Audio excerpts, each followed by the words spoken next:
The following is an exclusive presentation of the LSU Sports Radio Network. His team, a strike and an out away from a natty. 2 outs, runner at first. The 0-2 pitch, swing and a miss, and all is right in the world. Tigers win. Tigers win. The national championship is headed back to Baton Rouge.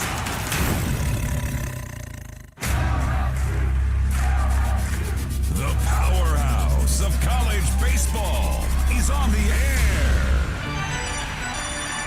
Play ball! This is LSU Fighting Tiger Baseball from the LSU Sports Radio Network. Hit in the air, down the line, and left. Stay fair ball, and it is 3-run blast. Hey now! LSU Fighting Tiger Baseball from the LSU Sports Radio Network.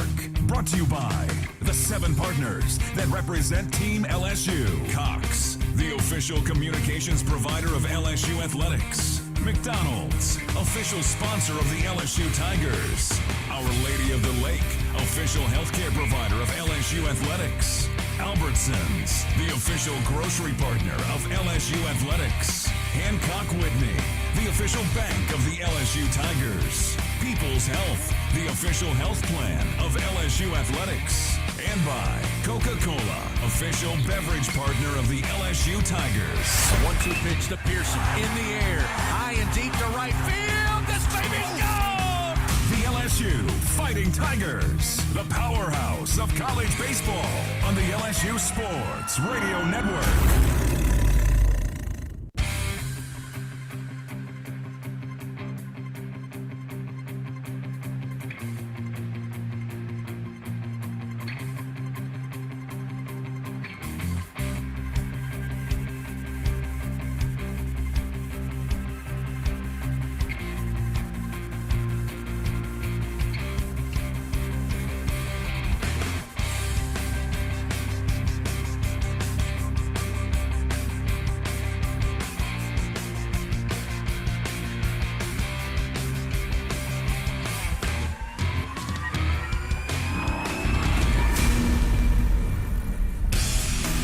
Up, it's the Hub International On Deck Show, leading you up to first pitch of LSU Fighting Tiger Baseball. Hub International, Louisiana's premier employee benefits and commercial insurance brokerage. Visit hubinternational.com. Now, from inside the broadcast booth, this is LSU Fighting Tiger Baseball on the LSU Sports Radio Network.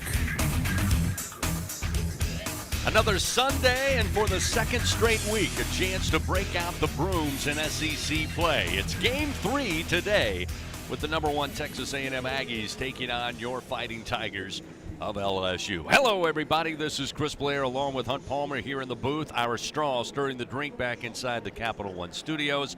Miss Alondra Villarreal welcoming you once again to Skip Bertman Field inside Alec Box Stadium here on the campus of LSU in Baton Rouge for today's play-by-play story. Through 2 games so far, LSU has done what no other team has done this season, and that is hand the Aggies back-to-back losses.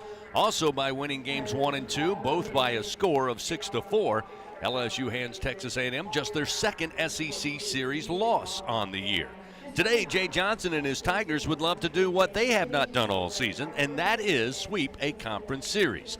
They will start senior left-hander Nate Ackenhausen, who had to leave Game 2 last weekend with a slight hamstring injury, but he is back to 100% and will make his 3rd start in league play. Texas A&M will counter with junior right-hander Tanner Jones, making his 8th start in the SEC. So find your favorite chair, grab your favorite beverage. It's Game 3 coming up from the box. It's Texas A&M, it's LSU, and it's coming up next on the LSU Sports Radio Network. Hey, Tiger fans, 12 and younger, don't miss your chance to be a part of Mike's Kids Club. Presented by Shell, the exclusive kids club of LSU Athletics. Join Mike's Kids Club for only $25. Get the official Mike's Kids Club t-shirt, free admission to select LSU athletic events, and much, much more. To learn about upcoming events and to join, please visit LSUMKC.com. The Mike's Kids Club, presented by Shell. As a full-service industrial contractor, Bartlett Group specializes in maintenance, turnarounds, and capital mechanical projects, refractory, soft crafts, fabrication, and more. Just a few of the companies that Bartlett represents include Excel Scaffold, DECS, Deltec Manufacturing, GMTS, and Precision Refractory. Bartlett boasts the best talent retention record with highly trained and seasoned professionals. Our mission? To deliver first-class service with the best scaffold system and experts. At Bartlett, our strength is our people, driving our growth and success. Choose Bartlett Group, where exceptional is standard. Support your LSU Tigers with Hancock Whitney, the official bank of LSU Athletics. From game day to the offseason, Hancock Whitney LSU credit and debit cards are a big win for any Tiger fan. Want to get your paws on these cards? Well, apply online or visit HancockWhitney.com/LSU. Hancock Whitney Bank, member FDIC. All accounts subject to credit approval. Terms and conditions may apply. Back on the Hub International On Deck Show, getting you ready for LSU Fighting Tiger baseball. Deep shot to left center field. Brown going back at the wall. It's gone! Time now to talk with Tigers. Presented by your local Southern Quality Ford dealers on the LSU Sports Radio Network. We're back here at Alex Box Stadium, Skip Bertman Field, Game 3 of the series between LSU and Texas A&M. Time for Talking with Tigers. We're joined now by LSU graduate catcher Alex Milazzo. And Alex, up to this point, it's been a great series for the Tigers. 2 wins and 2 thrilling games. Just your thoughts on the way the team has performed against the team ranked number 1 in the nation. Yeah, I thought we've done a great job of just playing our game, man. And no matter what's going on their offensive side of things, you know, they've put up some runs early in games, and I felt like there was no panic in our dugout, and we've just stayed with our game plan, and which I'm really proud of this team. A lot of young guys in there, and a lot of young guys, new faces toeing the rubber this year, and I thought we were very composed throughout both of those first 2 games, and found ourselves fighting throughout the game and trading blows back and forth, and you know, at the end of the day, we stuck with our plan and came out on top. Christian Little, of course, was great last night. And Luke Holman, after a tough start, 4 straight zeros, the next 4 innings, Christian comes in. Just your thoughts on the way Christian has progressed and the leaps he's taken over the past few weeks. Yeah, you know, Luke, going back to Luke, he really set the stage right there, man. It was, I know it was a long first inning, but super proud of him. He dug deep and competed his butt off throughout that game. And to keep him there at 3 runs throughout there, just throw up zeros after a long first inning was awesome. It really gave our offense a shot to swing the bat and keep us in the game, you know. And then Christian Little, I mean, just electric out the pen last night. And super proud of him and how he's developed throughout this year. And he's kept his head down and he's continued to work. And I think everybody saw that last night. And he kind of gave a injection of life to this whole team of what he was able to do on that mound. So today, Alex, another opportunity against Texas A&M. Nate Ackenhausen gets the start. Nate's been great in this Sunday starting role. Your thoughts on him competing today against A&M? Yeah, Nate's been awesome all year, and every time he takes the rubber, he's going to compete his butt off. So looking forward to him giving us a couple good innings and then going to the pen. Got a lot of good guys in the pen, so it should be a great ball game. All right, man, we appreciate it, Alex. Good luck today and throughout the rest of the year. We're looking forward to it. Yes, sir. Thank you. Alex Milazzo with us as we're talking with Tigers prior to today's Game 3 with Texas A&M. A lot more to come after this on the LSU Sports Radio Network. The passion, the tradition, the rivalries. Sirius XM is your destination for all things college sports, and we've got you covered. On SEC Radio, there is complete coverage of every school in the conference, including live games, plus 24/7 talk and analysis. So cheer along on the Sirius XM app and listen to your favorite team anywhere. And now you can get 3 months of Sirius XM free. Subscribe now. See offer details at SiriusXM.com/SEC Sports. When are 3 letters more than 3 letters? When they represent 14 storied universities, generations of tradition and unbridled passion, Stadiums and arenas swelled with diehard fans. More than 260 national titles, thousands of All-Americans, and hundreds of Olympians. And the one conference where every catch, shot, swing, and stride just means more.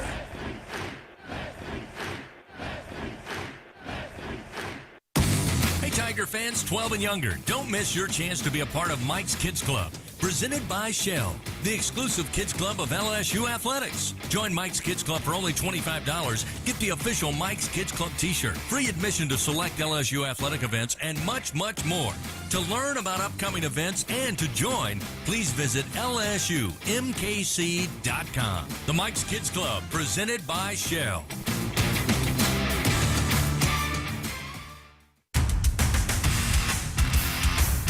Leading you up to LSU Fighting Tiger baseball. It's the 1-2 pitch. Runner goes, swing and a miss. The throw down to second in time. How about strike him out, throw him out? This is the Hub International On Deck Show. Time now for a trip around the SEC. Presented by Visit Baton Rouge. Plan your next trip at visitbatonrouge.com.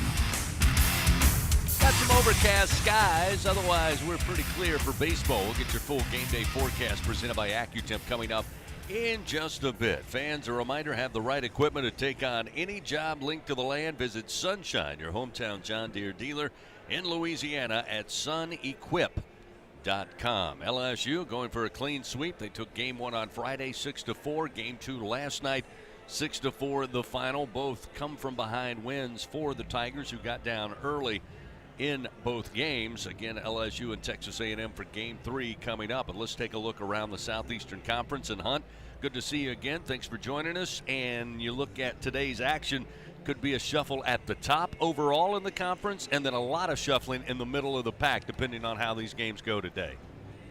Good afternoon, Mr. Blair. No doubt about it. We'll start over in the SEC East. Kentucky will host Arkansas in a huge rubber game today for the lead in the Southeastern Conference. Kentucky leads the East at 17-6.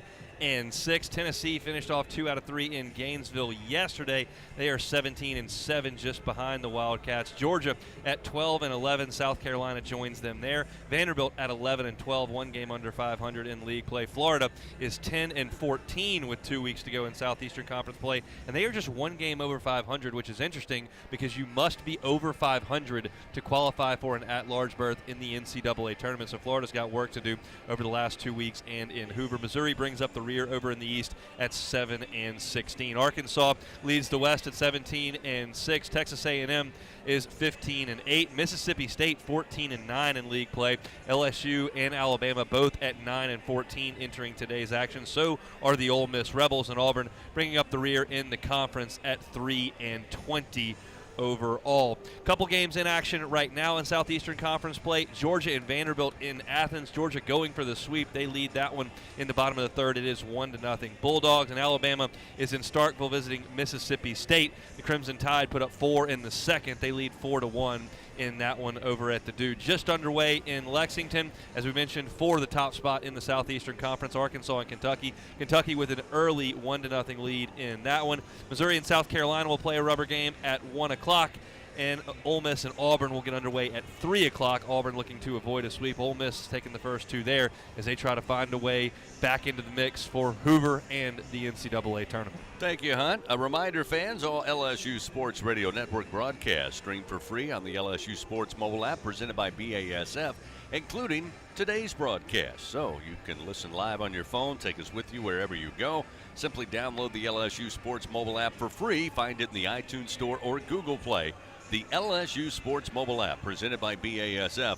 We create chemistry. Coming into the weekend, everybody guess who would be the starters for both the Aggies and the Tigers here in Game 3. Well, we found out earlier today. When we come back on the Hub International On Deck show, Hunt Palmer will break down the matchup for today's starters. We get you ready for Game 3 here on a Sunday. Texas A&M and LSU coming up on the LSU Sports Radio Network.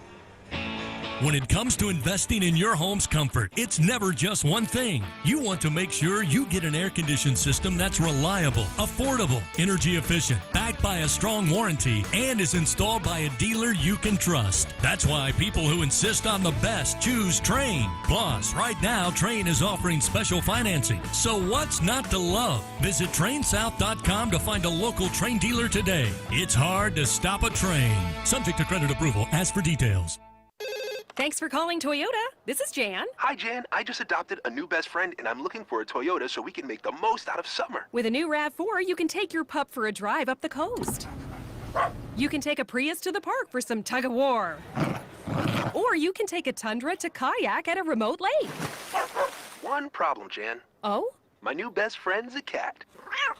Your summer starts here, but it all ends June 3rd. Toyota, let's go places. Dealer inventory may vary. See your participating Toyota dealer for details. We have some breaking news that you Tiger baseball fans are going to want to hear. It's official. SeatGeek is now the official ticket marketplace of LSU athletics. That's right, the deal is finalized, and SeatGeek is the newest member of the LSU family. If you haven't heard the name yet, get used to it, because you'll be hearing it a lot more this baseball season. Whether you're buying or selling tickets to baseball games or to any other live event in Baton Rouge, SeatGeek is the place to do it. SeatGeek, the new official ticket marketplace of LSU athletics. So Tiger fans can fan.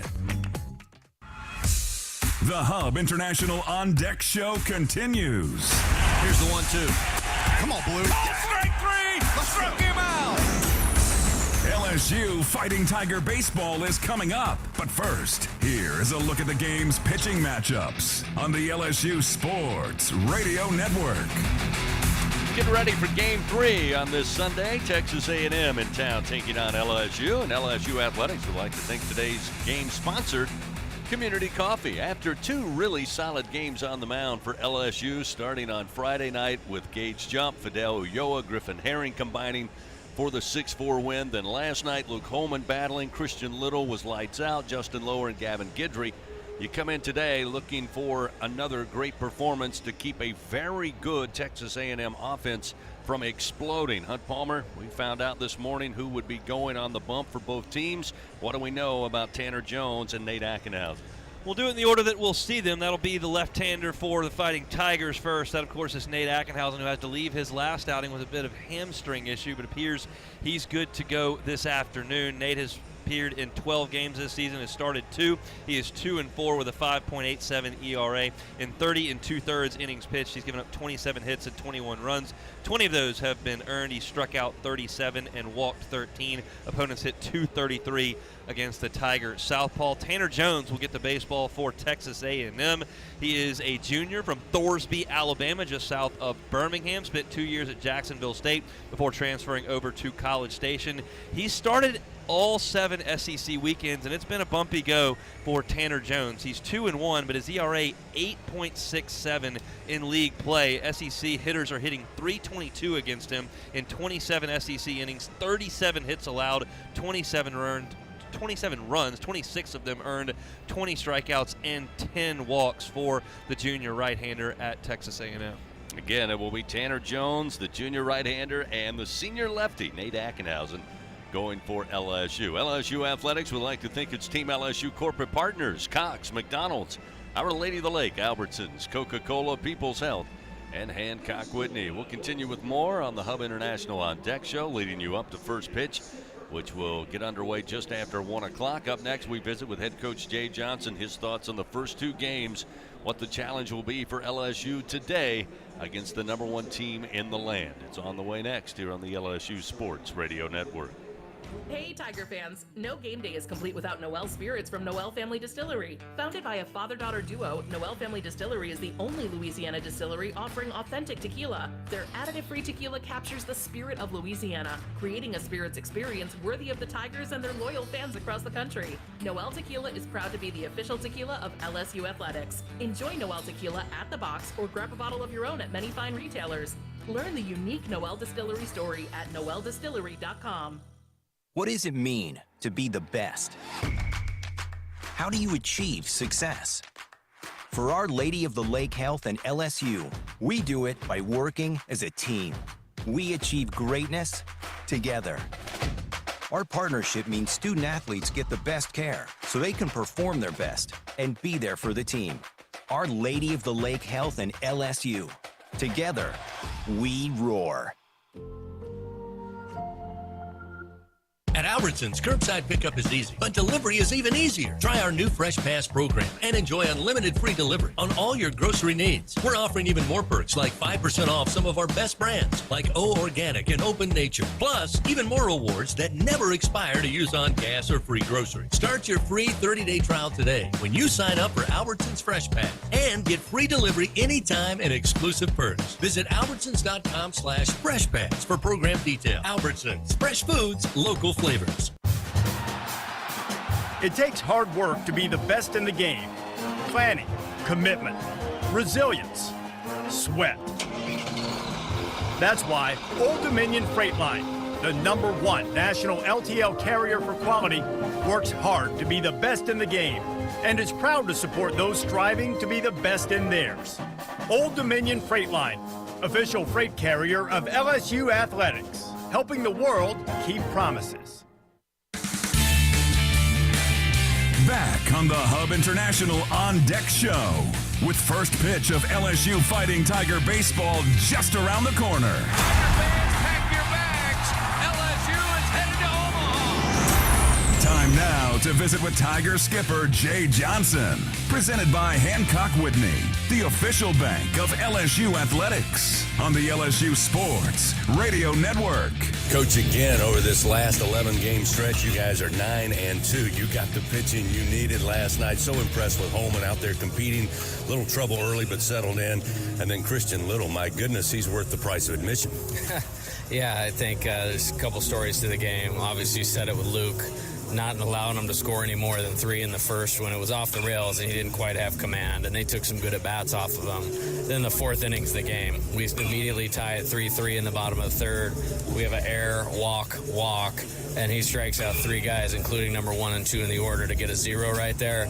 Probably the difference in the game.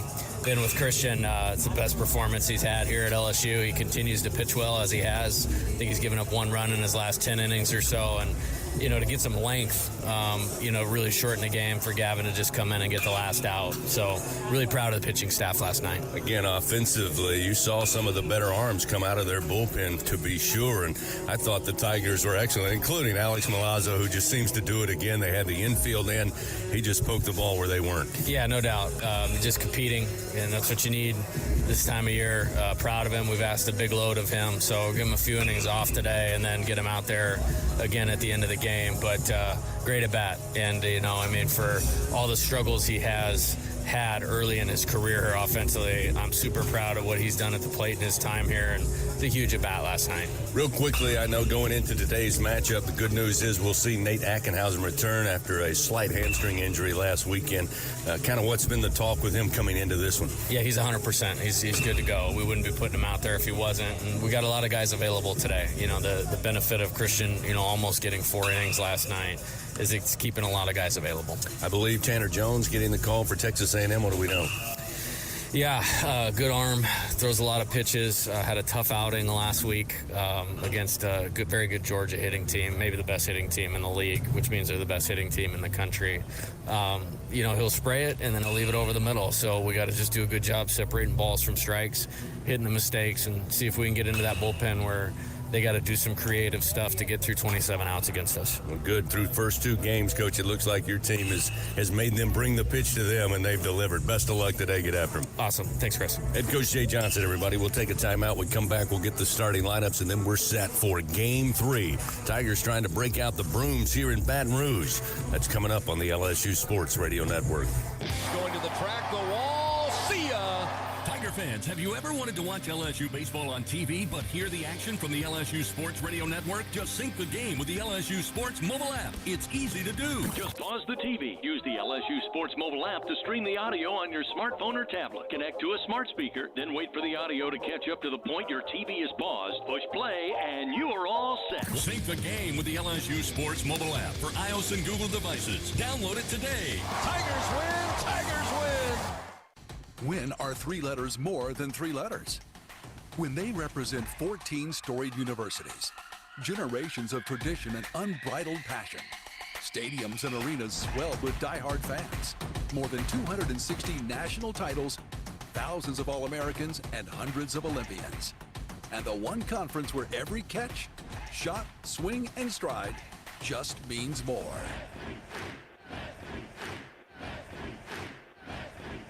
Some people won't give you the real talk on drugs, but it's time we know the facts. Fentanyl is killing people. It's a powerful opioid, often made illegally and commonly mixed with illicit drugs. It can even be pressed into counterfeit pills that resemble prescription medications. Just 2 milligrams, about the size of a few grains of sand, could potentially be lethal. This isn't an ad to scare you, but it is an ad to make you think twice. Get the facts. Go to realdealonfentanyl.com. This message is brought to you by the Ad Council. First pitch of LSU Fighting Tiger baseball is just moments away. Here's the 0-2. High in the air to left center field. Waldsmith will just watch it. See ya! But first, as the Hub International On Deck show continues, here are the starting lineups. Presented by Cintas. Build a better workday when you partner with Cintas. Visit Cintas.com.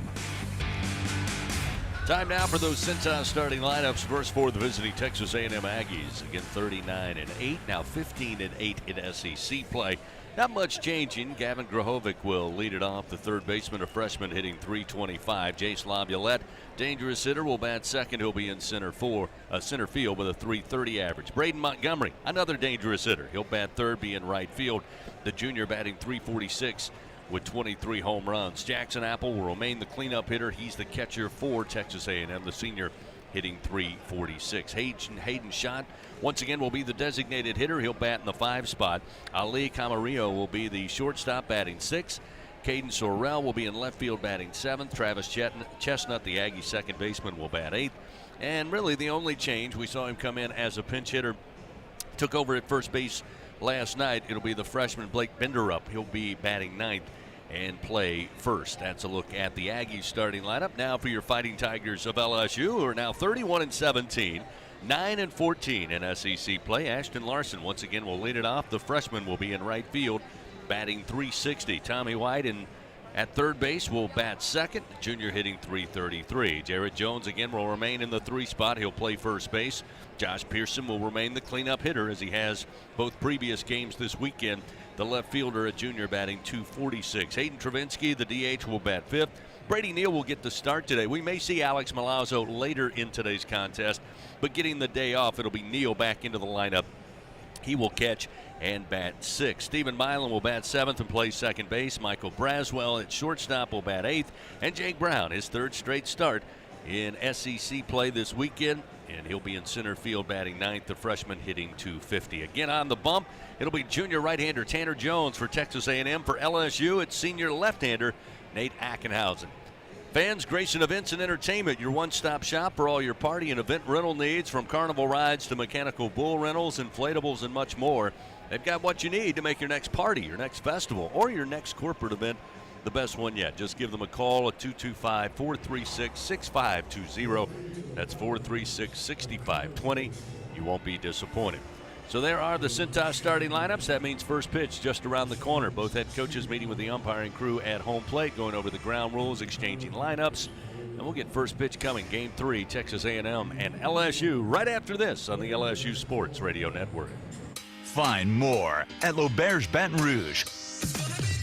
More excitement, more gaming, more staycation action. Football fans get more too with our 22-foot video wall. Don't miss out on the area's best Asian food at Red Lotus, or fine dining at its best at 18 Steak. Let our exceptional staff take care of your every need. And more to your story in the heart of South Baton Rouge, only at L'Auberge. Must be 21 to enter. Gambling problem? Call 1-877-770-STOP. The LSU Tigers excel due to great preparation, talent, and execution. Those same principles are what make National Trench Safety the leader in the trench safety equipment industry. National Trench Safety is recognized across the country as the trench and traffic safety specialist, supporting the equipment rental and engineering needs for the refining, chemical, pipeline, power, transportation, and municipal market. Visit ntsafety.com today for more details. Remember, if it's in the trench, over the trench, or around the trench, National Trench Safety has you covered. Go Tigers! In the morning when the roaches are running, you got the big roach spray. Bengal Roach Spray is a miracle in a can. Just spray the baseboard in the kitchen and bathroom, and in just a little while, your roaches are dead on the floor. It's incredible. Bengal Roach Spray is odorless, clean, and easy to use. Bengal guarantees roach extermination overnight.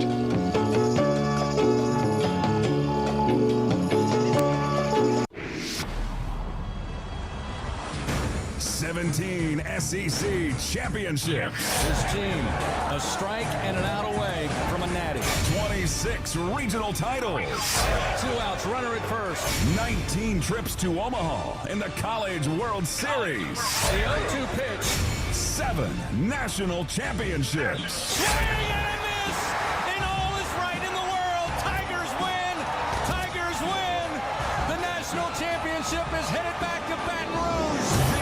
Powerhouse. This is LSU Fighting Tiger Baseball. On the LSU Sports Radio Network. Good Sunday afternoon, Tiger fans. Welcome in. Skip Bertman Field inside Alec Box Stadium here at LSU. Game 3 of this SEC matchup. Number 1 Texas A&M taking on your LSU Fighting Tigers. LSU and Coach Jay Johnson taking care of the Aggies in Game 1 and Game 2, both by a final score of 6-4. Nate Ackenhausen with the ball in hand, taking up warm-up tosses before he'll face this gauntlet atop the order for Texas A&M. And Hunt Palmer, we get ready for the matchup. Let's pause 10 seconds. Station identification on this, the LSU Sports Radio Network. This is LSU Fighting Tiger Baseball on the LSU Sports Radio Network and the LSU Sports mobile app. Back in the Capital One studio, our straw stirring the drink today, Alondra Villarreal. As I mentioned, Hunt Palmer, Chris Blair here in the booth. And Hunt, these first 2 games, again, on paper coming in, not a lot of people gave LSU a chance against Texas A&M. As we've said, one of the more complete teams offensively, pitching, and defensively, leading the SEC on the defensive side coming into this weekend. But LSU has found a way, and right now playing their best baseball. Jay Johnson has said it for 2 straight years. At this time of the season, it's not about the best team, it's about the team playing their best, and this may be the best LSU has played, again going 9-2 over the last 11 games. Hopefully they can carry that over into Game 3 today. You could suggest that was because the schedule was lighting up. We know that Missouri and Auburn aren't great baseball teams this year, but no such thought this weekend with the number 1 team in the country coming in, and LSU has handled business. They've pitched it fantastically, holding this lineup to just 8 runs over 2 games, and A&M has helped LSU a little bit with free passes, wild pitches, and some poor defense. The one issue LSU has had has been the first inning. On Friday, Jace Laviolette hits a big home run to get A&M on the board, and of course a 3 spot yesterday against Luke Holman before he settled in. We'll see if Nate Ackenhausen can maneuver this very difficult top of the Aggie order, which no one has been able to do for the first 2 days in this series. Ackenhausen ready to go. Freshman Gavin Grahovic, the right-hander, will stand in. Ackenhausen fires, and the first pitch missing upstairs with a fastball. We are underway. Time of first pitch 1:03 Central Time. Today's team colors brought to you by Cintas. Build a better workday when you partner with Cintas. Visit Cintas.com.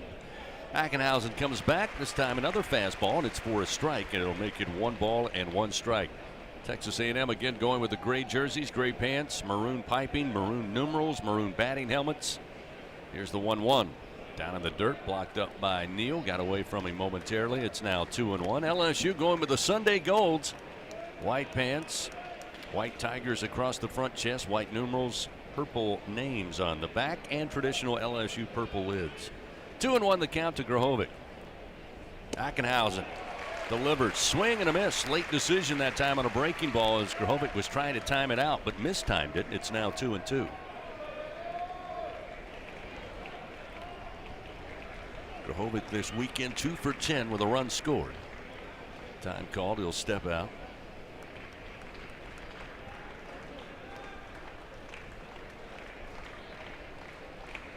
Ackenhausen working from the stretch, and the left-hander's 2-2 pitch, low and inside, which will now fill the count 3-2. You mentioned it, Jay Johnson mentioned it. First inning, Texas A&M has shown their prowess offensively, especially last night, Hunt scoring 3 runs, but it was all aided by free passes. The 3-2 is a Bouncer foul. Nolan Kane. Nice handle down there. The third base coach takes it on a hop and will hand it over to a Tiger fan in the stands. Pitchers can play a little defense. Nolan, former right-hander, making a play down there in the third base coaching box. He's wearing the wrong colors, but I'm not going to hold that against him today. Yeah, we still like Nolan. Good to see him. Here's the 3-2. And this one belted to left field off the bat of Grahovic. So the leadoff man gets aboard, works the full count, and eventually gets the pitch he can hammer to left. Similar to last night's first at bat of the ball game, Grahovic saw a lot of pitches, worked the count full in both instances. Last night, rifled one off the wall in left field for a leadoff double. That one stung just as hard, but it's a single right there in front of the left fielder out there in gold. So A&M in business again in the first inning. That'll bring Jace Laviolette to the plate. Laviolette batting .330 on the season. He's led the Aggies this weekend, going 4 for 8 with 2 runs scored. A double, a home run, and 2 runs batted in. Ackenhausen checks the runner, now delivers. And a swing and a foul tip into the mitt of Neal, and it's 0-1. Time for your game day weather report, brought to you by AccuTemp. Chance of power outages never. Get a whole home generator from AccuTemp. Keep the power in your hands. It's a muggy 84 degrees here in the capital city.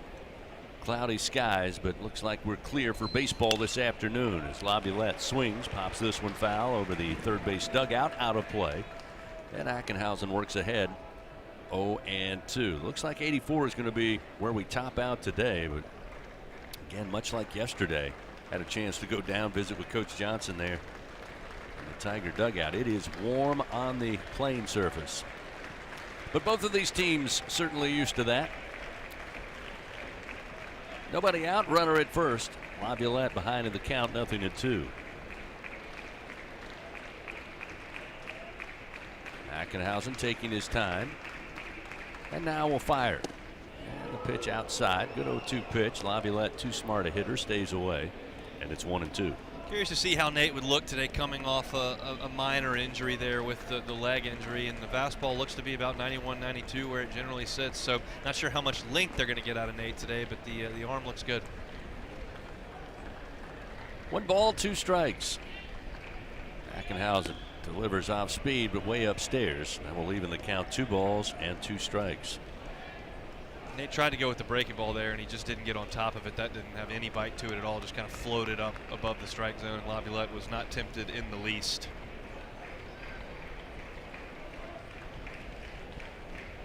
Two delivery and a swing and a miss. Got him to chase one down and away. Laviolette down on strikes for the 54th time this season. Ackenhausen, great mix of pitches there, eventually gets the strikeout. 1 gone here in the top of the first inning. We'll see Braden Montgomery. That's the good slider there from Ackenhausen. That one started in the strike zone and broke off the plate and down. Laviolette was fooled on it and missed it by a good bit down in the zone. He'll take a seat, and that's the first out. Montgomery batting .348. Much talked about this weekend. Hails from Madison, Mississippi. He's been quite a journeyman in college baseball, but now in the SEC having a sensational year, although not his best weekend of late. In fact, he's 0 for 8. Does have a run scored after being walked twice through the first 2 games, as he'll swing and foul this one to the dugout of his teammates, and it's 0-1.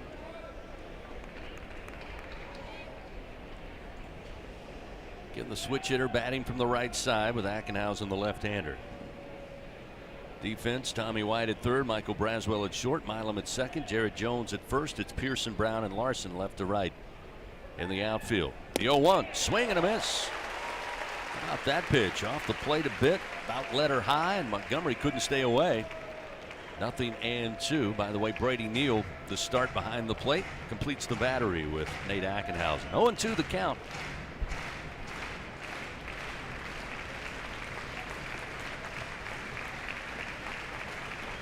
The runner at first, the pitch drops in low. 2 balls and 2 strikes. Montgomery's been aboard twice by way of walk. He struck out twice. Last night was 0 for 3. Both of those walks coming in the game. There's a swing and a miss. Down on strikes goes Montgomery for a 3rd time this weekend. Back-to-back Ks for Nate Ackenhausen, and after giving off the leadoff single, he now has 2 down here in the top of the first. Another good hard slider there down in the zone, and Montgomery swung over the top of it. He just has not looked comfortable beside one line drive he hit last night. It's been a rough go, and that's a nice time for it for LSU because he's been as good a player as there's been in the Southeastern Conference this season. Jackson Apple batting cleanup for the 3rd straight game. He's 2 for 7 on the weekend. Ackenhausen going to throw to first, and it got away from Jones. Comes off the side wall, and LSU will give a gift to Texas A&M after Grahovic led off with the single, been stuck at first, but a throw over. Errant throw from Ackenhausen will advance the runner to second base. Just a completely unforced error there from a left-handed pitcher. He's looking right at first base, tries to get too quick with that, leaves it wide at first. Jones, big a target as he is, had no chance to reach over the base runner Grahovic and get it. Now A&M's got a runner in scoring position, a gift from LSU. Apple, a right-handed hitter. Ackenhausen delivers and misses outside. Ball 1. 1 ball, no strikes. Taking a look at today's ingredients for success, brought to you by BRQ Seafood and Barbecue, official catering service of LSU Athletics. Jay Johnson has said it for 3 straight days.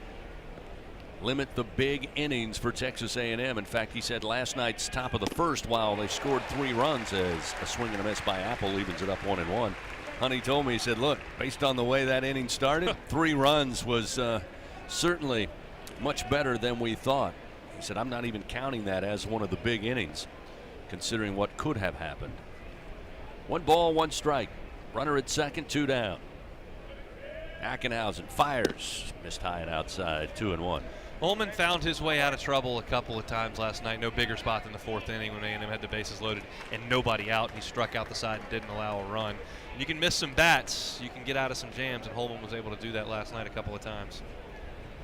2 outs and a 2-1 pitch, and a little tapper foul. Third base side, heads towards the A&M dugout. 2 balls and 2 strikes. Fans, Our Lady of the Lake, proud to be LSU's championship health partner. Together, LSU and Our Lady of the Lake, champions for Louisiana. Together we roar. Learn more at olrmc.com/LSU. See if Nate goes back to that slider. He's gotten a couple of strikeouts with it.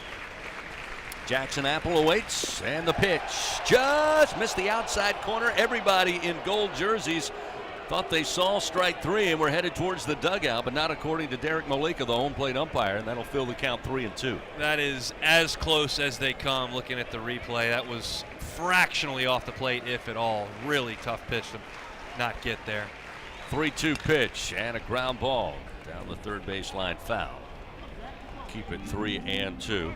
Jason Johnson, our first base umpire. Scott Klein at second. Jason Bradley down the line at third. And as we mentioned, Derek Malika, veteran SEC umpire, behind the plate calling balls and strikes. Last night the corners were not open as well. We'll see what happens as this game moves along.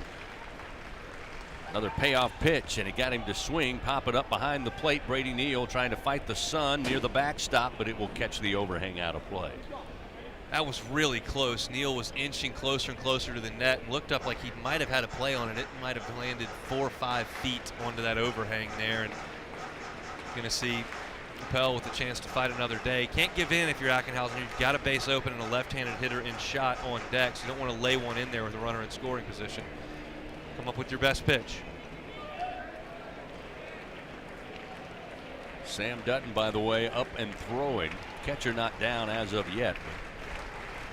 He's in the bullpen. The 3-2 lifted in the air towards the bullpen in right. Jones coming over. Looks like he may have room, and he has it for out number 3. So Nate Ackenhausen gives up the leadoff single. A throwing error puts him at second base, but that's all for Texas A&M. No runs, 1 hit, 1 man left on. We played a half inning. And for the first time this weekend, A&M scoreless in their first at bat. LSU coming to the plate when we continue. Ashton Larson, Tommy White, Jared Jones. They'll lead it off. No score here at the box on the LSU Sports Radio Network. I learned patience from my adoptive dad. All he had to say was, "Hey, you got this. Just breathe." Hey, we're pretty good. Yeah. Might have to start a band. I got it. Learn about adopting a teen from foster care. You can't imagine the reward. Visit adoptuskids.org to find out more. This message is brought to you by Adopt US Kids, the U.S. Department of Health and Human Services, and the Ad Council. When are 3 letters more than 3 letters? When they represent 14 storied universities, generations of tradition and unbridled passion, stadiums and arenas swelled with diehard fans, more than 260 national titles, thousands of All-Americans, and hundreds of Olympians. And the one conference where every catch, shot, swing, and stride just means more.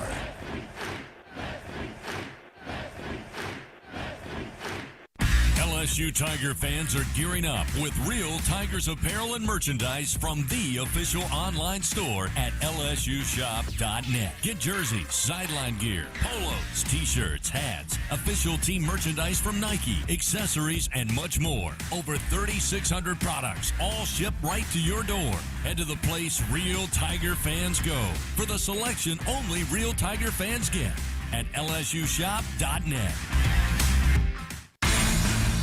The reigning national champs play here. Fighting Tiger Baseball on the LSU Sports Radio Network. Well, a good start for Nate Ackenhausen and LSU. Texas A&M off the scoreboard in the top of the first inning. First time they've done that this weekend. A&M with a leadoff single, but left stranded at second base. Tigers come to the plate for the first time today. Again, Ashton Larson, the freshman, will lead it off. By the way, the wind blowing fairly brisk right to left towards the scoreboard in left center field. The flags today at half-mast in honor of Firefighters Memorial Day.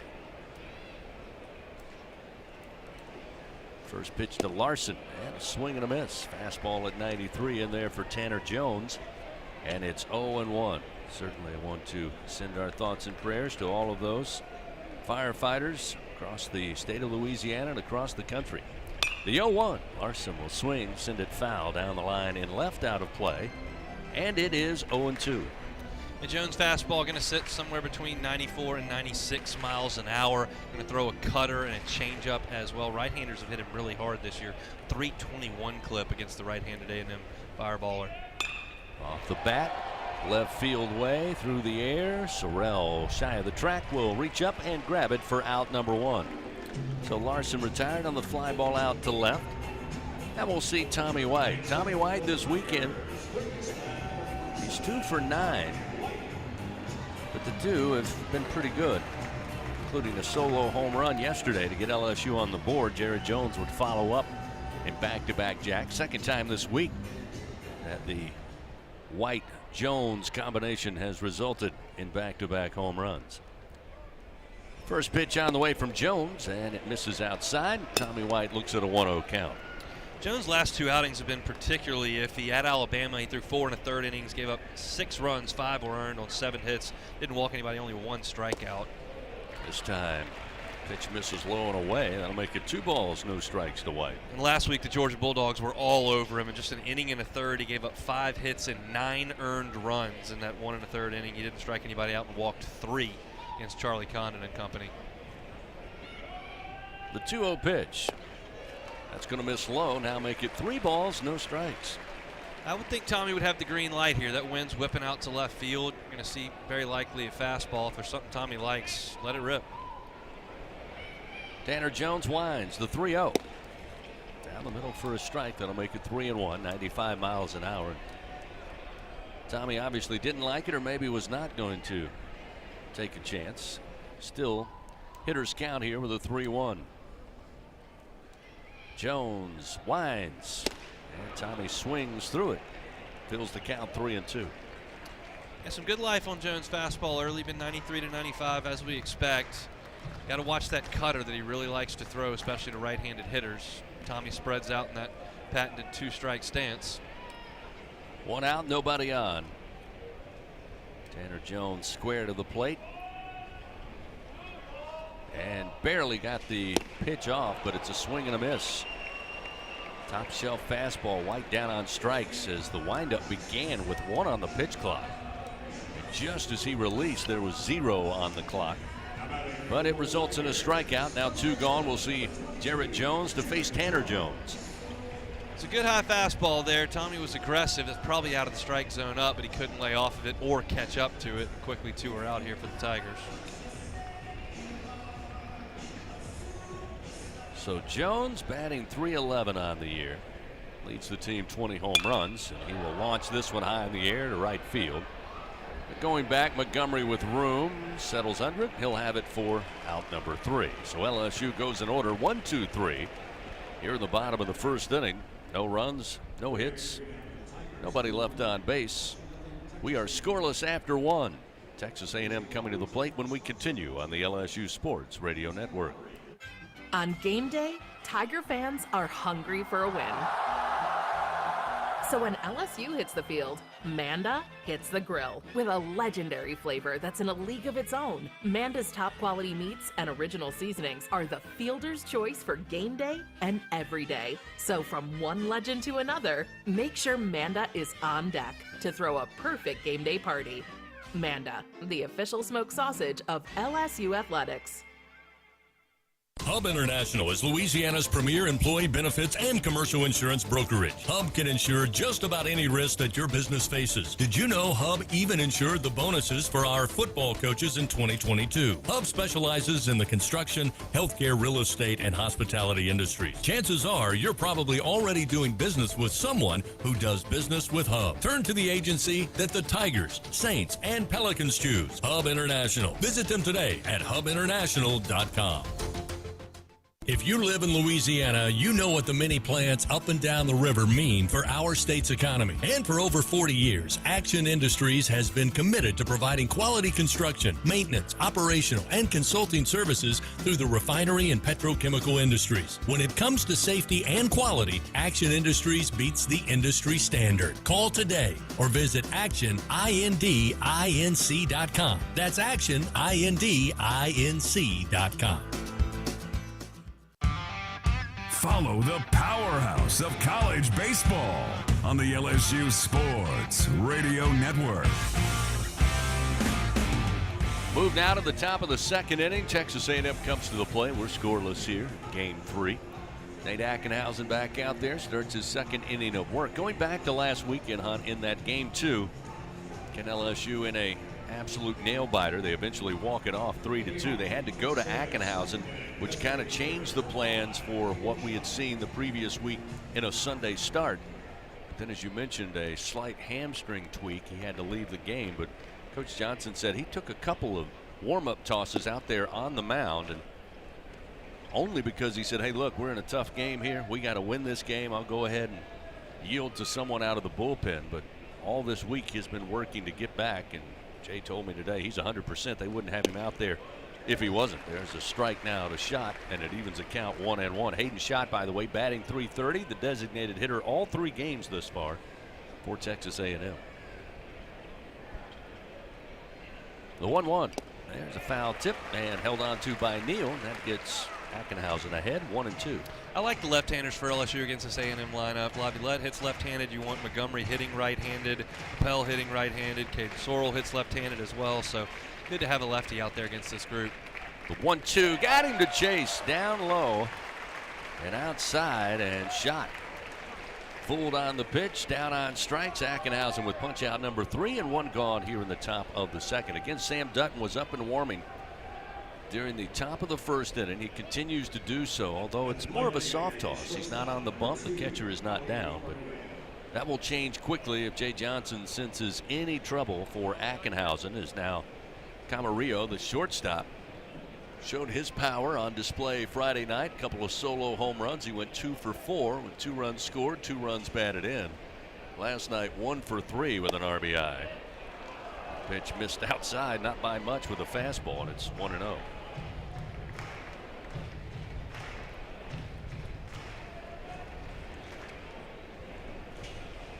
Ackenhausen's 1-0 pitch off speed down the middle for a strike. It's 1-1. Nate's got really good feel for that breaking ball. He's landing it for a strike when he wants to throw it over the plate, and when he wants to bury it for a strikeout. He's gotten 3 swings and misses on balls in the dirt. He's got real command of that slider today. Here's the 1-1. Low and inside. 2 balls, 1 strike now to Camarillo. Fan scratch made dishes, wall-to-wall TVs, craft beers and cocktails. Find your nearest location. Order online or in the app. Walk On Sports Bistro for the win. Pitch, strike on the outer half. Again, breaking ball is there to make it 2-2. See if he tries to bury it here against Camarillo. That's been the MO early. See if Nate can go right back to it. Ackenhausen looks in. He's ready to work. And the 2-2. Swing and a miss. Goes with a fastball a little up in the zone.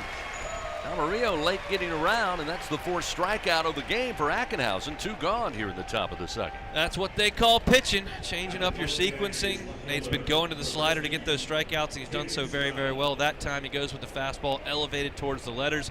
Camarillo could not lay off of it. Nate's got it going early on in this Sunday affair.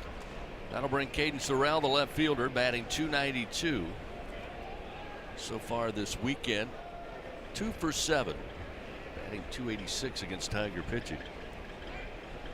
Native of Highland Village, Texas, the left-hander takes the first pitch that got loose upstairs, brings Brady Neal out of his crouch, and it's 1-0. Tommy White playing way in, a couple of steps on the grass, now retreating just a touch, but speed is Sorrell. And his ability to put the bunt down the third baseline has pulled Tommy in a good bit. 1-0.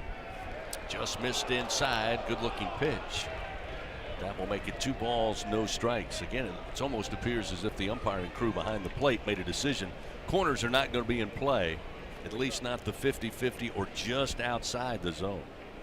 They've been consistent. The 2-0. That one in on the hands with a fastball makes it 3 balls, no strikes. Tommy will back up now at third base thinking 3-0. You're not likely to see a bunt, so he'll retreat back behind the bag a couple of steps. 3-0 pitch. Take was on. Strike down the middle, and it's 3-1.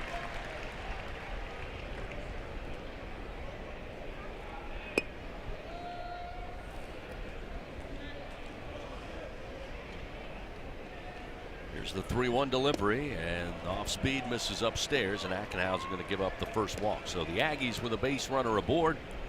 2 down. That will bring Travis Chestnut. Nate going to take a moment, step off the mound, recollect himself. Again, 4 strikeouts now, just 1 walk. But a very good start for the Tiger left-hander. Yeah, we'll see how long Nate can go today. I would imagine Jay would be thrilled if he could get 9 outs. I think that would be a really good start. We'll see. This will be the 39th pitch for Ackenhausen here in the top of the second inning with a runner at first, 2 down. Delivery a strike. Fastball makes it 0-1. Wind has picked up since we started this thing. Really kind of blustery out to left field now, cross from right to left. Sorrell 3 for 4 in stolen bases. He'll extend his lead off first. Ackenhausen, the left-hander, will bring it to the plate, and it misses inside. Scooting back is Chestnut, the right-handed hitter. It's 1-1. Some interesting infield positioning early on by LSU. Michael Braswell is way over in the 6th hole, way far away from second base, and Tommy White even with the bag over there at third. A lot of room up the middle right now because of where Braswell is playing. 1 ball, 1 strike. Ackenhausen fires, and it misses low. 2-1.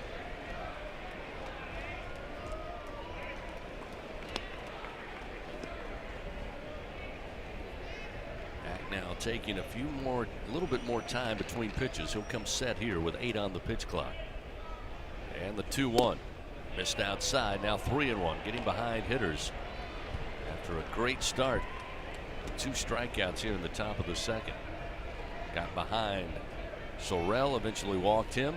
Now behind 3-1 to Chestnut. That'll bring Brady Neal out from behind home plate. As now Dutton working on the bump. Catcher is down in the bullpen for LSU. Just a reset conversation here, I would think, from Brady Neal. Nate had everything working there for the first 6-7 batters of the game, and it's kind of lost that release point.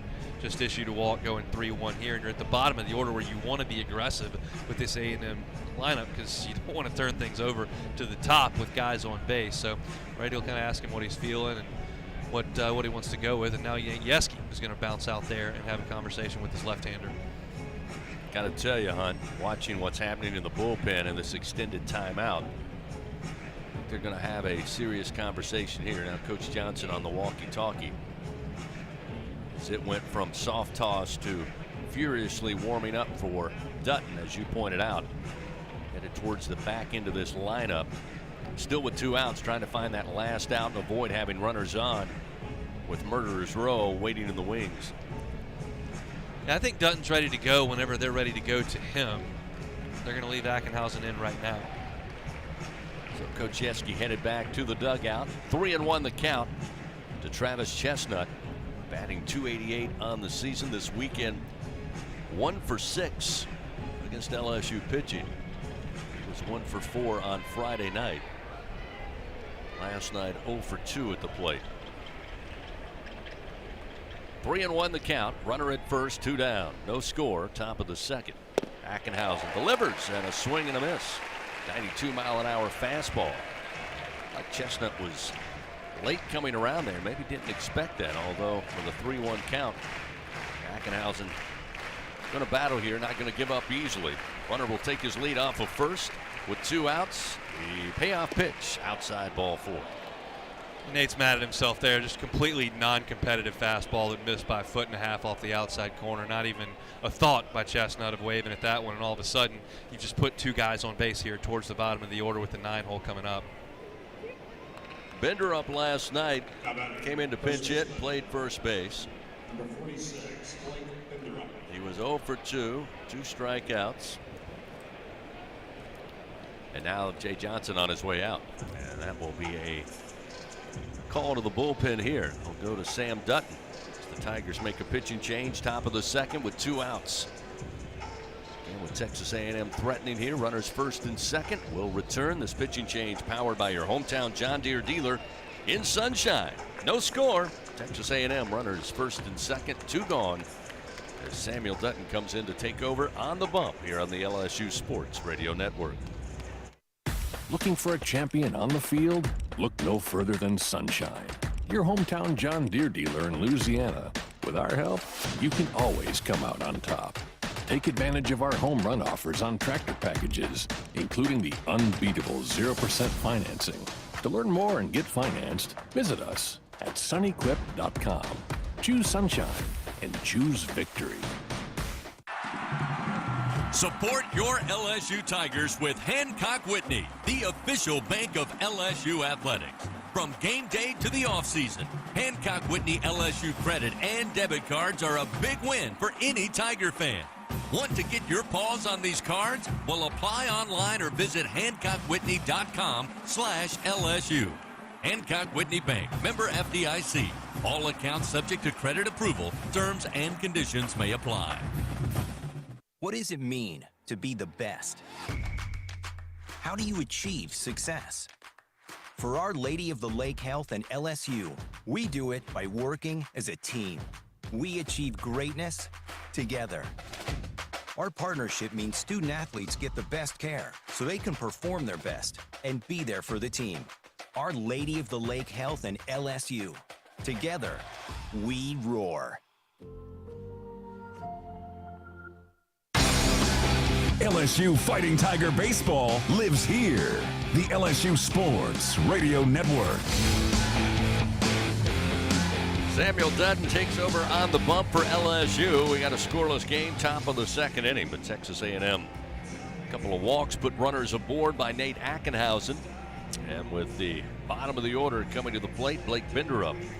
Coach Jay Johnson deciding to make a call to the bullpen. Fans, Toyota's Summer Starts Here sales event is on now. Start your summer right in an exciting new Toyota. Visit your local Toyota dealer or Toyota.com today. Like Samuel Dutton, of course, not a lot of SEC outings this season. In fact, this is just his 3rd. He made his SEC debut out of the bullpen a couple of weeks back against Tennessee in Knoxville, but he is a strike thrower. His numbers say he will certainly be competitive at the plate.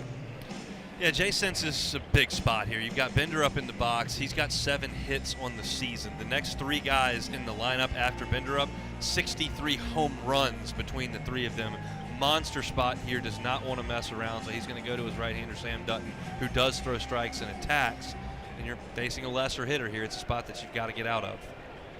So Bender up, batting .212, his 34th plate appearance. The right-hander awaits. Dutton fires, and it's a strike at the belt, and it's 0-1. By the way, Dutton did 19 2/3 innings pitched on the season's, given up 16 hits, 6 runs. They're earned. 2 walks and 23 strikeouts.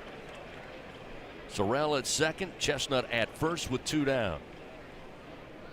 Dutton's 0-1 pitch. Misses low. 1 ball, 1 strike. Sam, no stranger to the gold uniforms on Sundays. Started a handful of SEC games as a Sunday starter as a true freshman a couple of years ago. Hasn't gotten back into that weekend rotation, but this is a huge spot for him now. 1 ball, 1 strike, and the pitch. That's a strike. Nicely done. Catches that outer half, and it's 1 ball, 2 strikes now to Benderup. LSU, by the way, when they get back into the dugout, Pearson, Travinsky, and Neal do up 4, 5, and 6. Meat of the order presented by 44 Farms. 1-2 from Dutton. Missed away. 2-2. Good pitch there. Slider that started near the outside corner and broke off, but Benderup was not going to chase it. Now an action pitch here, 2-2. Don't want to go to full count and have these runners taking off. Dutton got to attack here. Even count. 2 men on. 2 outs. 2-2 is the count. Deuces wild as Dutton fires the 2-2, and Benderup sends it back foul into the screen to keep it 2 balls, 2 strikes. Fan SeatGeek, now the official ticket marketplace of LSU Athletics. So whether you're buying or selling baseball tickets, SeatGeek, the place to do it. SeatGeek, so Tiger fans can fan. Runners take their lead, first and second.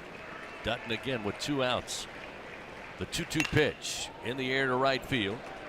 Going back is Larson. He will stop, come in a few steps, reach up, squeeze it for out number 3. Texas A&M, no runs, no hits. They do leave 2 men on. We now have played an inning and a half of scoreless baseball. LSU, again, the meat of the order, presented by 44 Farms, due up Pearson, Travinsky, and Neal. But we continue on the LSU Sports Radio Network. Going to the track, the wall, see ya! Tiger fans, have you ever wanted to watch LSU baseball on TV but hear the action from the LSU Sports Radio Network? Just sync the game with the LSU Sports mobile app. It's easy to do. Just pause the TV. Use the LSU Sports mobile app to stream the audio on your smartphone or tablet. Connect to a smart speaker, then wait for the audio to catch up to the point your TV is paused. Push play, and you are all set. Sync the game with the LSU Sports mobile app for iOS and Google devices. Download it today. Tigers win! Tigers win! The SEC is more than the Southeastern Conference. It's the Saturday Electrifying Conference, the Sunday Elite Conference, the Stadium Erupting Conference, the Stunning Eyeballs Conference, the Superbly Entertaining Conference, the Storied Enduring Conference, and, more often than not, the See You Later Everyone Else Conference. This is the SEC, where it just means more. Hey Tiger fans, 12 and younger, don't miss your chance to be a part of Mike's Kids Club. Presented by Shell, the exclusive kids club of LSU Athletics. Join Mike's Kids Club for only $25. Get the official Mike's Kids Club t-shirt, free admission to select LSU athletic events, and much, much more. To learn about upcoming events and to join, please visit LSUMKC.com. The Mike's Kids Club, presented by Shell.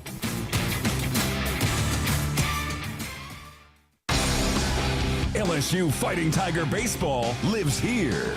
The LSU Sports Radio Network. Great to be here at the box on a Sunday afternoon. Great to have you with us wherever you're tuned in over the LSU Sports Radio Network, on the LSU Sports mobile app, maybe checking in the booth on Facebook Live and YouTube Live. Right now, we can tell you it's a scoreless game. LSU bats for the second time this afternoon. Pearson, Travinsky, and Neal will come to the plate. Pearson, a .246 hitter, had his moments this weekend to be sure, as that pitch inside from Tanner Jones makes it 1-0. Pearson batting .250 on the weekend, 2 for 8, 2 runs scored, 2 runs batted in. One of the heroes on Friday night. The 1-0. This is upstairs, now make it 2 balls and no strikes. Tigers have played from behind on Friday and Saturday. Let's reverse that script here. Maybe get ahead in the early innings. Infield playing straight up, and the 2-0 to Pearson swings straight back into the screen, and it's 2-1. Josh was right on that one, fouled it straight back. It was a good swing, just got a little bit underneath it. Nate Ackenhausen with the start. LSU having to go to the bullpen early here. Again, not all that surprising, considering Ack was out of the game last Saturday. And got off to a good start. Sam Dutton came in, finished the job there in the top of the second. The 2-1 to Pearson, way upstairs and outside. That will make it 3-1. I was listening to Christian Little last night talking to the media after the game, and again he was electric, as I told Jay Johnson, worth the price of admission yesterday just to watch him pitch. The 3-1 inside, almost got a piece of Josh, but it is ball 4 nonetheless. He will head down to first, and a leadoff walk has a runner aboard for LSU. And Little said, hey, look, you've seen the movie The Avengers? Like, that's what I felt like. I was going to war. When I got to the bump, I felt like I had 1 million people pitching with me. And truth is, he did in spirit with those here at the box, those watching and listening around the globe. LSU certainly was with Christian Little, who put on a heck of a show last night. Are you surprised to know that I have not seen The Avengers? No, not at all. Not at all. Hayden Travinski stands in. First pitch to Hayden. Misses low from Jones, and it's 1-0. Mentioned LSU pitching. They're going to have to get some length from somebody today, whether it's Sam Dutton that can get them 9-12 outs. Maybe Thatcher Hurd is certainly capable of that here and there. I don't know that Griffin Herring can do that for you. Maybe he could pitch later in the game, but somebody's going to have to eat up some outs for LSU. Hopefully it's Sam Dutton. The 1-0 to Hayden, and he couldn't hold back on a breaking ball. Kind of a half-hearted swing, but it evens the count 1-1. Wouldn't be surprised either, to be honest with you, if Fidel Ulloa stepped up in the bullpen. Again, he was called upon Friday night when an inning and a third, but only pitched 17. 1-1 to Hayden. Swing and a miss. Pitch started high, kind of dropped it away. Nice delivery by Jones. Too tantalizing for Travinski to stay away. It's 1-2. Same thing goes for Texas A&M. They'll need some length from someone. Shane Sadeo not going to be available today. Chris Cortez is probably the first guy we'll see for the Aggies. The 1-2 in the air, but out of play. So we'll catch the overhang above the first base dugout. Still 1 ball, 2 strikes. LSU Athletics would like to thank its Team LSU corporate partners, Cox, McDonald's, Our Lady of the Lake, Albertsons, Coca-Cola, People's Health, and Hancock Whitney. The flag's blowing out straight away to Tiger Stadium in the distance above the batter's eye. 1 ball, 2 strikes. Jones working with a runner at first, comes set. Now the 1-2. This time staying away from that breaking ball away is Hayden Travinski to even the count 2-2. It's a sweeping slider there from the right-hander Tanner Jones. Got a lot of horizontal movement on it. Travinski was able to lay off. Even count, 2 balls, 2 strikes. Jones fires. Travinski swings, fouls it off the bat, off his leg, rolls right of home plate. Still 2-2. He follows up that big sweeping slider with the 95-mile-an-hour heater, and Hayden's hands were quick enough to spoil it.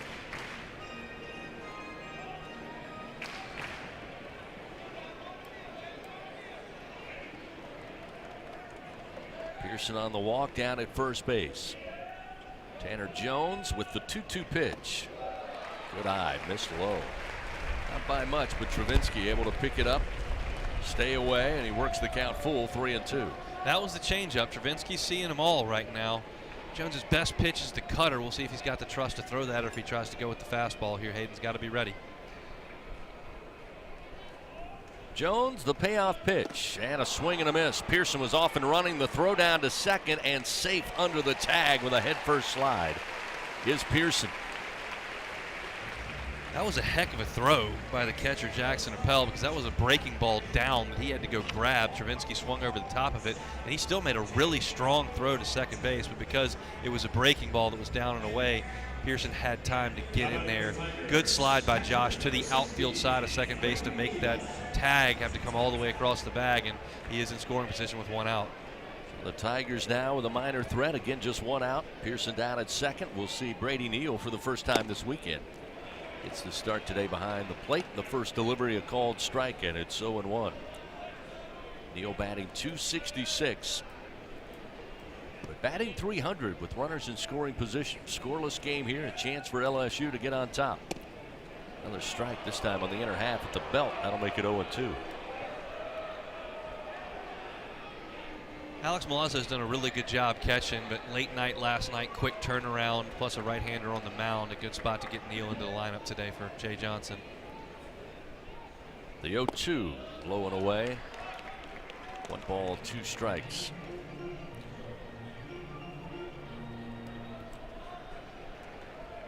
Neal, of course, trying to get back 100%, also suffering a shoulder injury several weeks back. The 1-2 hammered to right field. This one's high, this one's deep, and this one is gone. Brady Neal, home run number 8, and LSU takes an early lead with a 2-run blast to right field. It's now 2-0 Fighting Tigers. I told you I'd like to see the Tigers play from ahead one time this weekend. Brady Neal delivers. That was absolutely eviscerated into the gap in right center field. The wind is blowing in hard from right field over to left. It didn't matter. That was a breaking ball that stayed up, and Brady did not miss it. A liner right off the scoreboard out there in right field, 396 feet into the teeth of the wind. We'll take that one, 2-0 Tigers. LSU again able to get the leadoff man aboard by way of walk. So many times that comes back to bite you. It does Texas A&M as Brady Neal takes care of that. We'll see Stephen Milam now stand in. The freshman batting an even 300. So far on the weekend, 3 for 5 at the plate. He leads the Tigers, batting 600 now against the Aggies in this series. First pitch missing high and inside, ball 1, 1-0. Sometimes you wonder how a guy that throws 96 miles an hour with a good cutter and a good changeup can have an ERA pushing 9. When you make pitches like the one he just did to Neal, just a slider that didn't move at all right above the belt, that's how you get an ERA pushing 9. Milam fouls it back into the screen to make it 1-1.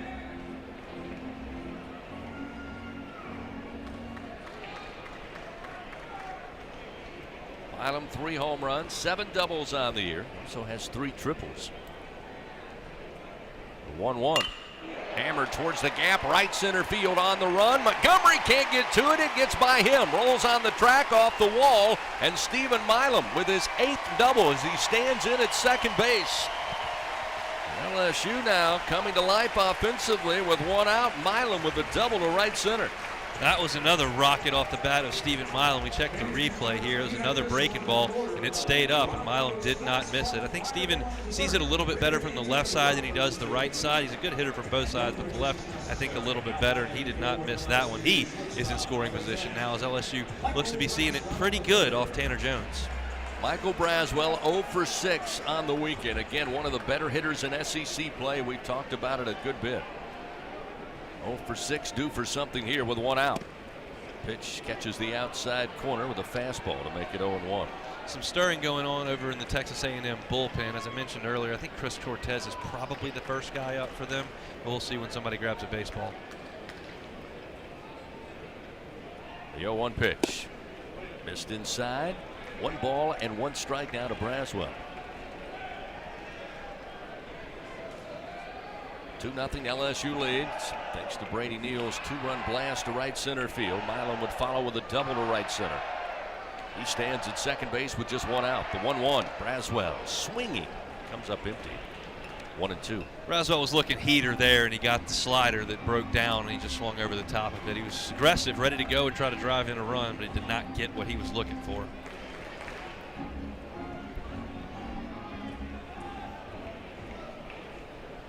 Tanner Jones looks back to second. Now the 1-2 pitch. Braswell reaches out and just stays alive. Got it with the end of the bat. Keeps it 1-2. Another slider there, and Braswell was a little more prepared for it. Didn't get much of that, but he got enough to live to fight another day. Great day to be at the box. LSU Athletics would like to thank today's game sponsor, Community Coffee. Right now, Tiger fans enjoying what they see. Braswell trying to add to that here. 1 ball, 2 strikes. Runner at second with 1 down. Pitch. Called strike 3 with a slow breaking ball that caught the outside corner.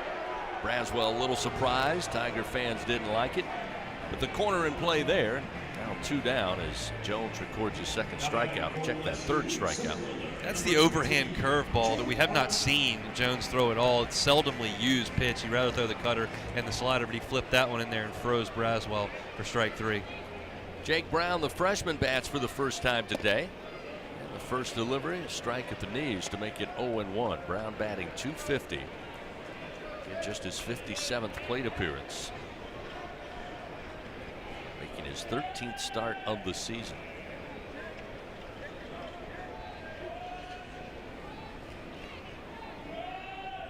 Pitch, and Brown rips a ground ball, but right at Chestnut. The Aggie second baseman Fields throws to first, and that'll end it for LSU. But now before they get on the board, Brady Neal with a 2-run bomb.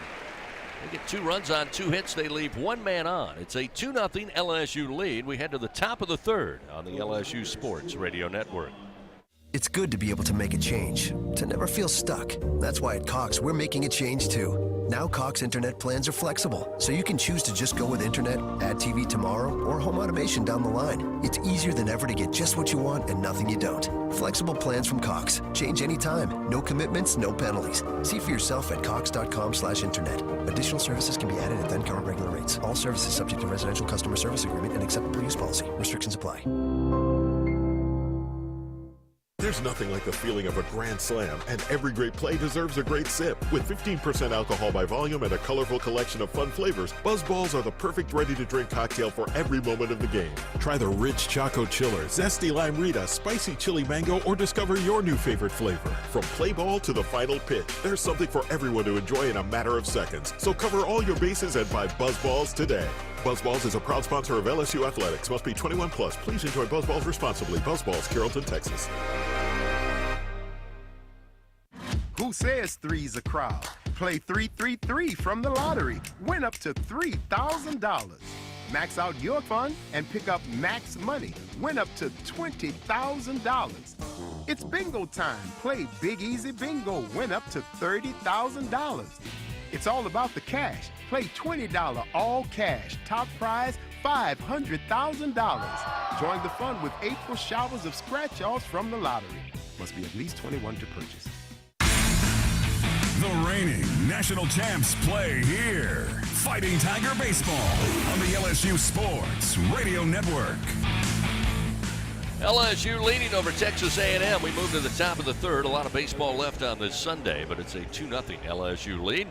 Top of the order due up for the Aggies here in the third. Grahovic will lead it off, followed by Laviolette and Montgomery. As Sam Dutton came in to find that final out in the top of the second. Continues on the bump.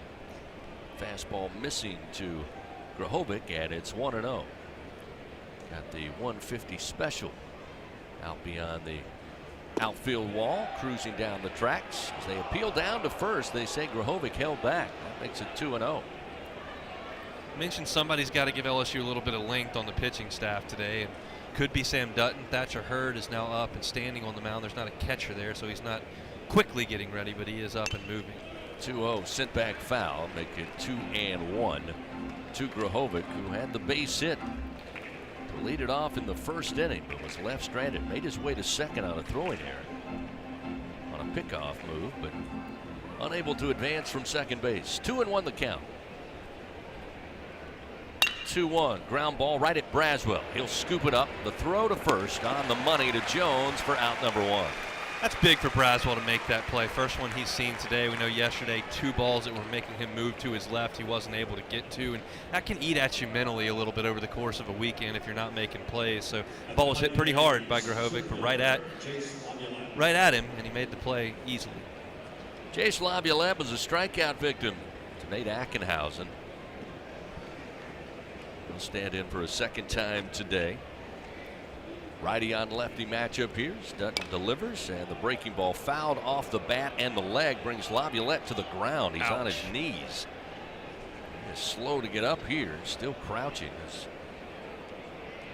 See if he'll try to walk it off. No trainers out there just yet. He's skipping around. Still fighting it. That was not a glancing blow. That caught him flush. We'll see the replay and see where it hit him.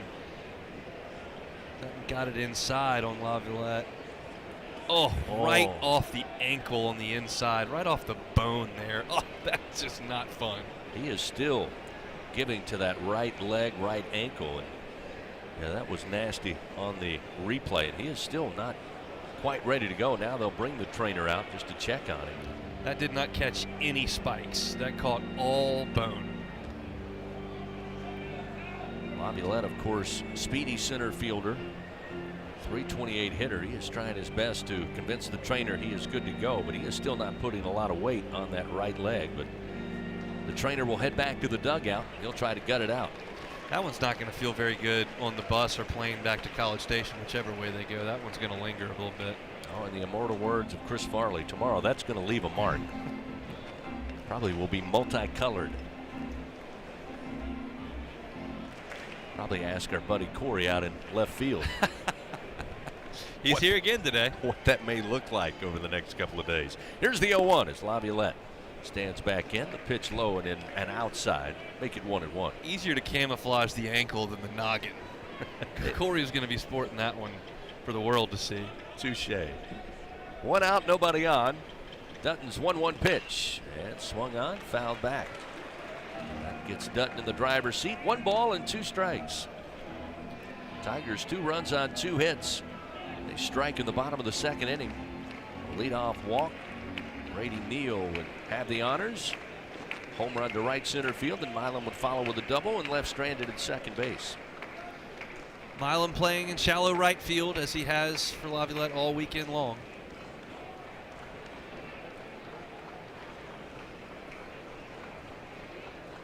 Dutton working from the stretch, and the 1-2 swing and a miss.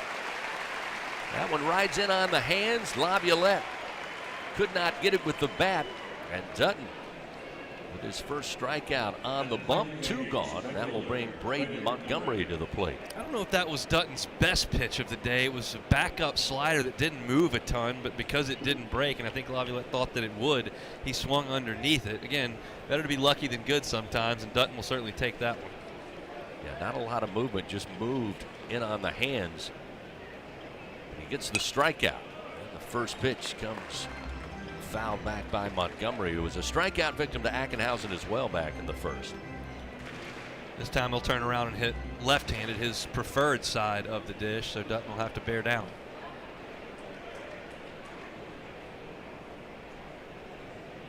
The 0-1 missed outside, evens it up, 1 ball and 1 strike. Sam Dutton now 15 pitches thrown, 9 of those strikes thus far. That's the report on Dutton. It's not going to be the greatest stuff you've ever seen, but it's going to be a lot of strikes, and a lot of times that'll work, especially on a Sunday in the SEC. The 1-1 missed high and inside. Make it 2-1 now to Montgomery.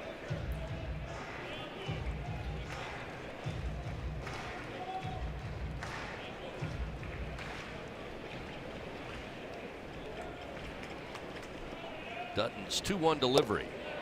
Just missed the inside corner. We'll make it now 3-1.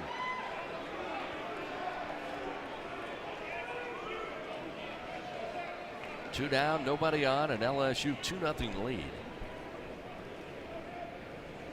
3-1 pitch, sit foul down the line, catches the screen beyond the dugout third base way, and that will fill the count 3-2. LSU going to wrap up this 9-game homestand coming up on Tuesday night. In-state battle with Northwestern State.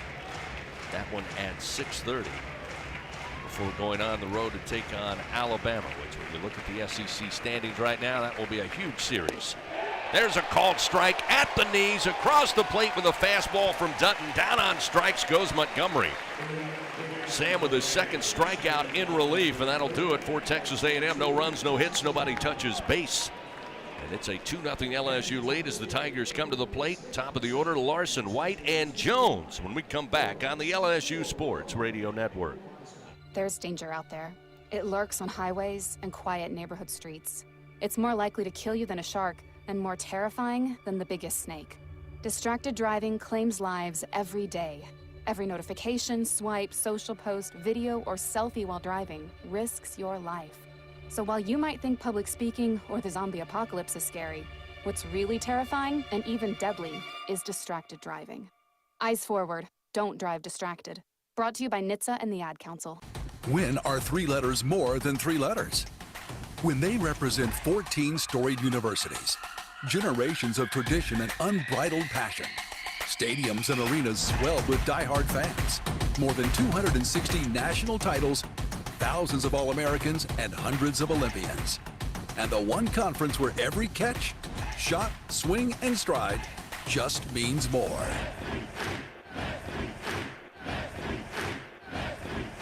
And here's Heather with the weather.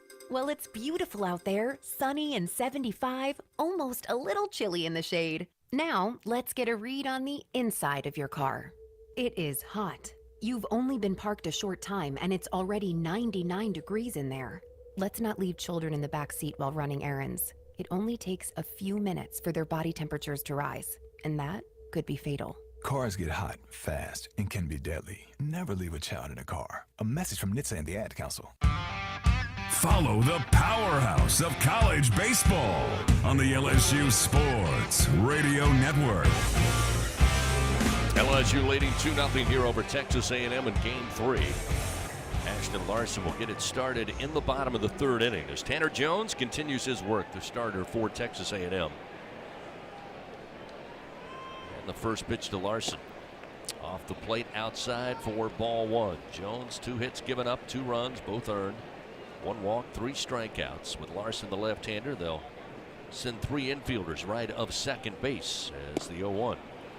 Lazy swing comes up empty. 1 ball and 1 strike. I would bunt if I was Ashton Larson. The only player left of second base is Camarillo, the shortstop, and he's back with 2 feet on the outfield grass almost. It's a free hit. 1-1. Swing and a miss. Over the top with a pitch that dropped low. It's 1-2. With that wind blowing out to left field and Tommy White and Jerry Jones coming up next to take a free base runner, I would have done that. But now with 2 strikes, Larson going to have to do it the hard way. Jones, the 1-2. Popped him up.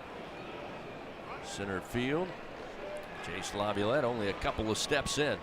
Didn't have to move much, hit right to him, and Larson retired, 1 away. I mentioned LSU will play Northwestern State on Tuesday night before heading to Alabama. It's always amazing because much has been made, Hunt, of the first 6 series for LSU, 4 of those on the road against a bevy of top 15 teams. But now you get down to these final 2 weekends remaining. Texas A&M will go to Ole Miss. They'll play the Rebels in Oxford, a team that also is trying to pick up wins late this season. As Tommy White sees the first pitch outside, make it 1-0. LSU going to Alabama. You look at Ole Miss, you look at Alabama, you look at LSU, they're right there in the middle of the SEC. And of course Texas A&M coming in this weekend was set to challenge for maybe the top of the league. A little setback here. They'll peel down to first. Tommy did not go around on a pitch outside. What you're and telling it's 2-0. me, unfortunately, is that I have to pull for Texas A&M next weekend, which is always uncomfortable. Bubble boys from Bluebell. Here's the 2-0. White, late swing. Can't get around on it, and it's 2-1.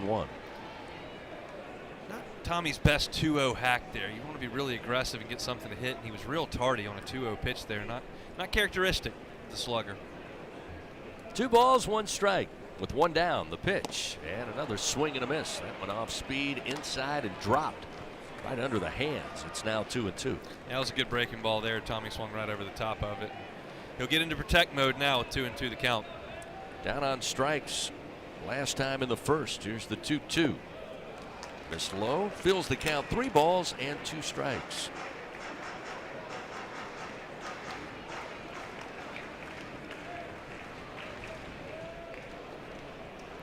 Two-strike approach, spread out right side of the batter's box. The 3-2 missed outside. Tommy stays away, and he'll earn a 1-out walk.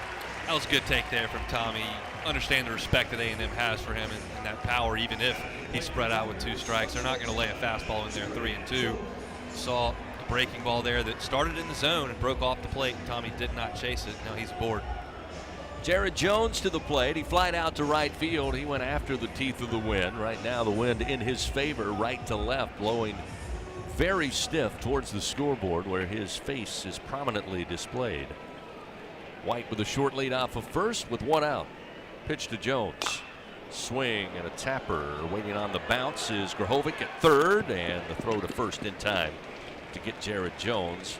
So 1 pitch results in the 2nd out of the inning. Tommy White into second base. Good read there from Grahovic, the freshman third baseman. It was a high chopper that bounced right in front of the plate. Instead of coming through it and maybe catching it on a short hop, he waited for it to bounce a second time, caught it waist high. He knew that he had time with Jones running, made the play and a strong throw over there to get the second out. So now we'll see Josh Pearson. Got a board on a walk, came in to score on that Brady Neal home run back in the second inning. Tommy White in scoring position here. Pearson batting .220 on the year with 2 outs in the inning. First pitch. Just missed the kneecaps, missed inside. It's 1-0.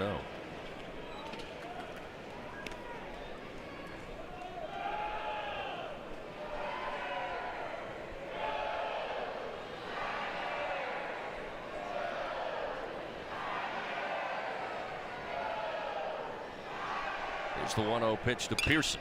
Swings, pops it up, back behind us, out of play, and it's 1 ball, 1 strike. Fans, enjoy the best barbecue at TJ Ribs, official barbecue restaurant of LSU Athletics. And of course, you know, the proud host of all of our LSU head coaches radio shows, located on Acadian Thruway. Visit tjribs.com, place your order. Larson flied out to center. Tommy White on a walk, followed by Jones, who grounded out to third base. 1-1. Missed inside. Another good take by Pearson to work the count ahead. Now 2-1. Chris, back in the second, I asked for LSU to play from ahead, and they obliged. I'd like some insurance here from Josh Pearson. I'm just going to ask for it. It can't hurt. Put it out there. Here's the 2-1. And a foul tip. Comes off the bat. Caught maybe the leg of Jackson Appel, the catcher. He'll hop around behind home plate. That's why they call them the tools of ignorance back there. It takes a special person to go put the gear on and take balls off every part of your body. That one caught him right on the toe in the foot. Foul tip. Umpire's going to give Appel a second to compose himself. He'll dust the plate off. We'll get to action here shortly. 2 balls, 2 strikes, again with 2 outs. Tommy White at second base. LSU 2 runs on 2 hits so far. Do have 1 error on a pickoff attempt early in today's game, back in the first. Luckily for LSU, did not come back to bite him. Pearson awaits. 2 balls, 2 strikes. Tanner Jones from the stretch fires in on the hands, and Pearson fights it off with a foul ball into the screen. While we have a moment, let's pause 10 seconds. Station identification on this, the LSU Sports Radio Network. This is LSU Fighting Tiger Baseball on the LSU Sports Radio Network and the LSU Sports mobile app. Along with our producer, Alondra Villarreal, Hunt Palmer, Chris Blair here in the booth. It's a 2-0 LSU lead. We battle in the bottom of the third. 2 outs and a 2-2 pitch to Pearson. Base hit up the middle. They'll give the green light to Tommy White. He makes the turn at third. He will easily come in to score. And Josh Pearson with an RBI single will make it 3-0 LSU. And Hunt, I'm going to call you an exceptional soothsayer. Second time you have put it into the universe, and the Tigers have made it happen. Dan Bournet spoke at my college graduation, of course the voice of Tiger Stadium and PMAC, and talked about the power of the ask. People ask him, how did you get to be the PA address at Tiger Stadium? He said, well, I just asked. You just got to ask. Sometimes you just got to ask. I asked for them to play from ahead. You get a 2-run homer from Brady Neal. I asked Josh Pearson for some insurance.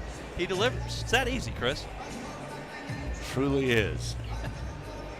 Pearson down at first base. That will bring Hayden Travinski to the plate here, and that will certainly begin some action down in the bullpen for Texas A&M. Catcher is down, and a right-hander starting to throw. That is Chris Cortez, who can get it up to about 100 miles an hour. First pitch to Travinski. Breaking ball slides outside a bit high, and it's 1-0. Hayden, a strikeout victim in that second inning, as Tanner Jones requests a new baseball, and he gets it from home plate umpire Derek Malika. Great piece of hitting by Josh Pearson there to drive that run in. Didn't try to do too much, just shot it right back up the middle. Jay Johnson calls those 2-out RBI hits goldens. He'll take them. The 1-0 pitch to Hayden. Again, missed off the plate outside. 2-0.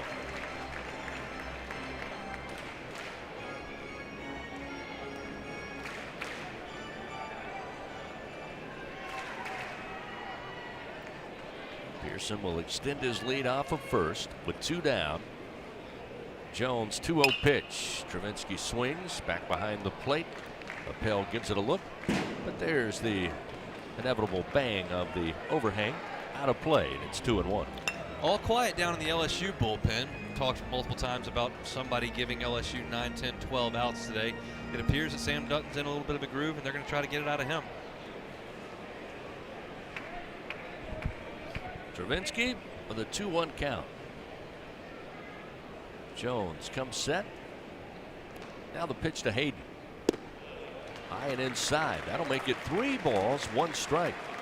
Mentioned Josh Pearson not trying to do too much with that RBI single up the middle. Hayden will be trying to do a lot with this pitch if it's one to his liking. 3-1 with that wind whipping out.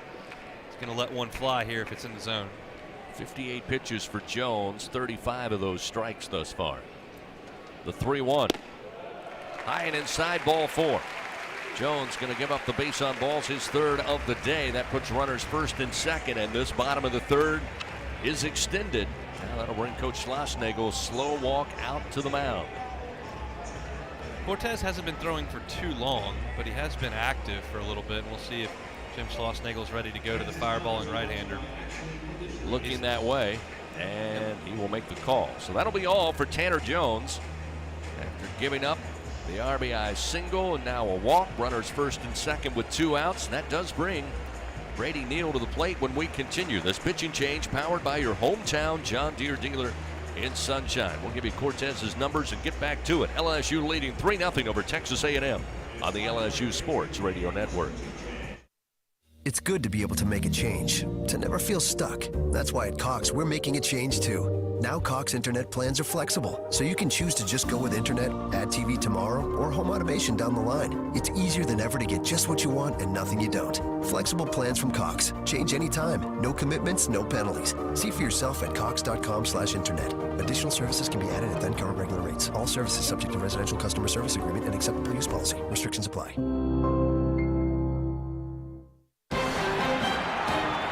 And we're back with the action. Coke Zero Sugar might be the best Coke ever. That's right, Jim. With an irresistible taste and zero sugar, Coke Zero Sugar is a must-try for any sports fan. So make sure you... Wait, Jim, I didn't mean try it right now. We're still on the air. Best Coke ever? Take a taste, Jen. Really? No, not right now, Jen. We got a game to call. Looking for a champion on the field? Look no further than Sunshine, your hometown John Deere dealer in Louisiana. With our help, you can always come out on top. Take advantage of our home run offers on tractor packages, including the unbeatable 0% financing. To learn more and get financed, visit us at sunnyquip.com. Choose Sunshine and choose victory. The reigning national champs play here. Fighting Tiger Baseball on the LSU Sports Radio Network. LSU leading Texas A&M. Bottom of the 3rd inning. It's a 3-0 LSU score. They've plated 1 so far here in the bottom of the 3rd. That forces Tanner Jones, the Aggie starter, off the mound. Chris Cortez now will take over. Brady Neal comes to the plate. He got the Tigers on the board in the 2nd with a swat to right center field. Cortez is the best pure arm on this Texas A&M staff. His fastball can reach 100 miles an hour, and it sinks a lot. He's had trouble throwing strikes in his Aggie career. Nate Yeske, LSU's pitching coach now, who was in College Station last year, knows him very well. He started a game against LSU last year. It's not an issue of stuff. It's plenty good. It's just a matter of throwing strikes. First delivery to Neal. Misses off the plate to the left-hander, and it's 1-0. This year in 16 SEC innings, he has struck out 24 and walked 8. ERA 5.06. He's given up 12 runs in 16 innings. This fastball at 99 skips off the top of the plate. That'll make it 2-0. You mentioned that start. Cortez, the start in Game 3 in Bryan College Station last year. A&M able to win that 8-6, but he only went an inning and 2/3, gave up 4 hits, 5 runs, 3 of them earned, 4 walks, 3 strikeouts. There's a strike to Neal. It's 2-1. Brady Neal batting .274. That home run back in the 2nd, his 8th of the season. He's got runners 1st and 2nd here with 2 outs. 2-1. Another 100-mile-an-hour fastball, but it misses inside at the belt. That makes it 3-1 now to Neal. If you're Brady Neal right now, you got to get your front foot down early and be ready to hit that fastball because it's very likely coming here 3-1. Neal readies the bat. Cortez, the 3-1. Missed inside and low, ball 4. So Cortez will load the bases, comes in, walks Brady Neal. We'll get Stephen Milam to the plate, who doubled the right center field back in that second inning. And that's the deal with Cortez. 100 looks cool on the scoreboard, but if you don't throw it over the plate, you're not going to get very many guys out. He immediately comes in and issues a 5-pitch walk. So now we'll see Milam. Again, got some great freshmen on display this weekend for both Texas A&M and certainly LSU. Milam, one of those, I think a candidate for the all-freshman team, along with Ashton Larson. It's the first pitch missing low, and Cortez indeed having trouble finding the strike zone. Another 100-mile-an-hour fastball, but it makes a 1-0 count, and that immediately will bring Max Weiner, the pitching coach, sprinting out to the mound. If you're Stephen Milam here, you've got to be very, very composed. It's a big spot for a young player. He probably hasn't seen a lot of 100-mile-an-hour fastballs in his entire life, so the urge is to be really aggressive and try to go get it, but you realize that you've got a pitcher that's really struggling with his command right now. He's thrown 6 pitches and 5 of them have been balls, so you can't help him out. I'm assuming they'll probably have the take on here 1-0 to make sure that Cortez comes into the strike zone. But I like the matchup here with Milam because his swing is so short and compact against this heater. All you're looking to do is play some pepper and spray one into the outfield. That would likely score a couple of runs. Last Friday was a thrill to have Skip Bertman, the legend, here inside the booth for an inning. We talked about Stephen Milam. He said, here's what's impressive. Again, he's batting .305, but very impressed with his maturity to understand the situation. He's batting .325 with 2 outs in the inning and loaded bases, batting an even .500. The 1-0, again, misses outside, 101 miles an hour, but it makes it 2-0. The take's going to be on until Cortez throws a strike. They're just simply not going to help him here. Bases loaded, 2 outs. LSU up 3-0. The 2-0 pitch. Take is on, and it's a strike.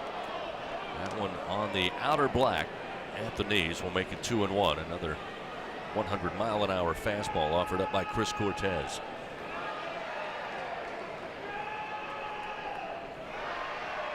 Two-1 to Milam. Bouncer towards the shortstop, Camarillo. He will field it, step on second base for out number 3. But the Tigers do add to their lead. 1 run on 1 hit. They leave 3 men on, but they have a 3-0 lead as we head to the top of the 4th inning here in Game 3 on the LSU Sports Radio Network. Hey Tiger fans, this is Josh Smith. Heat and humidity can really take their toll on athletic performance, especially here in Louisiana. Beat the heat with the Tiger Air Zephyr, a rechargeable clip-on cooling fan that uses our revolutionary air accelerator technology. Now you can stay cool whether you're playing, working, or watching the Tigers at the box. Make sure to get yours today at TigerAir.com. That's TigerAir.com. That's TigerAir.com. What does it mean to be the best? How do you achieve success? For Our Lady of the Lake Health and LSU, we do it by working as a team. We achieve greatness together. Our partnership means student athletes get the best care so they can perform their best and be there for the team. Our Lady of the Lake Health and LSU. Together, we roar. Baton Rouge isn't just the capital of Louisiana, it's the capital of college baseball. The fans, the players, the entire atmosphere. When it comes to baseball season, there's no better place than Baton Rouge. And the fun extends beyond the box, with plenty to do off campus. Explore some of Baton Rouge's best bites. Visit our incredible museums and enjoy the sweet sounds of swamp blues, born right here in Louisiana's capital city. Check out visitbatonrouge.com for more things to do on your next trip. LSU Fighting Tiger Baseball lives here. The LSU Sports Radio Network. A&M coming to the plate, down 3-0, top of the 4th inning. A reminder, fans, when the Tigers win, you win. Enter promo code LSU50 the day after an LSU baseball victory, and you'll receive 50% off your online pizza order at papajohns.com. Better ingredients, better pizza, Papa John's. Again, just giving you a hint, LSU won last night, 6-4. Jackson Appel, the catcher out of Houston, Texas, will lead it off. The left-hander popped out foul territory his first time up to Jones. He'll take the first pitch, launch it into deep center field. Going back, Jake Brown spinning, gets under control and on the track. We'll have it for a loud fly ball out to start the top of the 4th inning. That ball just didn't want to come down. It just kept going and going, and Brown kept drifting and drifting. He caught that one about 400 feet from home plate up against the wall in center field. This is a big inning here for Sam Dutton because that was a big out that A&M just got with the bases loaded. LSU could have threatened to break this thing open early in a Sunday ball game, and they get out of trouble. Now it's an opportunity for them to kind of take control of the momentum if they can answer with some runs, but 1 pitch, 1 out. Hayden Schott stands in. Dutton delivers a pitch for his strike, and it's 0-1. Schott, the DH, 0 for 1 today. Over the weekend, so far here in Baton Rouge, he's 1 for 7. There's a swing and a foul tip into the backstop. And Dutton works ahead, 0-2. We've said it. Sam Dutton's on the mound. You can pretty much count almost like a machine. It's going to be in the strike zone. And his ability to change the angles and the levels, make the eyes move a little bit, has been his strength with 25 strikeouts on the year. That 0-2 pitch outside, make it 1-2. Well, like a changeup from up here, which we don't see very often from Sam Dutton. More of a fastball slider guy, but looked like he was going right on left changeup there away. Here's the 1-2 pitch, and again, Schott will swing and foul it back.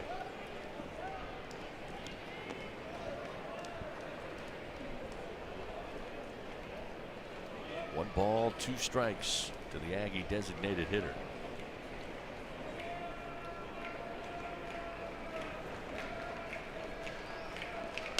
Again, swing and a foul ball out of play. 1 ball and 2 strikes. Schott adds a little West Coast flavor to this Texas A&M Aggie team. A couple from the West Coast. But he's been playing on the East Coast. 2 years at Columbia, making his way to the SEC. Here's the 1-2. Popped him up near third base. Tommy White coming in, but Michael Braswell will make the call and the catch for out number 2. Just great pitching from Sam Dutton. He goes with the changeup away that misses, and he tries to sneak the fastball by him at 92, and Schott fouls that away, was late on it. And here he just goes with a breaking ball away as well, and Schott just can't stay on time. He's way out in front of it, gets the end of the bat on it, and pops it up. Very weak contact. Just never comfortable there for Schott, and that's great pitching from Sam Dutton. Ali Camarillo, shortstop, strikeout victim back in the 2nd inning. Stand in, another California player for Coach Schlossnagle. First pitch from Dutton in for a strike, and it's 0-1. As we mentioned yesterday, Chula Vista, California, home of Jordan Thompson, who had a well of a career, and what a finish to his time as a Tiger in Omaha last season in the final game, championship game, as it turned out. There's a swing and a foul back into the screen. And it's 0-2 as Camarillo behind in the count. I think you're going to see more and more California players in the Southeastern Conference because they don't want to go to UCLA and Stanford to go play against Ohio State and Penn State in baseball. It's just not a desirable option. All the money, the facilities, the interest, the passion, the attendance here in the South. I think more and more West Coast going to end up in the SEC. Helps when Jay Johnson has that West Coast tie as well. This one jammed in on the hands. A little light fly ball to the shortstop, and Braswell will have it for out number 3. And Sam Dutton, nice work again in the top of the 4th. The Aggies go in order 1-2-3. We played 3.5. It's a 3-0 LSU lead. Tigers coming to the plate. Braswell, Brown, and then top of the order Larson. We continue on the LSU Sports Radio Network. Unrivaled content, unprecedented access. LSU Gold, powered by Bayou Traditions, is the only place for exclusive behind-the-scenes content featuring your favorite LSU teams. It's all access to the Tigers all year long, from pregame warm-ups to postgame celebrations and every moment in between. You can watch LSU Gold anywhere, anytime, and on your favorite device. Go to lsu.gold today to sign up for your free 7-day trial, so you can be there for each step of LSU's championship journeys. That's lsu.gold. The SEC is more than the Southeastern Conference. It's the Saturday Electrifying Conference, the Sunday Elite Conference, the Stadium Erupting Conference, the Stunning Eyeballs Conference, the Superbly Entertaining Conference, the Storied Enduring Conference, and more often than not, the See You Later Everyone Else Conference. This is the SEC, where it just means more. Going to the track, the wall, see ya! Tiger fans, have you ever wanted to watch LSU baseball on TV but hear the action from the LSU Sports Radio Network? Just sync the game with the LSU Sports mobile app. It's easy to do. Just pause the TV. Use the LSU Sports mobile app to stream the audio on your smartphone or tablet. Connect to a smart speaker, then wait for the audio to catch up to the point your TV is paused. Push play, and you are all set. Sync the game with the LSU Sports mobile app for iOS and Google devices. Download it today. Tigers win! Tigers win! The reigning national champs play here. Fighting Tiger Baseball on the LSU Sports Radio Network. Your Tigers come to the plate. They have a 3-0 lead over Texas A&M. Bottom of the 4th inning, and Michael Braswell going to lead it off. And Braswell, quiet this weekend. Coming into today's game, 0 for 6, now 0 for 7 after being caught looking back in the 2nd inning, but looking to get it started here. As the first pitch from Cortez, the relief pitcher, misses low, and it's 1-0. Cortez throwing fire, but not in an accurate way, at least early on. Here's the 1-0, and again missing. Fastball at 99 will make it 2-0 now to Braswell.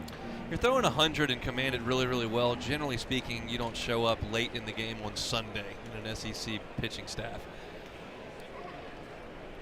Here's the 2-0 pitch to Braswell. Catch the outer half as he dials it back at 88 miles an hour. Make it 2-1. Oh, wait, hat tip to the LSU fans this weekend. Tigers come in 7-14 in league play. Not thought to have a great chance to win this weekend. It's been packed for 3 days.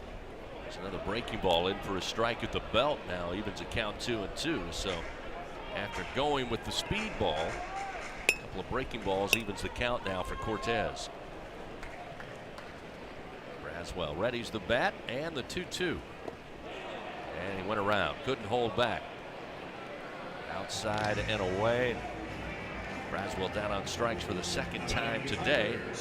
That will hit Jake Brown to the plate, who grounded out to Chestnut, the 2nd baseman, his first time up. Braswell there was geared up for 100, which you've got to be, and there was the 90-mile-an-hour slider, and he was unable to check his swing. Good pitching there from Cortez. Righty on lefty is Brown stands in. First pitch, swing and a miss, and it's 0-1. Seeing Cortez go to the slider now. 4 of the last 5 pitches have been of the off-speed variety. The 0-1 to Brown. Off the end of the bat, down the line in left field, coming over. Sorrell can't get to it, has to take it on the hop. And Brown goes opposite field on a 100-mile-an-hour fastball. Drives it in for a base hit to left. That's impressive hitting there from freshman Jake Brown. I mentioned this with Milan, but these guys have not seen a lot of 100 in their lives. That usually takes a couple of years of college experience. Brown got one out over the plate there, did not try to pull it, did not try to hit it really, really hard, just got the barrel to it and sprayed it into left field the opposite way. That's really, really talented hitting there from a young player. So after the freshman Brown with a base hit, top of the order, freshman Larson stands in. First pitch, he tries to go opposite field, but lifts it foul into the seats down the line in left, and it's 0-1. Larson today 0 for 2. LSU this season, Hunt, has tried a number of hands at the leadoff spot. Ashton Larson, again, one of the better hitters since becoming an everyday player. First to throw over to keep an eye on Brown. He's 2 for 3 in stolen bases. He's back safely. Your thoughts on Larson at top of the order? It's a great place to hit, and I think that he makes as much sense as anybody. It's very similar to Texas A&M with Laviolette and Montgomery there 2 and 3 to have Grahovic there in the leadoff spot. LSU's trying to find that in front of White and Jones. Pitch got loose from Cortez, missed outside. It's 1-1 now to Larson. Larson leading the team coming into today in SEC play, batting .390. He's 2 for 10 so far this weekend. Runner at first, 1 down. Here's the 1-1. Across the plate. It's Cortez ahead, 1-2. Good breaking ball there. Pushing 90 miles an hour. That one at 87. He threw the one to Braswell at 90. It's hard stuff here from Chris Cortez. Larson awaits. Cortez will turn and throw to first. A little closer play, but Brown gets back with the right hand. To the bag at first. Still 1-2 the count to Ashton Larson. Fans, find out how you can build a better workday every day with Cintas. Visit Cintas.com and get ready for the workday. Cortez, again, throw over. Yeah, a little close there as Brown gets back. In a sense, Schlossnagle and company think maybe with Larson at the plate, put on a little hit and run. Not a huge lead. 2.5, 3 steps off the bag for Brown. Here's the pitch way outside. That'll leave him the count 2-2. Tigers 3 runs on 4 hits, highlighted by Brady Neal's 2-run bomb in the second inning to give the Tigers their early 2-0 lead.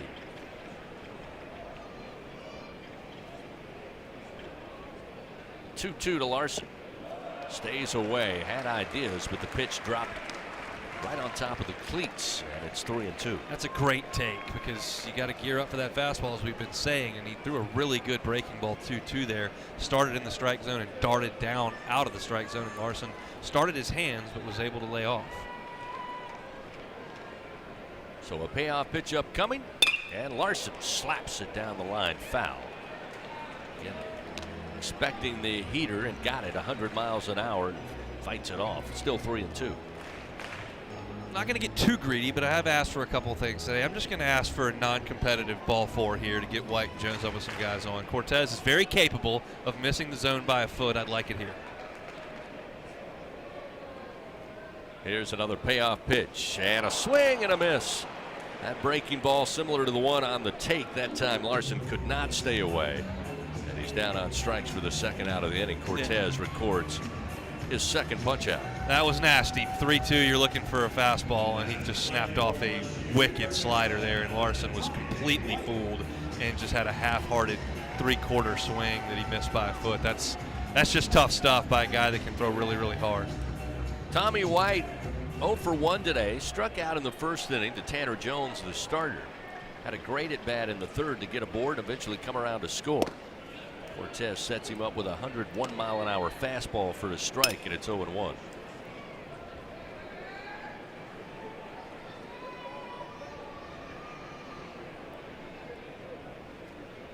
Cortez, the 0-1 pitch, and a swing and a miss.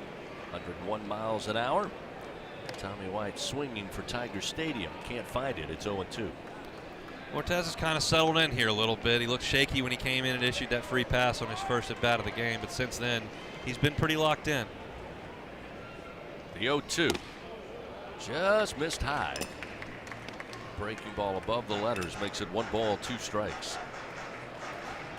A lot of room on the right side as first baseman holding Jake Brown, second baseman pinched in towards the middle. If Tommy could shoot one into right field.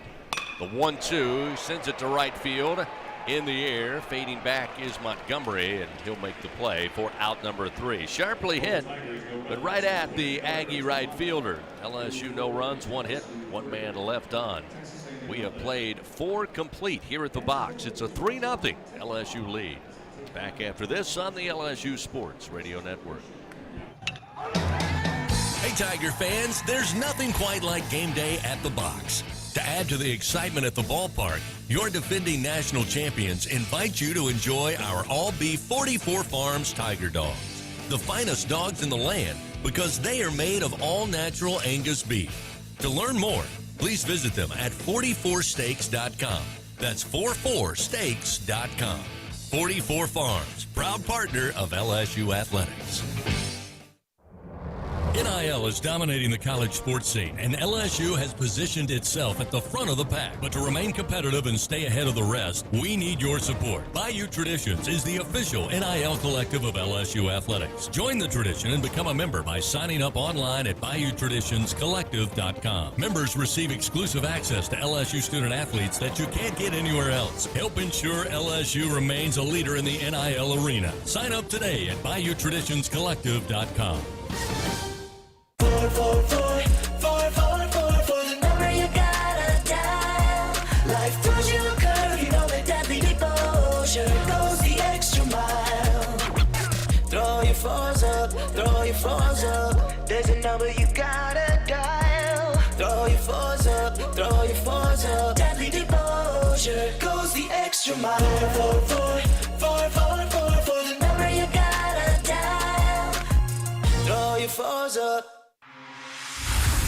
This is LSU Fighting Tiger Baseball on the LSU Sports Radio Network. Certainly things heating up here in South Louisiana, but fans, remember, whenever you're ready to cool it down, count on Slow Melt Ice. Colder, cleaner, and longer lasting since 1997. Check them out at slowmeltice.com. That's SLOMALTICE.com. Caden Sorrell, the left fielder for Texas A&M, will get it started for the Aggies. Move to the top of the fifth inning. LSU leading 3-0 here in Game 3. Sam Dutton delivers, and the first pitch lifted in the air to center field. Brown on the run. Brown can't get to it. Takes a bounce on the track. He'll pick it up. And around second, on his way into third. The throw coming in not in time as Sorrell with his 5th triple of the season. Deep to center field over the head of Brown. He will start it off with a bang here in the top of the 5th inning. Yeah, Sorrell hit that ball really hard and rode the jet stream. Jake Brown got a good jump on it, took a pretty good route to it, but it got over his head and short hopped the wall 405 feet from home plate. So leadoff triple here, and the Aggies really in business for the first time all game long. 14th triple of the year for this Aggie squad. Sorrell at third. That'll bring Chestnut to the plate. He will swing. Dutton gets it by him, and it's 0-1. Chestnut aboard on a walk back in the 2nd inning. Braswell playing deep in the 6th hole. Tommy White is in on the grass. Jared Jones in a little bit as well. And Stephen Milam at second base will play back. So if the ball's hit to the corners, LSU could come home. If it's hit up the middle to either of the middle infielders, they'll have to play it first. Chestnut having to adjust the elbow guard. And will step back in. Runner at third, nobody out. Dutton delivers. And it misses away for ball 1. 1 ball and 1 strike. Justin Lohr down there in the LSU bullpen getting loose. Dutton's done a nice job, but this is about as far as he's gone this year. This will be the 34th pitch for Dutton out of the bullpen. Sam kicks and fires the 1-1. This one a base hit to center field. That will easily score Sorrell. And Texas A&M on the board. A leadoff triple, then an RBI single by Chestnut. 3rd hit of the game for Texas A&M, but it gets them on the scoreboard, cuts the lead 3-1. Nothing cheap about either one of those swings. One hopped off the wall, and that was a line drive shot into center field for a clean single. The Aggies are on the board. Once again, waiting in the wings, the top of the order is now Bender up, who's 0 for 1, flied out to right field, batting in the 9 spot, has a runner aboard with nobody out. A must get out for Sam Dutton and the Tigers. First to throw over to keep an eye on Chestnut, who's 8 for 8 in stolen bases. Where Michael Braswell is playing at shortstop, he can't turn a double play. There's no chance for him to get to second base. So a ground ball to Stephen Milam, he'll have to take it himself to second base. Dutton checks the runner. Now the right-hander brings it to the plate, and it catches the outside corner with a fastball. And it's 0-1 to Bender up. Batting .206. Again, not a lot of action this season. 35th plate appearance.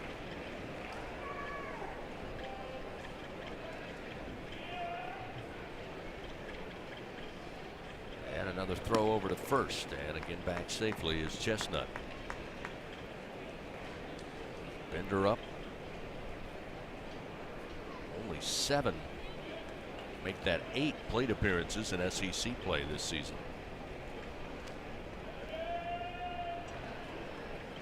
Sizable lead off first, and Dutton realizes and throws over. I could be wrong, but I don't think Chestnut's going to go anywhere. You've got Grahovic in the top of the order on deck. You're trailing by 2 runs. It just doesn't seem like a spot you would want to risk trying to steal a base, but we'll see. 0-1 the count, and the pitch to Bender up outside, evens it up 1-1.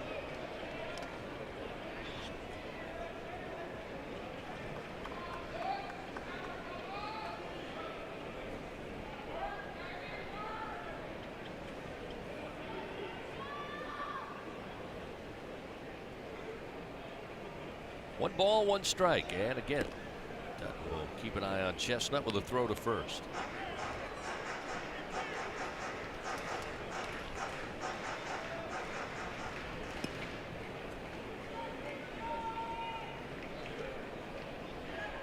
One ball, 1 strike. Dutton looks in, and the swing fouled back into the screen. A fastball from Dutton. That will make it 1 ball and 2 strikes. There's a bluff there on a steal attempt from Chestnut. He took 2 steps like he was going. The LSU dugout yelled runner, and then he pulled up and stopped in his tracks.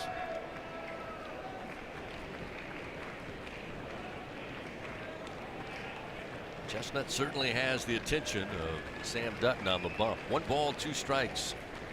The pitch to Bender up. He'll swing, lifted in the air, foul territory. Jones coming over, and it will be out of play, catching the overhang. Still 1-2. Fans invite you to listen to the Jay Johnson Show. 3 more episodes this season coming up on Monday night, 6 o'clock. Tune in on Eagle 98.1 FM, our flagship here in Baton Rouge. Live streamed at the LSU Sports mobile app, or you can come out and join us live at TJ Ribs on South Acadian. The Jay Johnson Show, Monday nights at 6, presented by Our Lady of the Lake. Another 1-2 pitch, and lifted to right field, having to come in. Larson on the run, dives, got it in the glove, but can't hold on. Baseball comes out. Everybody is safe now, first and second. And that will get Texas A&M to the top of the order here. That is really deflating. That ball was not hit worth a flip right off the end of the bat. Larson charging as hard as he could and dove, and as you mentioned, got a glove on it, but came up an inch short of reeling it in. That's the 9-hole hitter in front of this trio of great hitters. Love to have an out on the board there, and Larson just could not get to it on the charge coming straight in. So trouble here for Sam Dutton. I think this is probably the last batter that he'll face. Grahovic 1 for 2, a single to start the game in the first. He grounded out to Braswell last time at short. He will take a huge swing, launch one deep to center field. Brown going back to the wall, and it is gone. A 3-run bomb by Gavin Grahovic, and that will give Texas A&M the lead. 4-3 here in the top of the 5th inning. There is still nobody out. Not going to hold these guys down for 3 straight days. They're going to hit the baseball. They're just too good. And that ball was hit very well by Grahovic and got up in that jet stream. And Brown kept going back and kept going back and kept going back. He leapt at the wall, but it just got over the center field wall. Just brutal turn of events there in the course of 2 pitches. One, you think you're probably going to get an out on a ball that's just off the end of the bat, and Larson can't quite squeeze it. And the next pitch gets hit over the wall in center field, and A&M all of a sudden has a lead. Well, the Tigers have been down in the first 2 games, albeit they had the early lead today, now trailing 4-3. And Laviolette, the left-hander, coming up. That'll be all for Sam Dutton. They'll call upon Justin Lohr. A pitching change powered by your hometown John Deere dealer in Sunshine. So we will continue. Take this time out. A&M leading for the first time today. It's 4-3. Nobody out. Laviolette to the plate when we continue on the LSU Sports Radio Network. Looking for a champion on the field? Look no further than Sunshine, your hometown John Deere dealer in Louisiana. With our help, you can always come out on top. Take advantage of our home run offers on tractor packages, including the unbeatable 0% financing. To learn more and get financed, visit us at sunequip.com. Choose Sunshine and choose victory. It's time to score big with healthcare decisions this enrollment period. With a Medicare Advantage plan from People's Health, you get more benefits than original Medicare for no monthly premium. Benefits like $0 copays for primary care and virtual doctor visits. Part D prescription drug coverage, including $0 Tier 1 and Tier 2 generic drugs. A quarterly allowance for over-the-counter items. Plus coverage for hearing aids, dental services, and glasses or contacts. Call People's Health to learn more. 1-855-633-4207. At Albertsons, curbside pickup is easy, but delivery is even easier. Try our new Fresh Pass program and enjoy unlimited free delivery on all your grocery needs. We're offering even more perks like 5% off some of our best brands like O Organic and Open Nature. Plus, even more rewards that never expire to use on gas or free groceries. Start your free 30-day trial today when you sign up for Albertsons Fresh Pass and get free delivery anytime and exclusive perks. Visit albertsons.com/freshpass for program detail. Albertsons, fresh foods, local flavors. Follow the powerhouse of college baseball on the LSU Sports Radio Network. Justin Lower taking over for LSU, now trail by a run 4-3. Eventually Texas A&M able to get the bats going. They do it here in the top of the 5th inning. All started with a leadoff triple to center field, followed by a single, another single, and then a blast to center field off the bat of Grafhovic. Now Jace Laviolette coming to the plate. Justin Lower again coming in for Dutt. Going to find 3 quick outs here, and it will not be easy. First pitch to Laviolette is missed inside. Ball 1. Jace has been a strikeout victim both of his first 2 plate appearances this afternoon. The 1-0. Miss low from Lower, and it's now 2-0. Justin Lower been called upon 7 times in SEC play, gone 6 innings, allowed 10 hits and 4 runs, all earned. Struck out 8 and walked 3. Comes back with a fastball for a strike to make it 2-1 to Laviolette. Jared Jones with a left-hander up, playing behind the first base bag, hugging the line as that pitch got loose. Breaking ball down in the dirt, got away from Neal. It's now 3-1. Thatcher Hurd up and throwing in the LSU bullpen. Laviolette will swing, lifted foul out of play, and that will fill the count at 3-2. See what Lower goes to here. He's got a good slider he features to left-handed hitters, and he can throw it for a strike.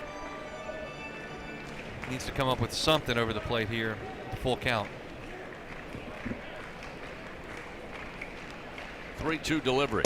And did he go around? They say he did. Laviolette thought it was ball 4 because it was, but he couldn't hold back. And Lower with a big strikeout records the first out of the inning. That was that slider. It's really good against those left-handed hitters, and Lower threw it, swept off the plate, and Laviolette could not stop the bat. He's a punch-out victim for the 3rd time. A little hat trick for Jace today. Braden Montgomery to the plate, again with Lower the left-hander. Montgomery will bat from the right side. Also 2 strikeouts, 1 swinging, 1 looking. First pitch, and the pitch is outside, 1-0.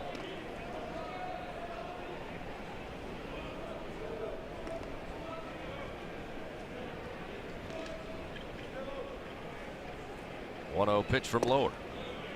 Missed low, and it's 2 balls, no strikes. Montgomery to this point on the weekend 0 for 10 with 4 strikeouts, just a pair of walks.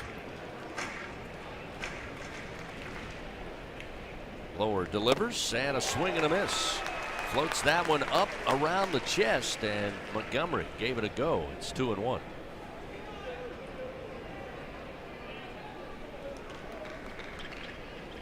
Two-1 from Lower. Just outside. Now 3-1 the count. Able to battle back with Laviolette in a 3-1 count. We'll see here with Montgomery.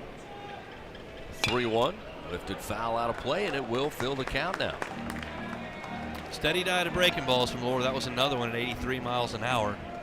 Just not going to give in to a tough hitter like Montgomery, even in a fastball count. Going with his best pitch. We'll see what he comes with. 3-2. Payoff pitch to the plate. Missed high. Montgomery will get aboard by way of walk. Tried another slider there, just didn't have any snap to it. Stayed up out of the strike zone for ball 4. 4 runs on 4 hits for Texas A&M, all coming in this frame, top of the 5th. Still some meat on the bone here for Justin Lower in this Tiger defense. Just 1 out, runner at first, and now we'll see Jackson Appel. But first, Nate Yeske going to sprint out of the LSU dugout, make his way to the mound. Fans, don't let AC or heater outages keep you on the bench this year. Text the words home run right now to 31996. You'll get your $59 AC system check, which is right now the time to do it. AccuTemp Services, proud partner of LSU Athletics. Quick trip around the SEC scoreboard on this Sunday. Georgia threatening to sweep Vanderbilt. They lead 10-5 in the 8th inning. Alabama trying to avoid a sweep in Starkville, Mississippi. They are up 9-5 in the bottom of the 8th inning. Arkansas and Kentucky in their rubber game, and the Wildcats lead that one 7-4 in the 9th. In Columbia, Missouri, it is 4-1. Missouri leads South Carolina.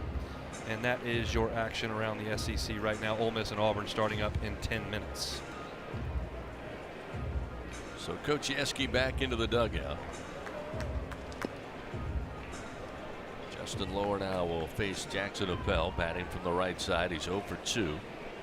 A couple of fly ball outs, one in foul territory to Jones back in the first, and to center field and Jake Brown last time in the 4th inning. Montgomery a huge lead off of first. Again, Lower, the left-hander, will peer over that way. And now come to the plate. First pitch. Out in front, swinging and missing is Appel. It's 0-1. He was looking dead red fastball off the mound visit there and was ready to hit. And Lower snapped the slider right under his bat.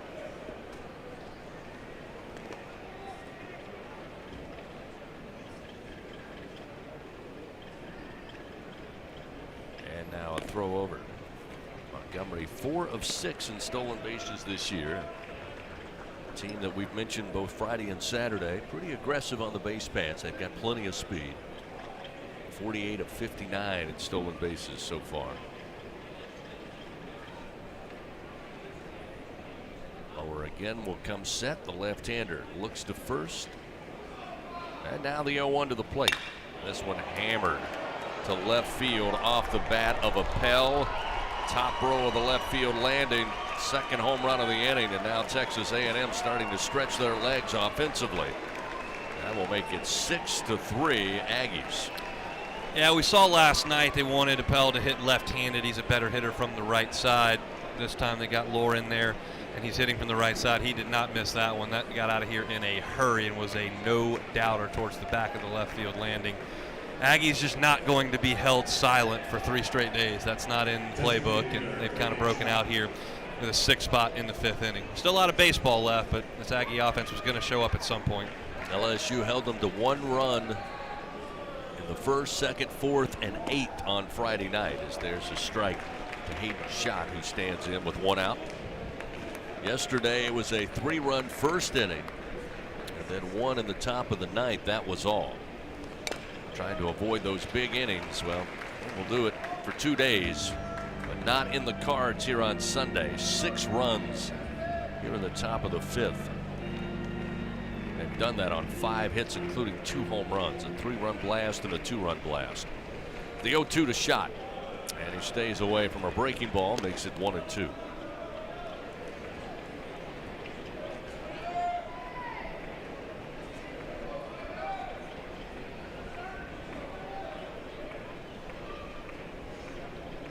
One-two pitch, missed outside. Evens it up. 2 balls, 2 strikes.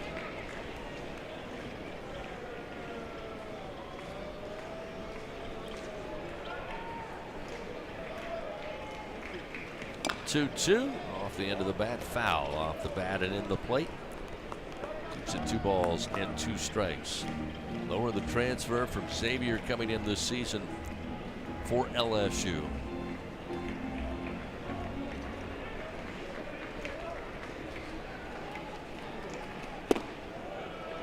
This is on the 2-2 delivery to fill the count, 3-2.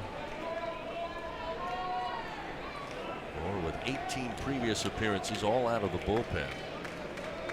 This is 8th appearance in league play. 3-2 in the air to center field. Again, Jake Brown running a mile, gets to the wall and leaps. It comes off the top of the wall. Around second base just now as Brown gets his hands on the baseball. And that will be the 2nd triple of this inning for Texas A&M. And with 1 out, they have a runner at 3rd, and things falling apart for LSU. The wind is absolutely whipping out to left center field, and that's the 2nd ball this inning that's really gotten up in that jet stream and gone. Seems like Brown has had a beat on both of these balls, and they just won't come down. Ends up getting all the way to the wall. That one finally came down at the top of the wall. They're hitting the ball hard at the right place in the ballpark, and Thatcher Hurd's ready to go. I'm sure we're going to see him pretty quickly here. Coach Jay Johnson on the top step, waiting for the right time, and now he'll make the walk out. And that'll be all for Justin Lower. Again, Texas A&M putting on a hitting display here in the top of the 5th. 6 runs on 6 hits, 2 triples, 2 home runs, and they lead 6-3. Thatcher Hurd coming in as the Tigers make a call to the bullpen. Pitching change powered by your hometown John Deere dealer in Sunshine. Back after this on the LSU Sports Radio Network.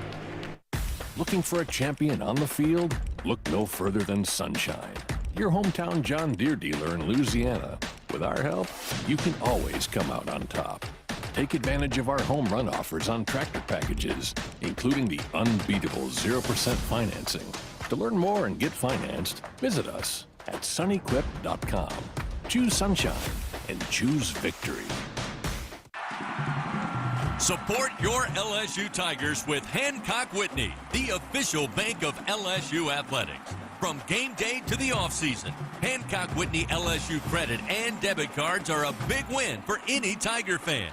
Want to get your paws on these cards? Well, apply online or visit HancockWhitney.com/LSU. Hancock Whitney Bank, member FDIC. All accounts subject to credit approval. Terms and conditions may apply. What does it mean to be the best? How do you achieve success? For Our Lady of the Lake Health and LSU, we do it by working as a team. We achieve greatness together. Our partnership means student athletes get the best care so they can perform their best and be there for the team. Our Lady of the Lake Health and LSU. Together, we roar.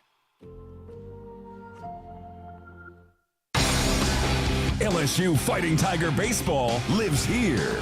The LSU Sports Radio Network. LSU early on had a 3-0 lead, but they run into a steamroller here in the top of the 5th inning. It's one of the top offenses in the country. Finally gets uncorked. Texas A&M 6 runs on 6 hits here in the 5th inning. LSU will now look to Thatcher Hurd to try to put out the fire here and get the Tigers back in the dugout. Again, just 1 out. Runner at 3rd after the 2nd triple of the inning. That one coming off the bat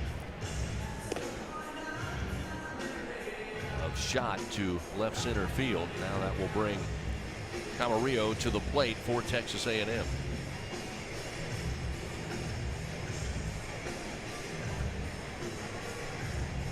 Big spot here for Thatcher Hurd. Try to stop the bleeding here and get LSU back into the batter's box. Well, she's going to bring the infield in here to try to cut down that run at home plate. 6th appearance in SEC play for Thatcher Hurd. Now the 4th time out of the bullpen. He made 2 starts early. Camarillo 0 for 2, but Texas A&M starting to find their rhythm. First pitch from Hurd, breaking ball for a strike. It's 0-1.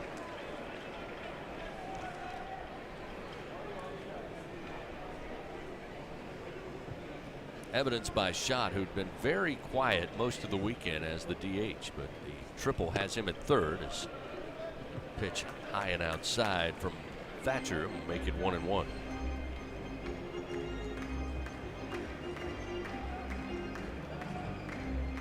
LSU trying to build momentum down the stretch here, and if you remember back to last year, certainly in the postseason run to a title, 1-1 outside and in the dirt makes it 2-1. There was some bullpen for LSU that kind of had not been consistent during the regular season, certainly the back end of the regular season that came alive, and Thatcher Hurd one of those for LSU that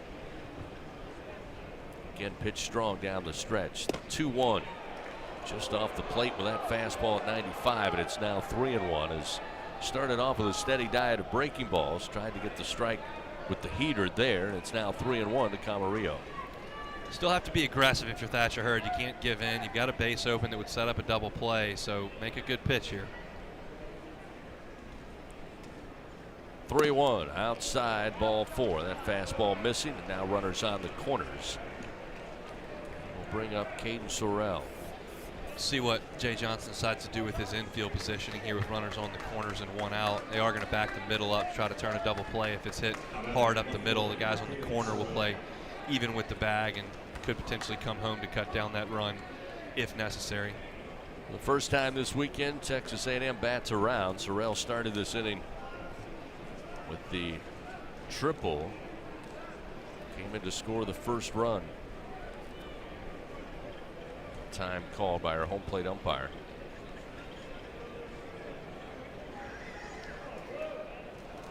And they'll have Tommy White playing on the infield grass. Jared Jones holding the runner on at first, but double play depth for Braswell and Milam up the middle here. Righty on lefty matchup. And the first pitch misses low from Hurd. It's 1-0. Thatcher's having a little bit of trouble finding the strike zone right now. Even the 3-1 fastball that he threw in the previous at bat wasn't especially close to the zone, so he's going to have to bear down and be a little more competitive with these pitches. Brady Neal, some instructions to the LSU infield. And Braswell kind of shade a little closer to second base, but still double play depth with runners first and third and one out. Thatcher's 1-0 pitch. A fastball at 95 gets the strike, and it's 1-1. Aiden Moffitt now warming in the LSU bullpen.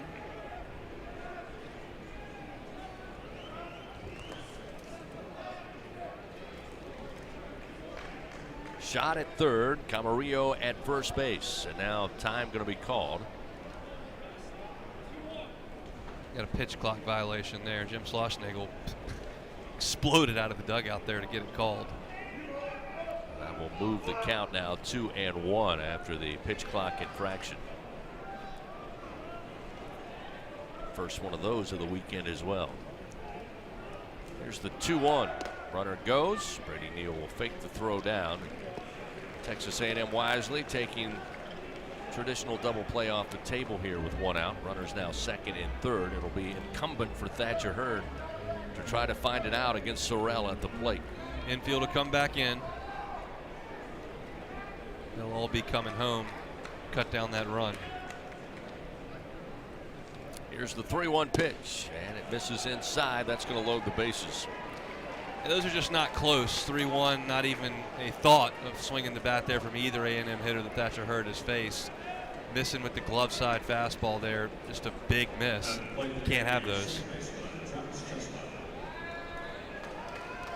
Looks like Aiden Moffitt starting to toss down in the bullpen for LSU. As that one gets loose all the way to the backstop, they'll call for time.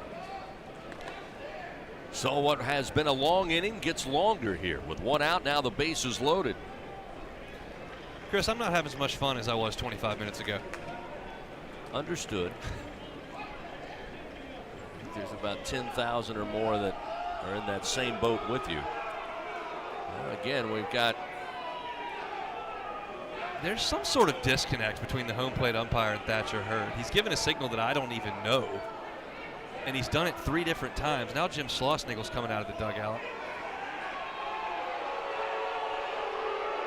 I have no idea what we're quibbling about here. Yeah, again, Chestnut just digging in. This will be the first pitch from Hurd. Again, there was some conversation between Thatcher and the home plate umpire. First pitch missing high, and it's now 1-0.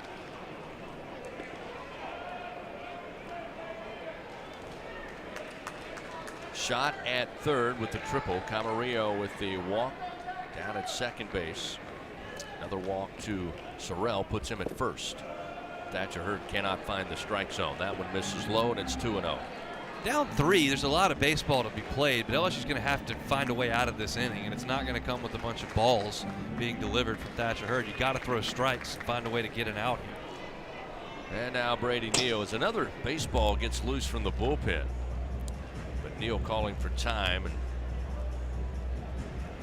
got double barrel action now working down to the pen, and another one gets loose from Moffitt. That's the third he's let go down in the pen. 2 right-handers starting to warm.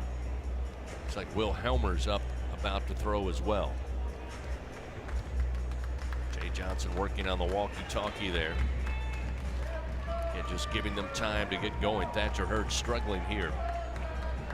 He's thrown 12 pitches so far. He has found just 2 strikes.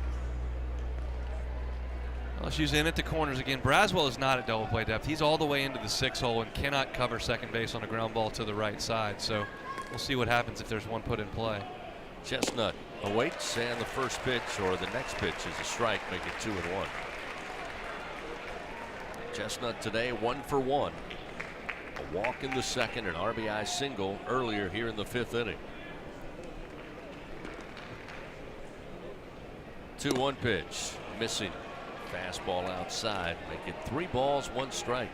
And to reiterate, there are balls and there are non-competitive balls, and these simply aren't competitive. That's 1.5 feet off the plate. If you're just missing the corners, that's one thing, but you're never going to get a reduced swing. Pitches that far out of the strike zone. Nowhere to put him, the 3-1. At the knees, catches the outer black. That'll fill the count now 3-2.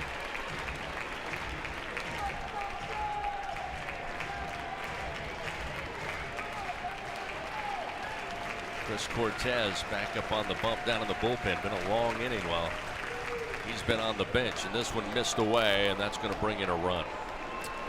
So they walk in a run with the bases loaded. That's going to make it a 4-run A&M lead now, 7-3. Again, emphasizing non-competitive pitches there. Again, with no place to put him. And that will get you to the number 9 hitter, but before that, we'll see another pitching change. Jay Johnson on his way out. That'll be all for Thatcher Hurd. Again, he's got both Moffitt and Helmers. Moffitt looks to be ready to go, and it will be Aiden Moffitt coming out of the bullpen. Another pitching change powered by your hometown John Deere dealer in Sunshine. It's now 7-3. Texas A&M here in Game 3 on the LSU Sports Radio Network. Looking for a champion on the field? Look no further than Sunshine, your hometown John Deere dealer in Louisiana. With our help, you can always come out on top. Take advantage of our home run offers on tractor packages, including the unbeatable 0% financing.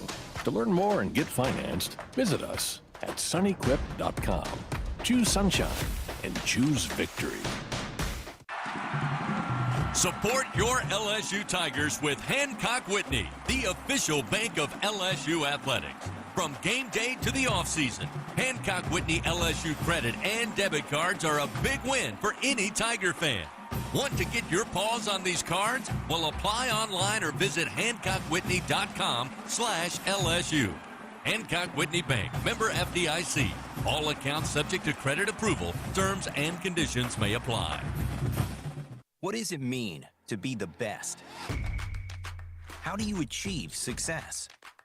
For Our Lady of the Lake Health and LSU, we do it by working as a team. We achieve greatness together. Our partnership means student athletes get the best care so they can perform their best and be there for the team. Our Lady of the Lake Health and LSU. Together, we roar. LSU Fighting Tiger Baseball lives here. The LSU Sports Radio Network. LSU trying to find the answer here in the 5th inning, which has gone on for an eternity. Texas A&M happy to keep it going. They've played it 7 runs on 6 hits after going scoreless through 4 innings. They now lead 7-3. Bases remain loaded. Aiden Moffitt will take over on the mound. It'll be Bender up at the plate. Again, with just 1 out. Going to see Grahovic. Certainly don't want to see Grahovic, Laviolette, and Montgomery come up again for a second time this frame. Yeah, sometimes golfers say some of their best rounds are when their range session before is terrible, and sometimes you hear pitchers say my bullpen before the game was no good, and they go out there and they have a great game. Let's hope that's the case for Aiden here, because it's been a bit of an adventure down in the bullpen and in his warm-ups from home plate. Hasn't necessarily been lighting up the strike zone, so let's hope something clicks in as we get ready to play, because there's nowhere to put anybody for A&M with the bases loaded. It's time to throw some strikes. Bender up had the base hit to right field. Just a little light flare. Larson coming in. Got his glove on it, but couldn't hold on. That was this inning? Huh. Yep. Kind of really was the shot in the arm for Texas A&M that got them to the top of the order, and the damage being done. First pitch, breaking ball from Moffitt, a called strike. It's 0-1.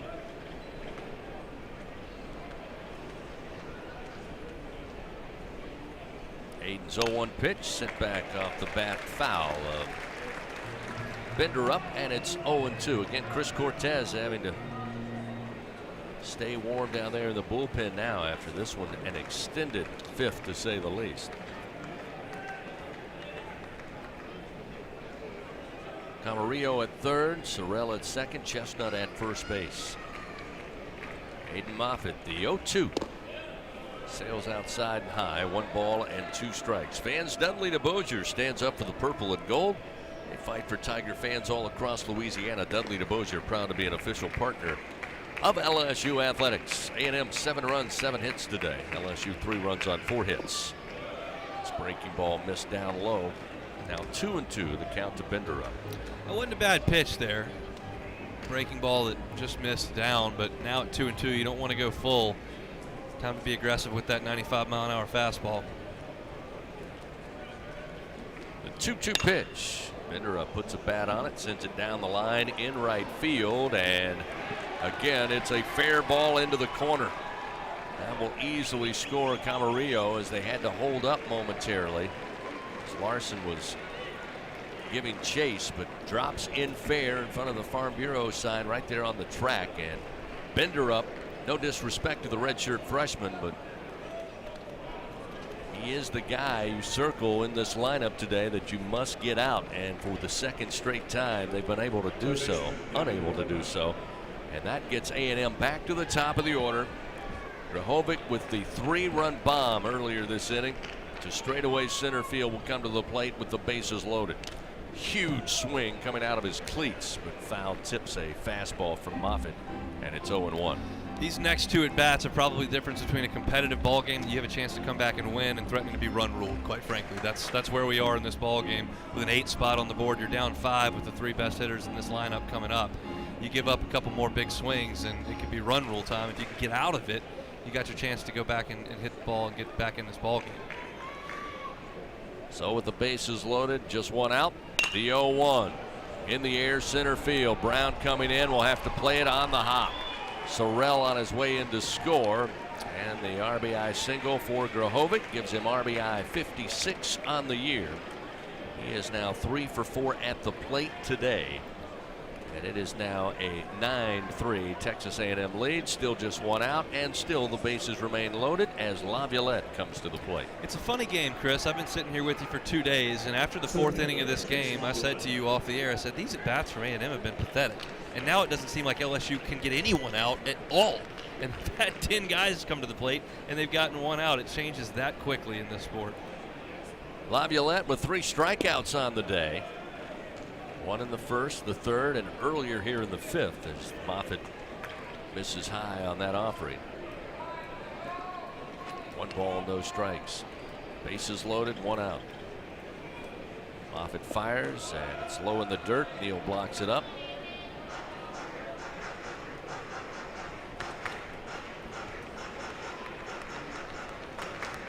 Cam Johnson now in the bullpen for LSU. Starting to throw, the left-hander. 2-1, swing and a miss.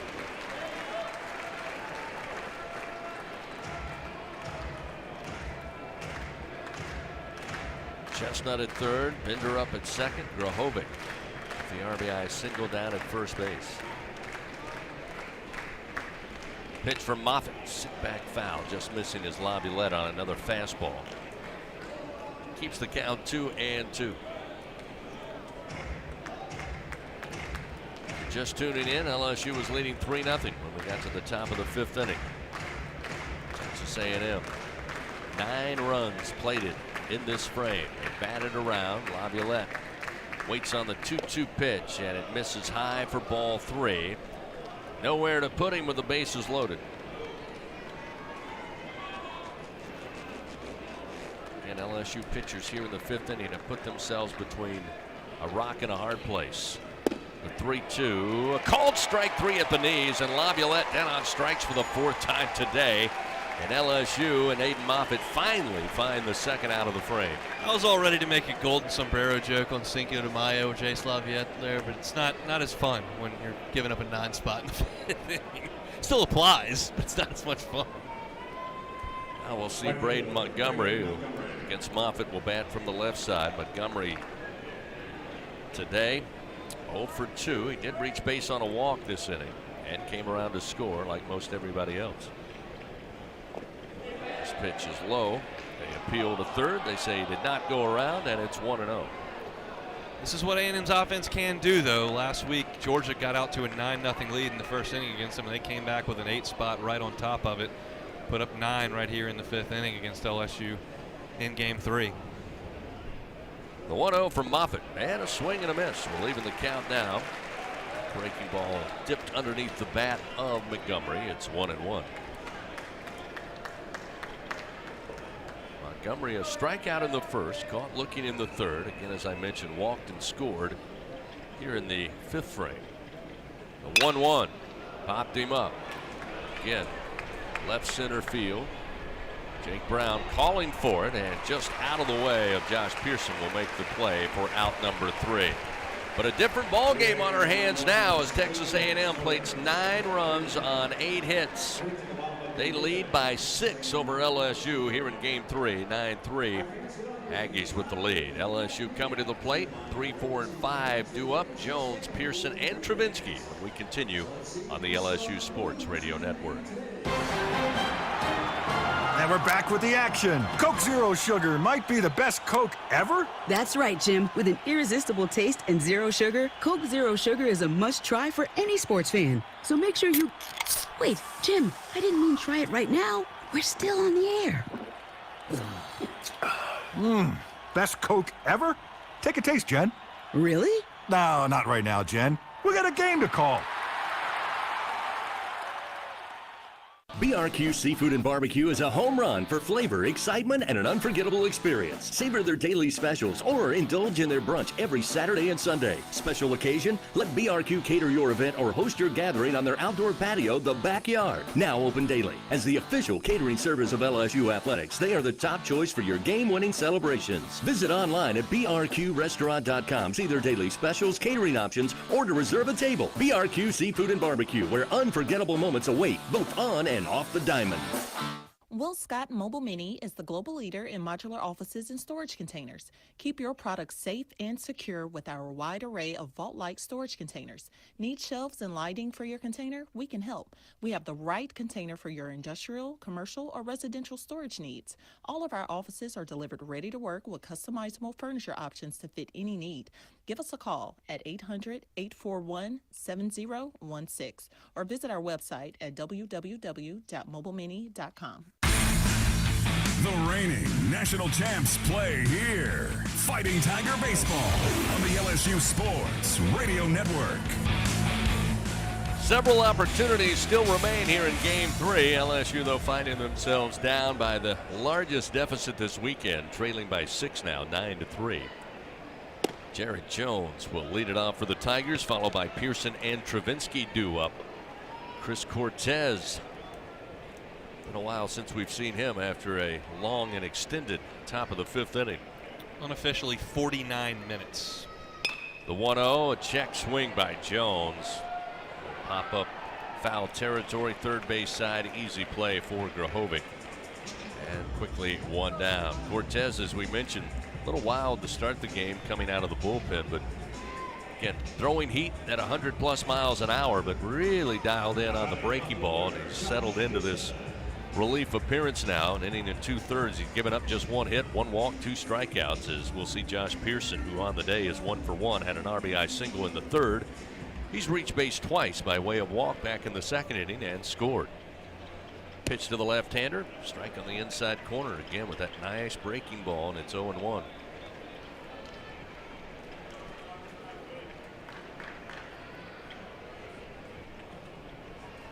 The 0-1, swing and a miss. 0-2, quickly Pearson behind in the count. Cortez didn't seem fazed by that hour-long break he just took.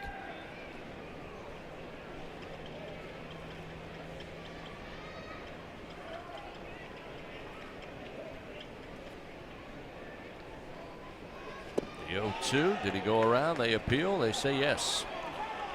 And the breaking ball in on the left-hander. Pearson trying to hold back, unable to do so.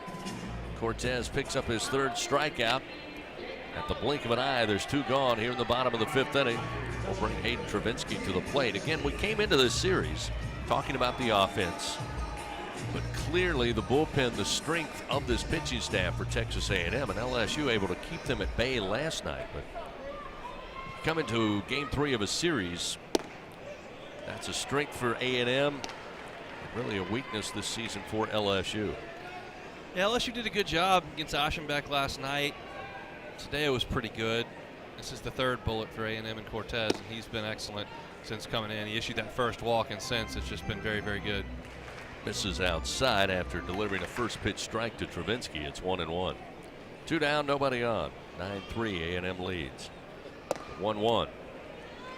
Brings the heat, but misses low and away. Now 2 balls, 1 strike. Travinski on the day, reached base by a walk in the 3rd, was a strikeout victim to the starter Tanner Jones back in the 2nd. Here's the 2-1 pitch, and again, comes with a fastball, but it's off the mark. 3-1.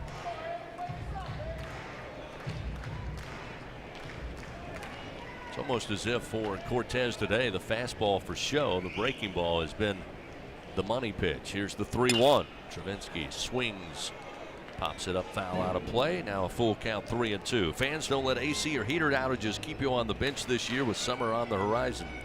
Text home run to 31996. Get your $59 AC system check. AccuTemp Services, proud partner of LSU Athletics. 2 outs, nobody on. Travinski at the plate, expecting a payoff delivery coming up for Chris Cortez. The 3-2. Foul tip off the bat. Rolls to the backstop. Still 3 balls, 2 strikes. As you mentioned, a lot of sliders from Cortez, and they're coming in at 89 miles an hour. It's a firm slider, but he's throwing a lot of them, and Travinski just got a piece of that one. LSU 3 runs on just 4 hits today. 1 error, 5 men left on. Texas A&M, that huge 9 spot in the 5th. 9 runs, 9 hits, no errors, 6 men left on. There's a swing and a miss. Travinski down on strikes. That time he goes to the fastball at 99 miles an hour. And LSU very quiet here in the bottom of the 5th inning. We've played 5. Texas A&M on top by 6 runs. It's 9-3 Aggies. We head to the top of the 6th on the LSU Sports Radio Network. Bridgeway Hospice, the official hospice of LSU Athletics, is the champion's choice for hospice care in South Louisiana. With over 10 years of excellence and experience, Bridgeway has 3 locations to serve you and your loved ones: Baton Rouge, Lafayette, and Plaquemine. Ask for Bridgeway Hospice by name. Your champion's choice in comfort and compassionate care. Bridgeway Hospice says, go Tigers! Looking to make your next corporate event, church festival, or school field day the best one yet? Well, look no further than Grayson's Events and Entertainment. They have it all, from carnival rides to mechanical bulls, inflatables, and much more. They truly are your one-stop shop for all your party and event rental needs. Give them a call at 225-436-6520 and use promo code RADIO25 on your next order at Grayson'sEventsEntertainment.com. Louisiana's best event specialist. You won't be disappointed. Hey Tiger fans, no game day is complete without Noel Spirits from Noel Family Distillery. Founded by a father-daughter duo, Noel Family Distillery is the only Louisiana distillery offering authentic tequila. Their additive-free tequila captures the spirit of Louisiana, creating a spirits experience worthy of the Tigers and their loyal fans across the country. Noel Tequila is proud to be the official tequila of LSU Athletics. Enjoy Noel Tequila at the box or grab a bottle of your own at many fine retailers. Learn the unique Noel Distillery story at noeldistillery.com. Follow the powerhouse of college baseball on the LSU Sports Radio Network. Top of the 6th inning, Texas A&M leading 9-3 here in Game 3. Looking to avoid the sweep, LSU with their 2nd straight opportunity to win 3 in a row in SEC play. After a good start, leading 3-0, Texas A&M eventually comes crashing through the door with 9 runs in the top of the 5th inning. Aiden Moffitt back out on the bump. Jackson Appel, the catcher, at the plate. And the first pitch sent back foul off the bat. Fastball will make it 0-1. Appel 1 for 3, had 1 of 2 home runs for the Aggies in the 5th inning. His a 2-run variety. From the right side of the plate against the right-hander Moffitt now. He'll bat from the left side. Here's the 0-1. Outside and high, evens the count, 1 ball, 1 strike. Craziest thing about that 9 spot that A&M put up were the 3 outs were Chase Lavalette and Braden Montgomery. They accounted for all 3 outs there. The rest of the lineup did all the work. The 1-1. Pell will swing, launches it in the air, down the line in left. Pearson coming over, and Pearson with a foot in foul territory will make the play for out number 1. Pearson had to come a long way to catch that ball. Tommy White was going backwards, Michael Braswell coming out, and the wind was blowing it towards the foul line. But Pearson came over and made the routine play. Just took a long time to get over there. Now we'll see Schott, the DH. Came into the game after 2 contests here in Baton Rouge, 1 for 6. He is now 2 for 9, but had the triple and scored in the 5th inning.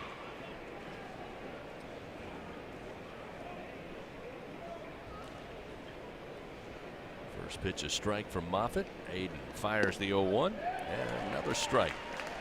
0-2. It's been fun to watch the development of Aiden Moffitt. He came to LSU as a young man that could just throw a baseball really, really hard. And he's developed into a true pitcher. Those are 2 breaking balls that he's landed for strikes there. Still got 95 in the tank, but the development of the breaking balls has been fun.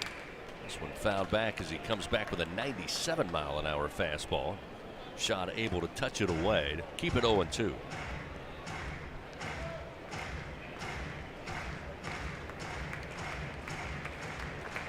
Saw Cam Johnson up earlier in the bullpen. Nobody throwing now for LSU. It's silent. Moffitt ahead. The 0-2 pitch. Fastball outside will make it 1 ball, 2 strikes. Another one at 97 there.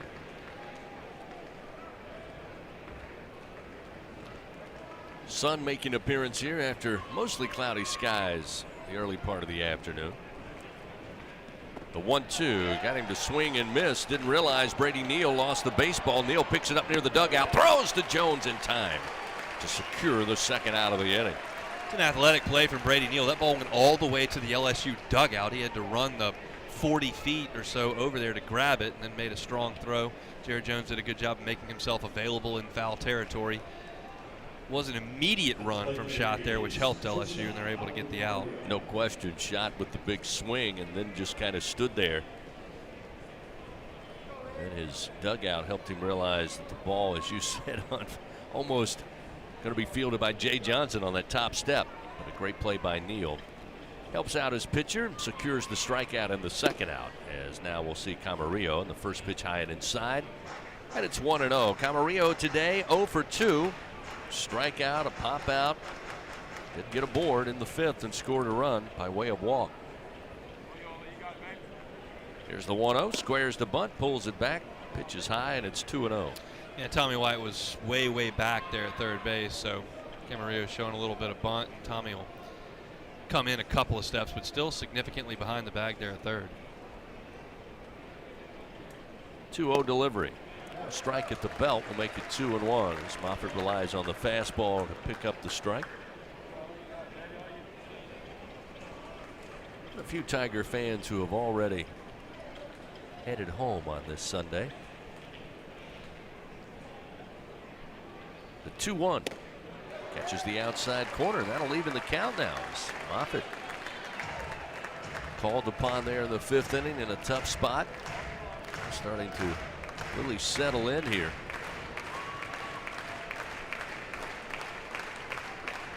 Even count, nobody on, 2 outs, and the 2-2. This one going to be knocked in a base hit into shallow right center field. Camarillo with his first hit of the game. That will give Texas A&M double-digit hits on the day. They now have 10. Call that one fighting one off. It's a full count pitch, and Moffitt came in there, and Camarillo didn't get a ton of it, but he got enough of it to flare it into right center field over the head of Milam. Hit them where they ain't, they say. Caden Sorrell had a triple in the 5th inning his first time up, scored a run. Came up again, aboard on a walk, and would score a run. 2 walks and a triple today for the Aggie left fielder. A runner on. First pitch, ground ball right at Jones. Didn't have to move, and he'll step on the bag for out number 3. So no runs, 1 hit. Hayden Moffitt keeps it a 6-run deficit for LSU. 9-3, Texas A&M leads. Tigers will have 6, 7, and 8 due up. Neal, Milam, and Braswell as we continue on the LSU Sports Radio Network. Tiger fans, this is Eddie Kennison, former LSU football wide receiver. If you know me, you know I'm all about making big plays. Tigers win! Tigers win! That's why I joined the team at LSU Sports Properties. Our goal here is to help businesses make big plays both on and off the field. If you want to give your brand that competitive edge and be a part of the biggest stage in college sports, give the corporate sponsorship team at LSU Athletics a call. Your brand, our fans. Utilize the power of LSU Athletics to promote your business and sponsor LSU Athletics today. Call 225-578-2788. Go Tigers. When are 3 letters more than 3 letters? When they represent 14 storied universities, generations of tradition and unbridled passion, stadiums and arenas swelled with diehard fans, more than 260 national titles, thousands of All-Americans, and hundreds of Olympians. And the one conference where every catch, shot, swing, and stride just means more.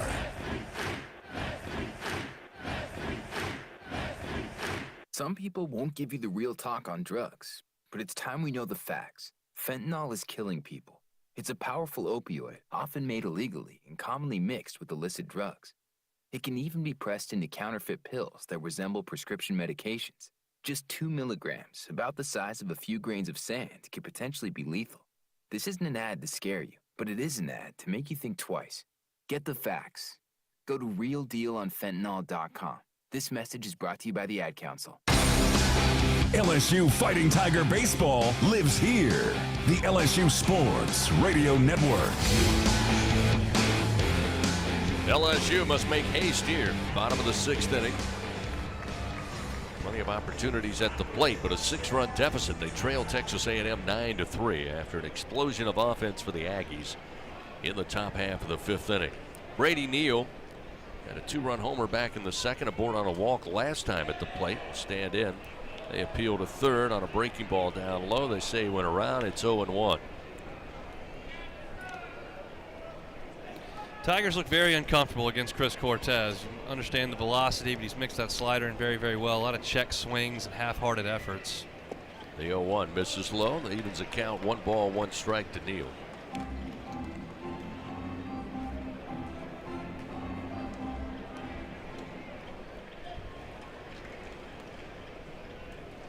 Again, the wind blowing strong as it has most of the day, right to left. The 1-1 chopper towards second base. Chestnut will charge in, field it, throw to first in time for out number 1. Just not a lot of hard contact. Brady Neal got way too far on top of that one. Just a chopper, second base, an easy play there for Chestnut charging in. Cortez has done a really good job of getting ahead. He's used that breaking ball exceptionally well and snuck some fastballs in there. It's been an impressive effort. And that's what A&M needed when they got that big spot, is to not let LSU garner any of the momentum back, and he has not allowed LSU to do any of that. Steven Milam stands in. He's 1 for 2, had a double in the 2nd inning, left stranded.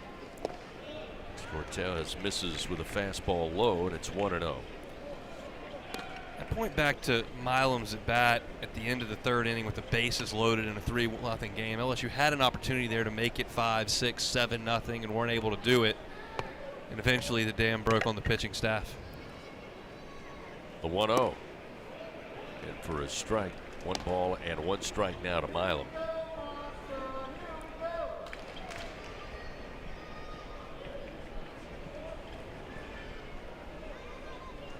Milam batting from the left side, and he swings and misses at that breaking ball. Down low above the cleats, and it's 1-2.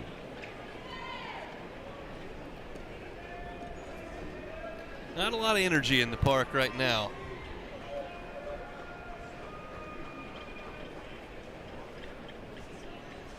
Behind in the count, Milam awaits, and the 1-2 pitch.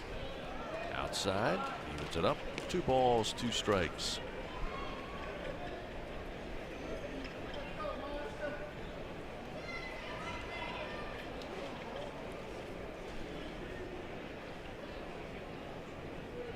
Two-2 delivery, and a chopper right back to the mound. Going to be grabbed by Cortez. Will easily flip underhanded over to Bender up. Two soft pieces of contact on the ground results in 2 outs, and it brings Michael Braswell to the plate, who's 0 for this weekend. A couple of strikeouts today, one looking, one swinging.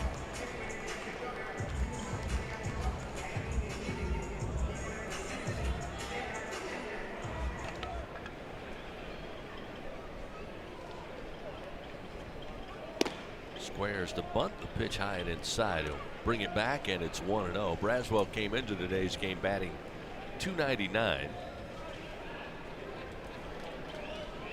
but .324 coming in SEC play. Here's a swing and a miss. Again, a check swing, but the high heat evens the count 1-1. Just a great indicator of just how uncomfortable LSU is against Cortez. Just a lot of check swings and non-committed efforts. The 1-1. Full swing on a fastball, but fouled straight into the dirt, and it's now 1-2.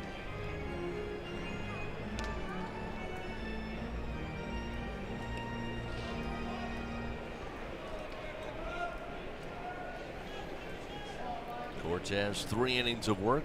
Again, just giving up 1 hit, 1 walk, 4 strikeouts.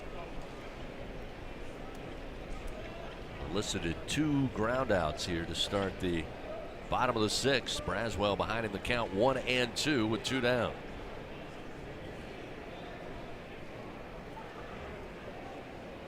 Cortez with the wide array of choices here ahead in the count. Pitch clock down to 6, and the 1-2, and another check swing and a miss on the breaking ball down in the zone. 3 up, 3 down goes LSU here in the bottom of the 6th inning. They trail 9-3 to Texas A&M. We head now to the top of the 7th after this on the LSU Sports Radio Network. Southern Air Heating, Cooling, and Plumbing, your trusted experts for all your home service needs. With over 35 years of dedicated service, we prioritize your comfort and satisfaction. As an official partner of LSU Athletics, we bring our expertise to every game, from installations to repairs. Our team delivers honest pricing with no surprises. Call us today at 225-777-8888 and experience the difference with Southern Air Heating, Cooling, and Plumbing. Go Tigers! In the morning when the roaches are running, you got the Bengal roach spray. Bengal roach spray is a miracle in a can. Just spray the baseboard in the kitchen and bathroom, and in just a little while, your roaches are dead on the floor. It's incredible. Bengal roach spray is odorless, clean, and easy to use. Bengal guarantees roach extermination overnight.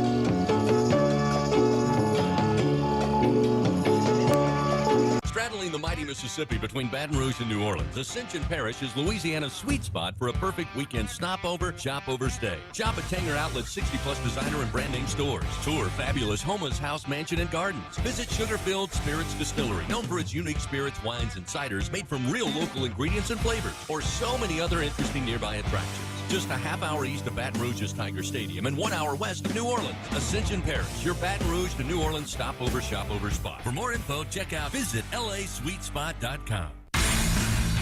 The reigning national champs play here. Fighting Tiger Baseball on the LSU Sports Radio Network. 9-3 our score. Texas A&M leads LSU. Tigers led early 3-0, but Texas A&M able to get it going offensively and then some. There in the top of the 5th inning, they played 9 runs. Now lead by 6 as Travis Chestnut will come to the plate. He's 1 for 1 today. A couple of walks, an RBI single. Was walked with the bases loaded, so 2 RBI for Chestnut today, giving 12 on the year. Pitch from Moffitt missed outside, and it's 1-0. They got another ball, got loose from the bullpen on its way to first base, picked up by Jones. They'll retrieve it. LSU bullpen catchers having some issues corralling baseballs from those warming up down the right field line.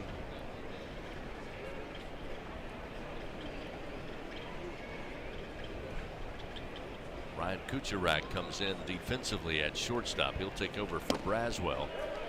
As the breaking ball, rather fastball in for a strike to even it up to Chestnut 1-1. Chris, I allowed myself last night to start looking at NCAA tournament possibilities for LSU based on the series win against the Aggies.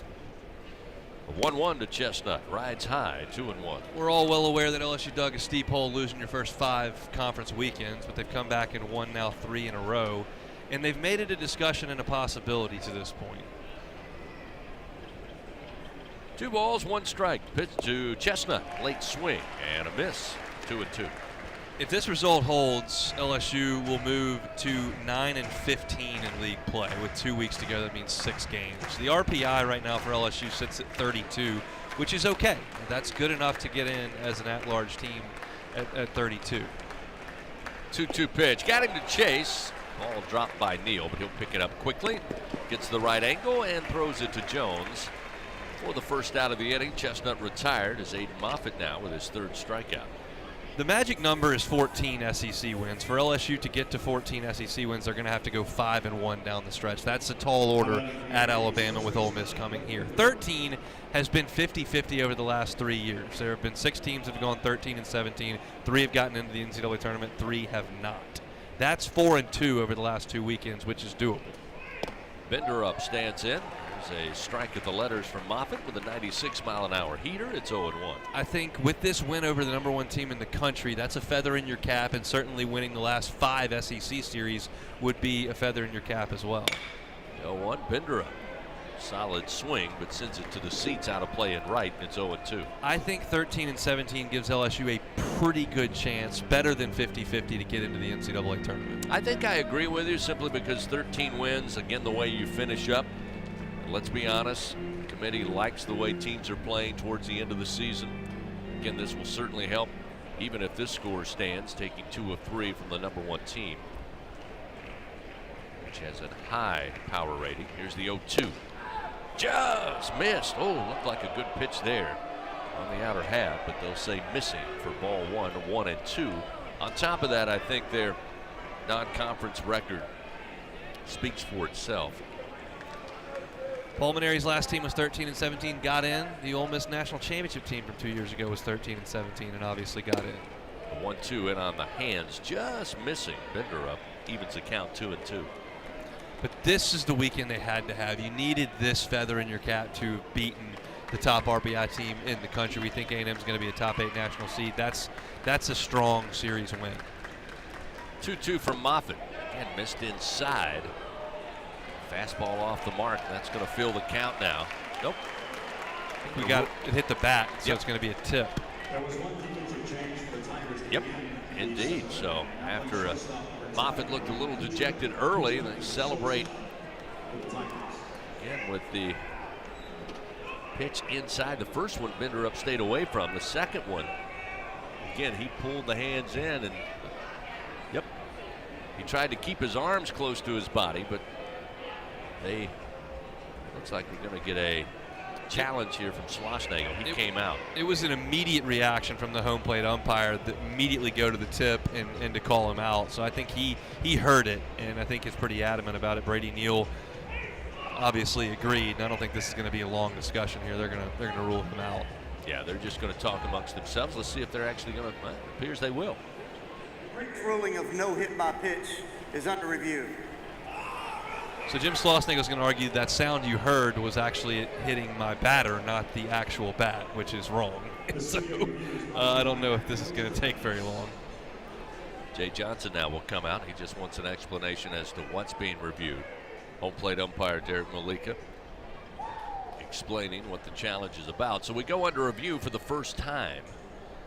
Brought to you by Acme Oyster House. I don't think it bodes very well for the review that Bender up is not exactly ready to go hit. He's in the dugout with no helmet on and no bat in his hands. Yeah, when you watch the play, again, as you said, Brady Neal almost immediately said, yep, that's an out. He started to throw down to third. Bender up was kind of non-committal, but then I think eventually with his dugout saying, wait, it hit our batter, then he was like, yeah, hit our batter. If it hit him, I think he'd be halfway to first base right now, not standing in the dugout with no helmet on. Right, and again, immediately following, he did not look too committed to being hit by the pitch. Again, we're waiting for the review. Looks like we're going to get the call now. The ruling on the field of no hit by pitch is confirmed. The batter's out. Texas A&M has one challenge remaining for the game. Oh, A&M has been very successful in challenges this weekend. Comes up empty there. It is the second out of the inning. Aiden Moffitt now with 4 strikeouts will face the top of the order. Grahovac now, who's 3 for 4. Get kind of what you expect based on his numbers coming into the weekend. Moffitt fires. There's a strike at the knees, and it's 0-1. This has been impressive from Aiden Moffitt. He's come in, he's thrown strikes, he's mixed in the breaking ball, he's got the velocity, his composure's been good. He's done a great job. The 0-1. Check swing, but another strike, and he gets ahead on Grahovac. 0-2. The Aggie third baseman a single to start the game in the first. Grounded out to Braswell at short back in the third. Had the 3-run bomb in that 5th inning, and then had another RBI single in that 5th. The 0-2, swing and a miss. Aiden Moffitt looking good. Comes with a high heat inside to the right-hander. And Grahovac down on strikes as Moffitt records his 5th punch-out. Another good inning for Moffitt and the Tiger defense. They still trail by 6, 9-3. Time to stretch it out here at the box on a Sunday afternoon. It is 9-3 Texas A&M. LSU will have Brown at the bottom of the order, then Larson and White due up on the LSU Sports Radio Network. The passion, the tradition, the rivalries. SiriusXM is your destination for all things college sports, and we've got you covered. On SEC Radio, there is complete coverage of every school in the conference, including live games, plus 24/7 talk and analysis. So cheer along on the SiriusXM app and listen to your favorite team anywhere. And now you can get 3 months of SiriusXM free. Subscribe now. See all for details at SiriusXM.com/SEC Sports. The SEC is more than the Southeastern Conference. It's the Saturday electrifying conference, the Sunday elite conference, the stadium erupting conference, the stunning eyeballs conference, the superbly entertaining conference, the storied enduring conference, and more often than not, the see you later everyone else conference. This is the SEC, where it just means more. LSU Tiger fans are gearing up with real Tigers apparel and merchandise from the official online store at lsushop.net. Get jerseys, sideline gear, polos, t-shirts, hats, official team merchandise from Nike, accessories, and much more. Over 3,600 products, all shipped right to your door. Head to the place real Tiger fans go for the selection only real Tiger fans get at lsushop.net. Follow the powerhouse of college baseball on the LSU Sports Radio Network. LSU comes to the plate, trailing by 6, 9-3. Jake Brown, the Tiger center fielder, will lead it off. He's 1 for 2 today. Had a base hit left stranded back in the 4th inning.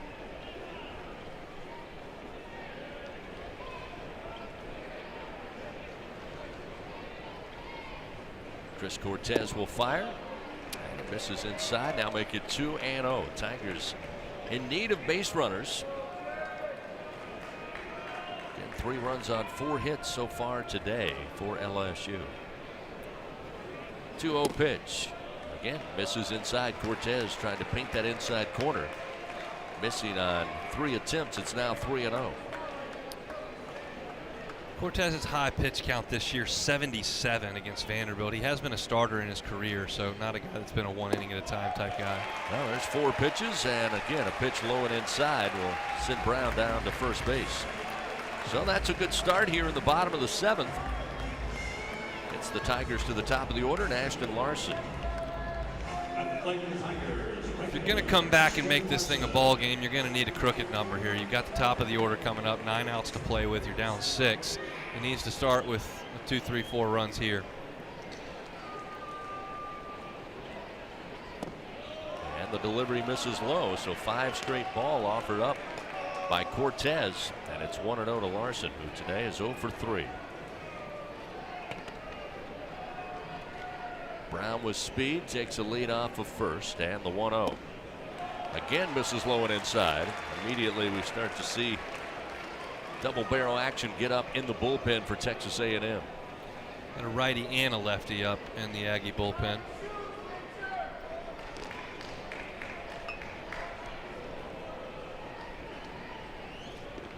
Turn and throw. Quick move by Cortez, but Brown back safely to the bag. I can promise you down 6, Jake Brown's not going anywhere. And now Max Weiner, the pitching coach for A&M, will sprint out to the mound. He'll be joined by Appel, the catcher. 2-0 count here, nobody out. Runner at first for LSU, down by 6, 9-3. Fans, you can help shape the future of medicine by joining a clinical trial at Velocity Clinical Research. Participants can receive compensation, access potential medicines in development, and get study-related exams at no cost. Find a study near you at velocitytrials.com. Left-hander down in the A&M bullpen is freshman Caden Wilson. The right-hander is junior Josh Stewart.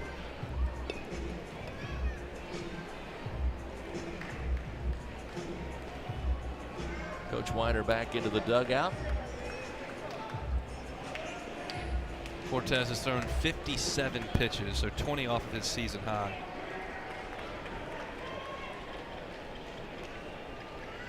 The 2-0, reaching back for the fastball, 99, but missing low. It's now 3-0. Larson will be browsing here. Runner at first, nobody out. Cortez, the 3-0. Again, down the middle, puts the onus on the right-hander. He finds the strike zone for the first time this inning, and it's 3-1. 3-0 slider there from Cortez.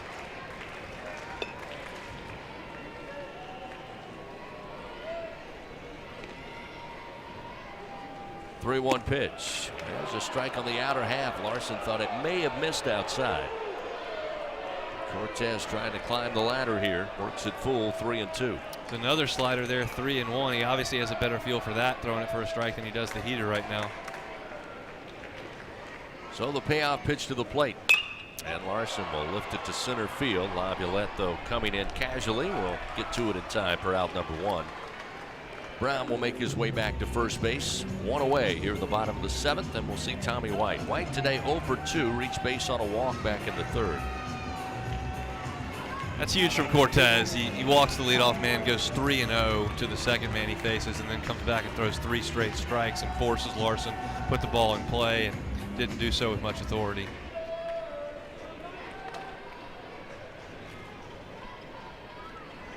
And the first pitch, Tommy White loads up, swings, and sends it high and deep to right field.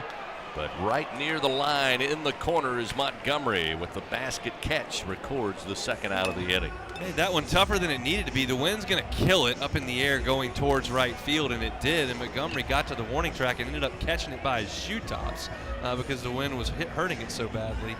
Could have been a disaster for Texas A&M. So with 2 down, Jared Jones stands in. Jones today 0 for 3 in the 3 spot.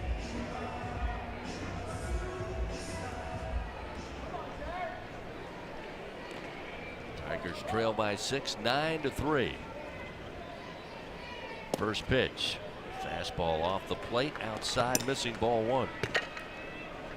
I'm Jared Jones. I'm sitting slider right here. I'm going to assume he's going to throw that thing for a strike. He needs to put a good swing on it. Runner at first with 2 down. Cortez fires. Fastball at the knees at 99. We're leaving it up 1-1. That was my advice there. Good quality stuff. Slider, he throws 99 at the knees. That's why hitting's so much fun. 1 ball, 1 strike.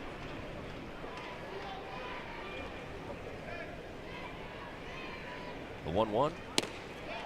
There it is. Breaking ball for a strike. It's Cortez ahead, 1-2.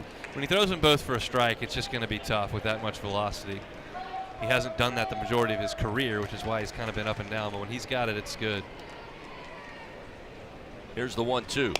Jones will send it foul towards the dugout of LSU. Count remains 1 ball, 2 strikes. LSU Athletics again would like to thank today's game sponsor, Community Coffee. Community Coffee on hand outside on your way into the box today. Pick me up. Pick up a little coffee on the way in. Good to see them here. Bottom of the 7th with 2 outs. Runner at first. The 1-2. And another check swing, and going around is Jones. Down on strikes. Cortez now with 6 punch-outs, cruising with his Aggies leading 9-3. We played 7 at the box. Back after this on the LSU Sports Radio Network. Thanks for calling Toyota. This is Jan. Hi, Jan. I just adopted a new best friend, and I'm looking for a Toyota so we can make the most out of summer. With a new RAV4, you can take your pup for a drive up the coast. You can take a Prius to the park for some tug-of-war. Or you can take a Tundra to kayak at a remote lake. One problem, Jan. Oh? My new best friend's a cat. Your summer starts here, but it all ends June 3rd. Toyota, let's go places. Dealer inventory may vary. See your participating Toyota dealer for details. Now batting in the cleanup position, Jenny King, the king of clean. Tiger fans, Janny King is a proud partner of LSU Athletics and even more proud to provide you, the players, and every fan that comes to a game here with a healthy stadium that has been cleaned by our team of professionals. Let us clean and disinfect your business. Go to JannyKingCleans.com now. That's JannyKingCleans.com. Jenny King, the king of clean. Cheer on the Tigers with Oxbow Rum, the official rum of LSU Athletics. We make our award-winning rums right here in Baton Rouge, Louisiana. At Oxbow Rum Distillery, every drop of Oxbow Estate rum and False River Spice rum is made from scratch. We start with our own sugarcane grown right up the river from Tiger Stadium. So grab a bottle of Oxbow, the official rum of LSU Athletics, and experience the bright, smooth taste of Louisiana sugarcane in every sip. Go Tigers. LSU Fighting Tiger Baseball lives here. The LSU Sports Radio Network. Top of the 8th inning coming your way here on Sunday. LSU winners on Friday and Saturday. Both scores 6-4. And a 3-0 lead. In fact, took the early lead for the first time this weekend. But Texas A&M, again, a team offensively one of the tops in the conference, which, as Jay Johnson says, means they're one of the tops in the country. Eventually get going. Plating 9 runs in the 5th. That's the difference in this game. A 9-3 Aggie lead. Laviolette to the plate. Down on strikes on 4 occasions. 3 swinging. Once looking last time in the 5th. In fact, struck out both times when they batted around. The 0-1 from Moffitt. Sent back into the backstop off the bat of Laviolette. And Aiden Moffitt again. Not a lot of silver lining to this game thus far, but as Hunt mentioned earlier, certainly Aiden Moffitt's performance settling things down, having to come in to find the 2 outs in that 5th inning. Since then has settled in nicely. He's ahead in the count, 0-2 to Laviolette. Moffitt's 0-2 pitch upstairs for ball 1.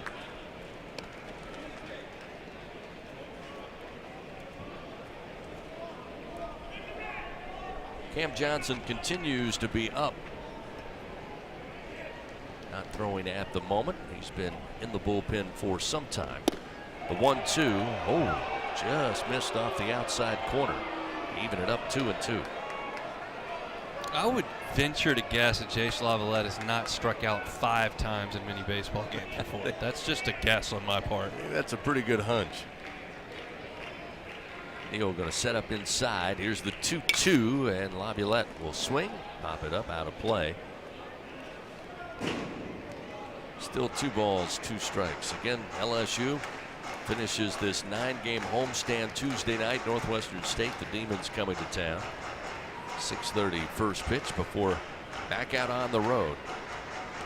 Taking on a very good Alabama team in Tuscaloosa next weekend. Tied number 16 in the RPI today. 2-2 misses high and outside. That'll fill the count now to Laviolette. Again, we mentioned it earlier. You look at Alabama, Ole Miss, and LSU all trying to stay ahead of the other 2. It'll come down to the final 2 weekends. Payoff pitch is low, and Laviolette will reach base for the first time today on a leadoff walk. First walk given up by Moffitt out of the bullpen. That That will bring Montgomery to the plate, who's 0 for 3 today. Montgomery 0 for 11 in the series. That is jarring stuff. I realize I might be inserting my foot right into my mouth here as he digs in, but one of the best players in college baseball, going to be one of the first 10 picks in the Major League Draft coming up this summer, just has not found it here in Baton Rouge. Nate Yeske will come out of the LSU dugout. Bring the infield in here. Talk it over with Aiden Moffitt as now we see Johnson still just standing up on the hill, not throwing at the moment.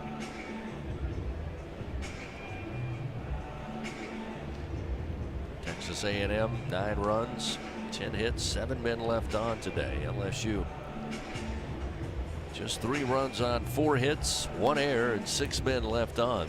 Texas A&M out hit LSU Friday night 11-7, though the Tigers got the 6-4 win. LSU out hitting the Aggies in game 2 last night 8-5. All things considered, LSU has pitched it very well this weekend. There was a 3-out stretch where they couldn't, and it at this point looks like it's going to cost them a game. Excellent work on Friday. Really solid work again last night. Got off to a good start today, and then the bottom fell out just one 50-minute stretch. This one lifted but foul into the screen. Montgomery falls behind 0-1.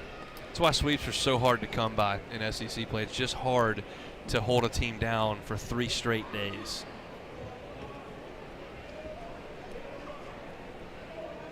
Runner at first, nobody out. And the 0-1 to Montgomery. Missed high. 1 ball and 1 strike.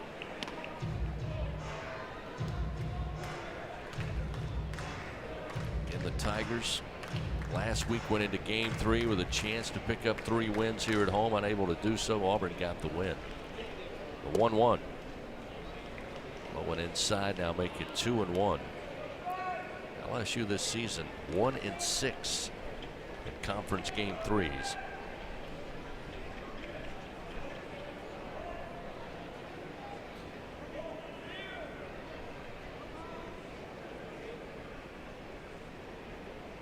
Moffitt with the 2-1 pitch and a swing and a miss. Montgomery put everything he had into that one, but couldn't get the bat on it. It's 2-2. Those game 3s at home have been the ones that have been so jarring. Vanderbilt, Florida, run rules here at the box. LSU's competitive in Fayetteville. They won up in Columbia, Missouri, but here at the box on Sundays, it's been tough sledding.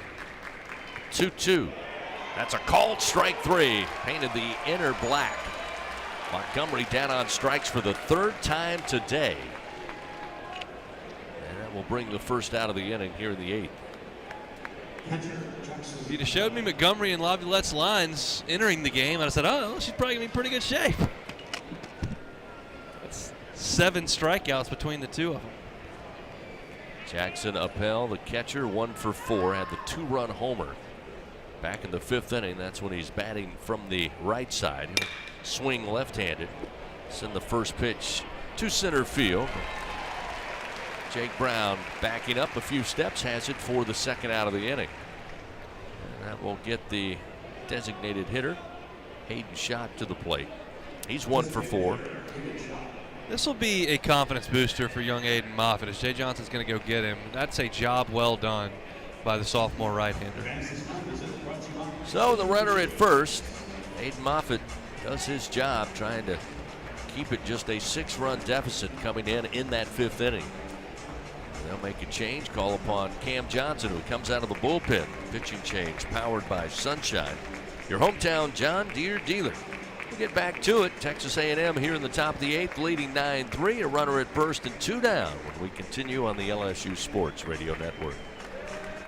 It's good to be able to make a change, to never feel stuck. That's why at Cox, we're making a change too. Now Cox Internet plans are flexible, so you can choose to just go with Internet, add TV tomorrow, or home automation down the line. It's easier than ever to get just what you want and nothing you don't. Flexible plans from Cox. Change anytime. No commitments, no penalties. See for yourself at cox.com/internet. Additional services can be added at then current regular rates. All services subject to residential customer service agreement and acceptable use policy. Restrictions apply.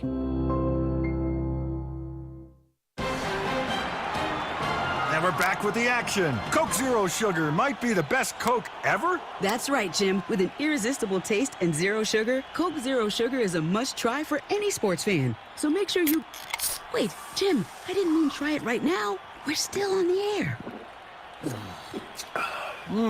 Best Coke ever? Take a taste, Jen. Really? No, not right now, Jen. We got a game to call. Looking for a champion on the field? Look no further than Sunshine, your hometown John Deere dealer in Louisiana. With our help, you can always come out on top. Take advantage of our home run offers on tractor packages, including the unbeatable 0% financing. To learn more and get financed, visit us at sunequip.com. Choose Sunshine and choose victory.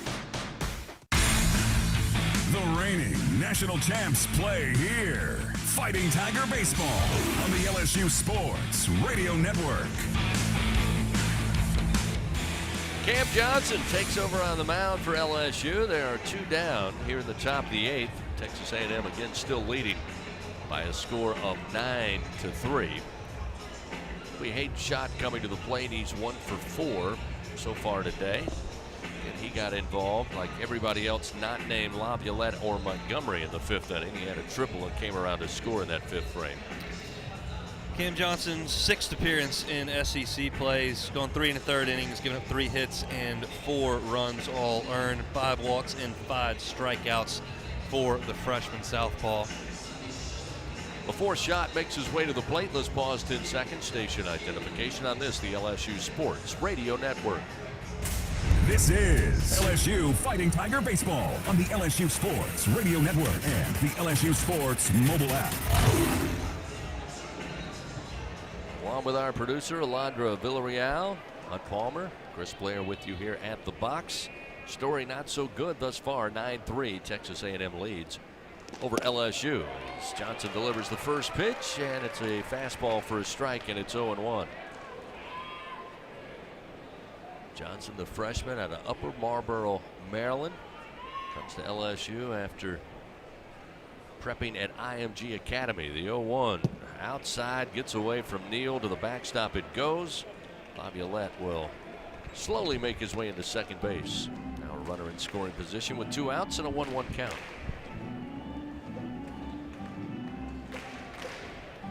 I mentioned Game 3 being elusive to LSU this season. 3 mercy rule losses, as we touched on, 2 of which at home. There's a beautiful breaking ball that Shot wanted badly, but swings and misses, and it's 1-2. The Tigers have been outscored 73-33 in Sunday Game 3s in the SEC. The 1-2 from Johnson. This is low and away with a heater. It's 2-2. In that scoring differential, including those 3 run rules. 2-2 from Johnson. This is low. That'll fill the count down to Shot. Couple of fastballs missing out of the zone. Runner at second, 2 down. Johnson's payoff pitch goes with a breaking ball and a swing and a miss. Shot couldn't reach that one with a shovel. Johnson goes back to the breaking ball and elicits the strikeout, his first out of the bullpen, and that ends it for Texas A&M. Here in the top of the 8th, no runs, no hits. They do leave 1 man on. Tigers come to the plate trailing by 6, 9-3 on the LSU Sports Radio Network. I learned patience from my adoptive dad. All he had to say was, "Hey, you got this. Just breathe." Hey, we're pretty good. Yeah. Might have to start a band. I got it. Learn about adopting a teen from foster care. You can't imagine the reward. Visit adoptuskids.org to find out more. This message is brought to you by Adopt US Kids, the U.S. Department of Health and Human Services, and the Ad Council. When are 3 letters more than 3 letters? When they represent 14 storied universities, generations of tradition and unbridled passion. Stadiums and arenas swelled with diehard fans. More than 260 national titles, thousands of All-Americans, and hundreds of Olympians. And the one conference where every catch, shot, swing, and stride just means more.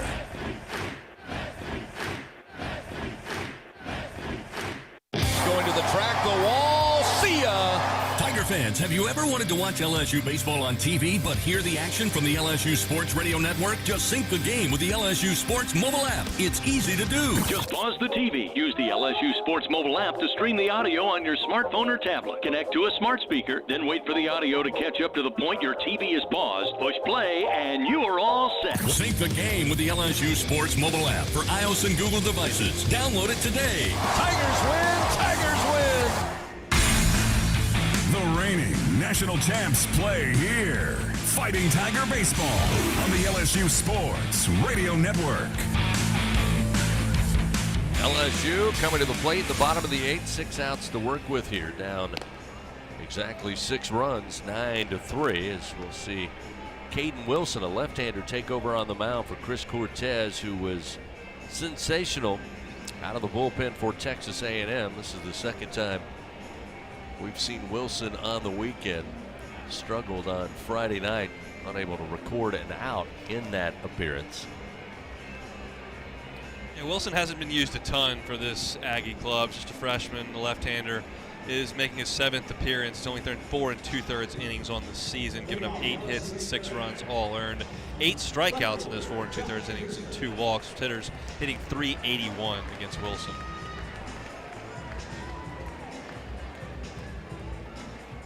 So Josh Pearson will lead it off. Pearson, Travinsky, and Neal due up for LSU. 4, 5, and 6 meet of the order, presented by 44 Farms. And the first pitch, Pearson will slam but foul down the left field line into the seats, and it's 0-1. Josh today 1 for 2, aboard on a walk and scored in the second. Had an RBI single in the 3rd inning to make it a 3-0 lead, and a strikeout victim last time in the 5th to Cortez. Wilson misses badly with this pitch outside, 1-1.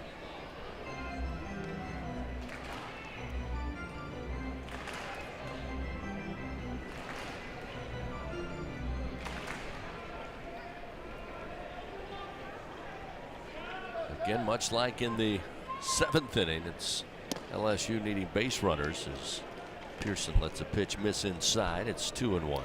Josh had ideas of wearing that one, but it broke off of his front elbow. He was leaving it out there. Wilson's 2-1 pitch. Again, just barely misses Pearson. Breaking ball with no break, and it's 3-1. To keep another left-hander throwing down in the bullpen for Coach Schlossnagle. That's Evan Aschenbeck. The 3-1. Comes back with a fastball at 95 and misses high, and Pearson will get aboard on a leadoff walk.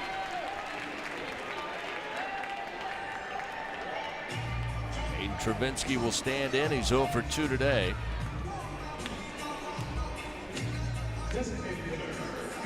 Aschenbeck warming down there in case things get a little bit hairy. Of course, he was in the game last night, did not have his best stuff. LSU was able to scratch a couple of runs off of him, and it was the difference in the game. If Jim Schlossnagle needs to try to wiggle out of some trouble, he'll go to his veteran left-hander. Pitching coach Max Weiner again, calling for time. He'll head out to the bump here. 9-3 Texas A&M. LSU able to avoid the big inning through the first 2 contests, but certainly classify 9 runs in the top of the 5th as a big inning. Big crooked number on the board. What do you make of this A&M team and their postseason prospects? Again, you look at statistically where they were coming in. I made the argument they were the most complete team in the SEC. I look at Arkansas, a team that really has dominant pitching both from a starter standpoint and out of the bullpen. Their offense not as daunting as it has been in the past. Tennessee, of course, plenty of offense for the Volunteers, lead atop most statistical categories. And while their pitching is good, their ERA is not bad. I wouldn't say they're as dominant as they have been on the bump. And again, you look at A&M, it's been a little uncharacteristic, the best defensive team in the league. They've struggled at times this weekend, but the only one concern I would have as that pitch to Travinski missed outside, is that without a true dominant third starter, again, the number's not great for Tanner Jones, even though he was 3-1 coming into this game. ERA was high. I think that may be the one Achilles heel that I've seen from Texas A&M, not discounting the fact that they have kicked the ball around a few times here. 2-0 as that pitch misses to Travinski. But I've seen them put up enough runs that they will certainly be able to, if have to, outscore you. We saw that last week in that game at Georgia we've referenced a couple of times. The Georgia team that's certainly a high-powered offense, but A&M able to blow right by them after trailing early 9-0. 3-0 the count to Travinski. And the take on, there's a fastball for a strike from Wilson, makes it 3-1. Your thoughts? I just worry about a team that doesn't have an ace and doesn't have starting pitching depth. Their offense is great, but I just don't love their pitching at this point. 3-1 pitch. And a breaking ball in for a strike now to fill the count to Hayden. I can promise you this, I'll be pulling for whoever's in the other dugout. That won't be an issue. Somehow I knew that. Runner at first, nobody out. Here's the payoff pitch. Missed inside. Good eye by Travinski, and that'll put 2 men aboard now with nobody out. Jim Schlossnagle was out of the dugout before that ball got to the catcher's mitt. I've never seen a coach more anxious to get a pitcher out of the game than I just saw Jim Schlossnagle after back-to-back walks with a 6-run lead. He's up on the hill, and he takes the baseball quickly. No conversation between he and Wilson. None needed. So they will bring in a reliever out of the bullpen here. LSU down 6 runs, but 2 men on, nobody out. Brady Neal will be at the plate when we continue. This pitching change is always powered by your hometown John Deere dealer in Sunshine. 9-3, A&M leads here in the 8th on the LSU Sports Radio Network. Looking for a champion on the field? Look no further than Sunshine, your hometown John Deere dealer in Louisiana.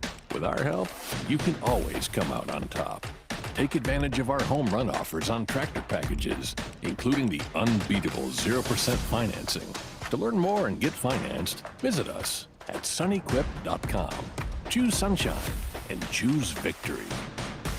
It's time to score big with healthcare decisions this enrollment period. With a Medicare Advantage plan from People's Health, you get more benefits than original Medicare for no monthly premium. Benefits like $0 copays for primary care and virtual doctor visits. Part D prescription drug coverage including $0 Tier 1 and Tier 2 generic drugs. A quarterly allowance for over-the-counter items. Plus coverage for hearing aids, dental services, and glasses or contacts. Call People's Health to learn more. 1-855-633-4207.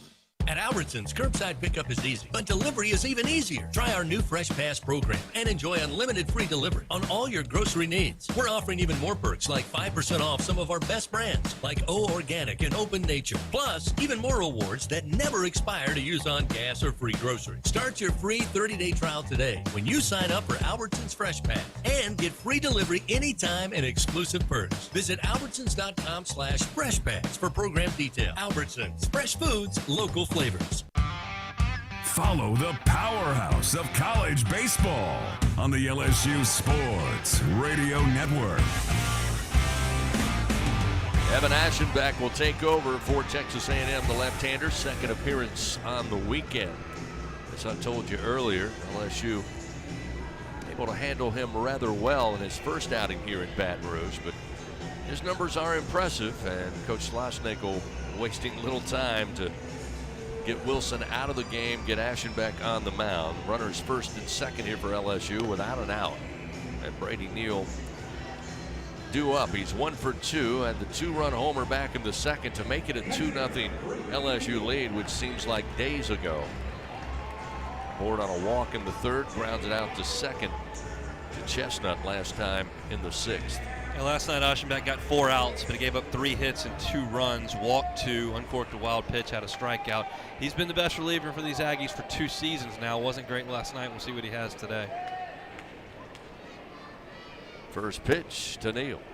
Strike at the knees on the outer part of the plate. Haven't seen that called strike much today, but Aschenbeck gets it to get ahead 0-1.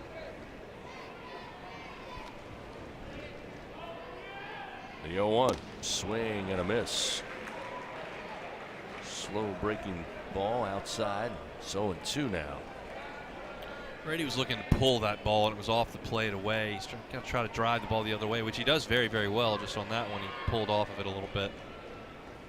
The 0-2 pitch way outside as Appel had to slide over and take it on the short hop with the mitt, and it's 1-2.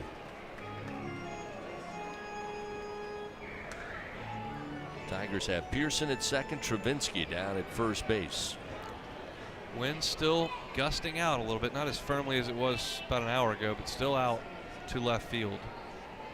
The 1-2 to Neal. He will swing. Here's a ground ball. Could be two. Chestnut fires it to Camarillo. The relay to first in time to get Neal, resulting in the second out of the inning. That does get Pearson over to third, but with two down, it'll be up to Stephen Milam to get the next man up. Same deal there with Brady, same as the swing earlier. That's a pitch that's on the outer half of the plate, and he reaches out and hooks it, and all you can do with that is roll over it. Ground ball right to the second baseman, who wasn't the cleanest turn I've ever seen there at second base, but it was enough to get the catcher running down to first base, and A&M gets a huge twin killing there to likely avoid significant damage. That's why they brought Austin back into the game. So Milam 1 for 3, a double back in the second, reached on a fielder's choice in the third. And we'll hammer this one down the line, but foul just beyond the left field bullpen. That was a good right-handed swing there from Stephen Milam. He really was on that baseball. Hooked it just a bit foul, but it was a laser down the left field line. Last week on Sunday, Milam with his first home run from the right side. 3 on the season. 0-1 after the foul down the line. Pearson at third, but 2 outs after the double play. The 0-1. Again, Milam going to send this one to left field, but Sorrell on the track will make the grab, slam into the wall for out number 3. 2 good pokes off the bat of Milam. Comes up empty-handed. LSU no runs, no hits. They leave 1 man on. It's still 9-3. We head to the top of the 9th. Aggies with the lead on the LSU Sports Radio Network. Unrivaled content, unprecedented access. LSU Gold, powered by Bayou Traditions, is the only place for exclusive behind-the-scenes content featuring your favorite LSU teams. It's all access to the Tigers, all year long, from pregame warm-ups to postgame celebrations and every moment in between. You can watch LSU Gold anywhere, anytime, and on your favorite device. Go to lsu.gold today to sign up for your free 7-day trial, so you can be there for each step of LSU's championship journeys. That's lsu.gold. If you live in Louisiana, you know what the mini plants up and down the river mean for our state's economy. And for over 40 years, Action Industries has been committed to providing quality construction, maintenance, operational, and consulting services through the refinery and petrochemical industries. When it comes to safety and quality, Action Industries beats the industry standard. Call today or visit actionindinc.com. That's actionindinc.com. Looking for a golden opportunity? Find your gold with Golden Nugget scratch-offs from the Louisiana Lottery. Win up to $200,000. Enter our second chance promotion for one of 10 VIP prize packages to the Golden Nugget Casino in Lake Charles, including cash prizes and a chance to win up to $1 million. Must be 21 to enter promotion. Prohibited self-excluded persons are not eligible to enter second chance promotion. Golden Nugget and related marks and logos are registered trademarks of GNLV LLC and its affiliates. All rights reserved. Gambling problem? Please call 1-877-770-STOP. The 9th inning of LSU Fighting Tiger Baseball, presented by L'Auberge Baton Rouge Casino and Hotel on the LSU Sports Radio Network. 2 solid contests so far on the weekend. Friday and Saturday, LSU taking both games by a final of 6-4. Tigers got off to a great start today, but this one turned quickly in the top of the 5th inning. Texas A&M showing their offensive muscle. They plate 9 runs. They now lead 9-3. They come to the plate.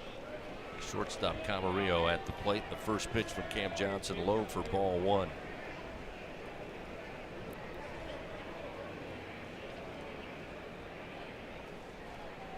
Been scoreless now through the 6th, 7th, and 8th innings. It's another pitch low. Will make it 2-0 to Camarillo, who is 1 for 3. Got a board in the 5th and scored a run. Had a base hit left stranded in the 6th inning. Johnson's 2-0 pitch. Fastball down the middle, make it 2-1. You know, the story of this game is going to be the 9-run 5th inning that plated all of Texas A&M's runs to this point. But also, Chris Cortez came into the game. LSU was up 3 with the bases loaded, and he just put LSU in a chokehold for 4 innings, and that was really what swayed this thing. Eventually, A&M was going to break through. It didn't have to be 9 runs. They were going to get something going. LSU needed to add to that lead, and they weren't able to do it. Time was called just as Johnson was starting his wind. And the time still continues for Camarillo as now Schlossnagle comes out of the dugout as the home plate umpire Derek Malika says stand in, let's go. Cam Johnson been waiting on go. He'll deliver the pitch, but it misses low. Now 3-1.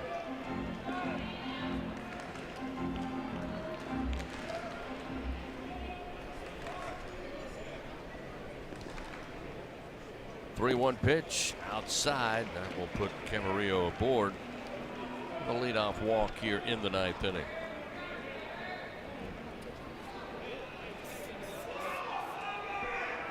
Jim Schlossnagle again out arguing with Derek Malika, trying to get some clarification. There's Caden Sorrell trying to come to the plate. Going back and forth, not sure exactly what that's about. Now Jay Johnson's going to come out. He's going to ask about what that conversation was. Jim Schlossnagle's been really cranky for the last 30 minutes for a guy that's got a 6-run lead. I think he's still pretty sore from Friday and Saturday. Again, understandable considering his team did not help themselves with some costly mistakes, base running on Friday. Again, kicking the ball around, 3 errors, had 2 last night.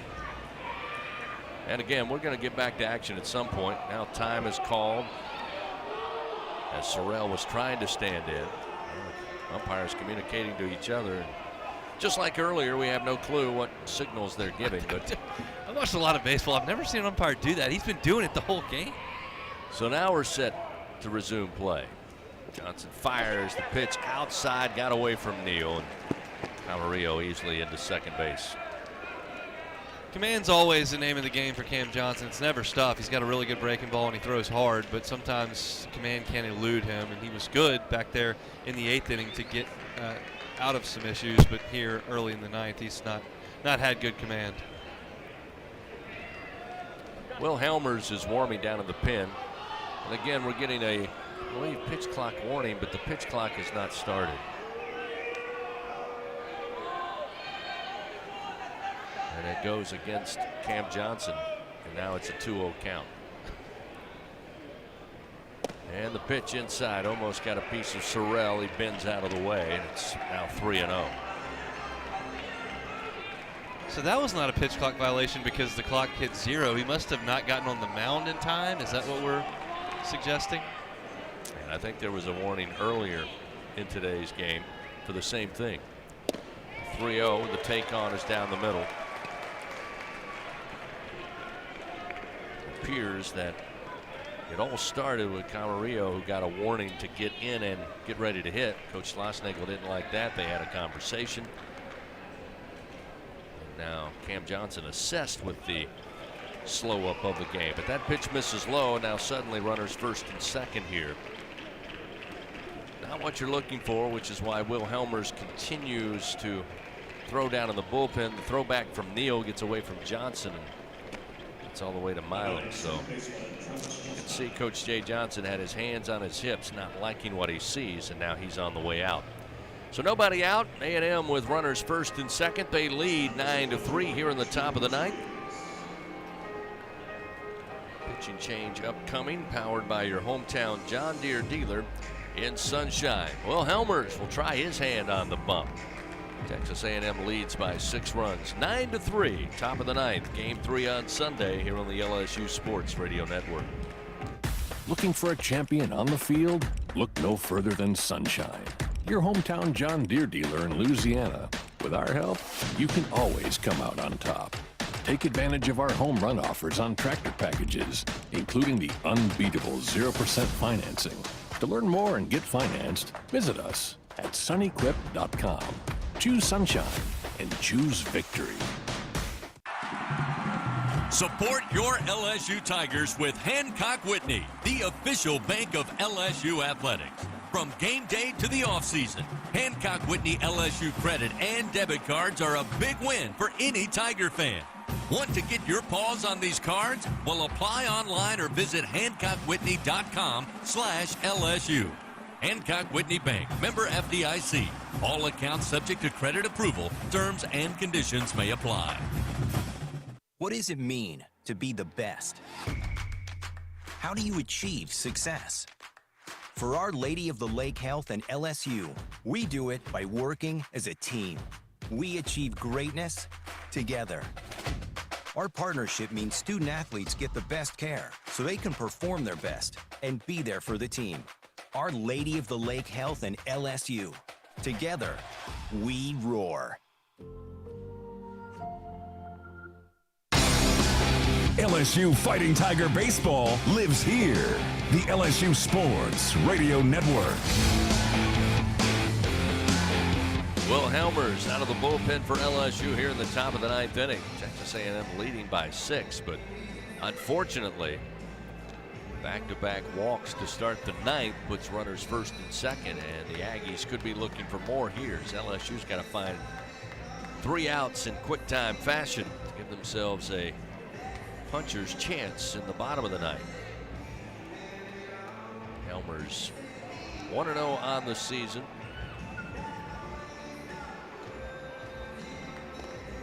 Making his 8th appearance, all out of the bullpen in SEC play. A 9 ERA so far this year against the league. And Will's going to work from 2 different arm slots, one 3/4, one a little south of that. Fastball in the upper 80s and a lot of strikes from the veteran right-hander.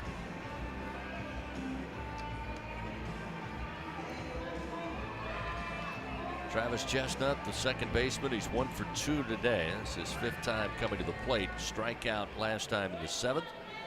Got walked with the bases loaded in the 5th. And the first time up, delivered an RBI single in that 5th inning. Also aboard by way of walking his first at bat back in the 2nd. Pitch from Helmers, misses outside. It's 1-0.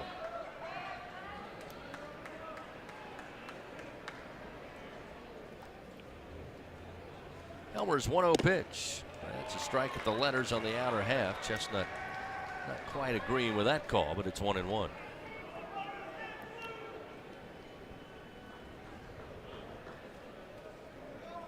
Camarillo down at second. Sorrell at first base. Helmers 1-1. Squaring to bunt was Chestnut, but it misses low. 2-1.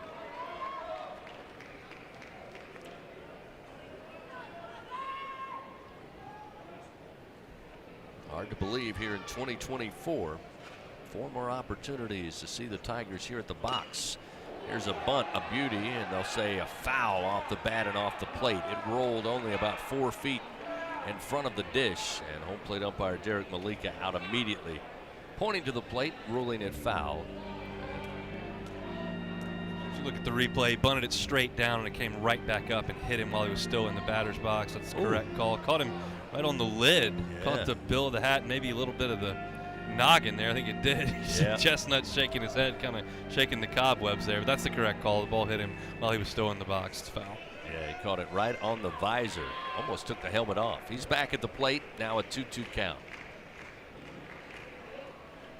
Helmers fires.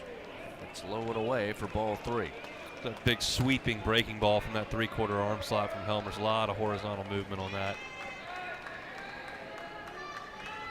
Tiger pitching staff today have offered up 9 walks. Payoff pitch and another foul off the bat of Chestnut. We'll keep it 3-2. Nate Ackenhausen started today when an inning and 2/3, gave up 1 hit, no runs, 2 walks, 4 strikeouts. Sam Dutton would come in, go 2 1/3, 4 hits, 4 runs, all earned, no walks, 2 strikeouts. And we saw Lower, Hurd, Moffitt, Johnson, and now Helmers. Runners first and second, nobody out. And the payoff pitch way outside, ball 4, and A&M will once again load the bases here. And unfortunately, have the bases loaded with nobody out. Going to see a pinch hitter here for the Aggies. Caden Kent's going to grab a bat and hit from the left side. Blake Bender up. Going to head on back into the dugout. Kent came in last night late as a pinch runner.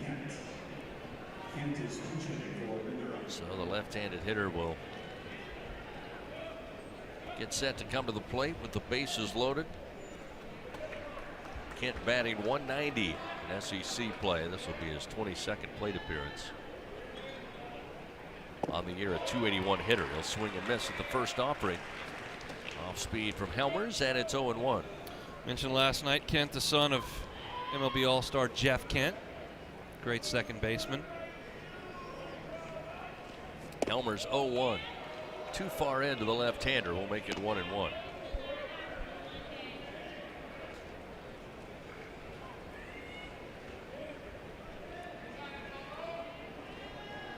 (9-3) Aggies lead. Threatening for more. The 1-1. Kent drives to right field. Larson going back, and Caden Kent with a grand slam here in the top of the 9th inning. That will make it 13-3. Texas A&M. That's why you go to the left-hander off the bench there. Helmers coming from that three-quarter arm slot. It's a comfortable bat for the lefty. Kent got a pitch to hit there, and he did not miss it. Again, a tough Sunday in SEC play for LSU. Down now 10 runs, 13-3 in the top of the 9th. Massive production out of the 9-hole for Texas A&M in this ball game. Whether it's Benderup or Kent, Benderup had 2 hits in his 4 at-bats with an RBI, and then Kent comes up with 4 more driven in there. 5 runs driven in from the 9-hole for A&M in this one. So with the bases cleared and still nobody out, Helmers will fire to the top of the order. Grahovac, who is 3 for 5 today. Couple of singles, 3-run homer. He's driven in 4 runs. Here's a swing, a bouncer foul towards the dugout. Helmers works ahead, 0-2.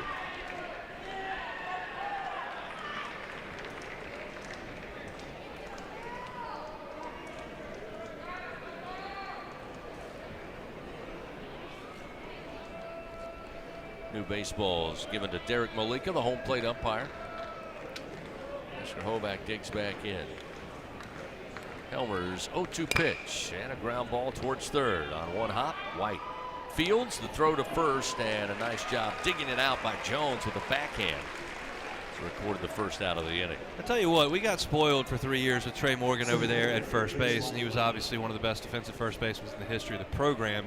And you figured you would take a step back there with Jared Jones, a high school catcher, moving over to first base this year. He has played a great first base all season long. He has picked a bunch of balls out of the dirt like that one. He's done a good job fielding ground balls. I can't really recall any real missteps from Jared Jones over at first base. And Jones coming into today fielding at .988, and I think you resonate what most Tiger fans thought, losing Trey Morgan. There's a strike to make it 0-2 quickly to Laviolette. Jared Jones certainly holding his own there at first base. Laviolette 0 for 4, did reach base on a walk after 4 strikeouts. He will put a charge into this one to center field. Going back to the track, to the wall, and midway up the batter's eye, Laviolette will deliver his 25th home run of the season. It's now 14-3 Texas A&M. That was tattooed. It hit halfway up the batter's eye in center field. He's a pretty good hitter. And I think on the way back to College Station, he'll probably remember that one and not as much the 4 strikeouts. That one was a little more fun.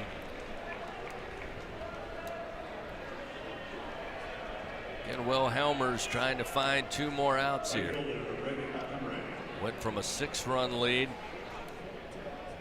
to now a 11-run lead. It's another big inning here for Texas A&M late in this one. They've plated 5 runs now on 2 hits.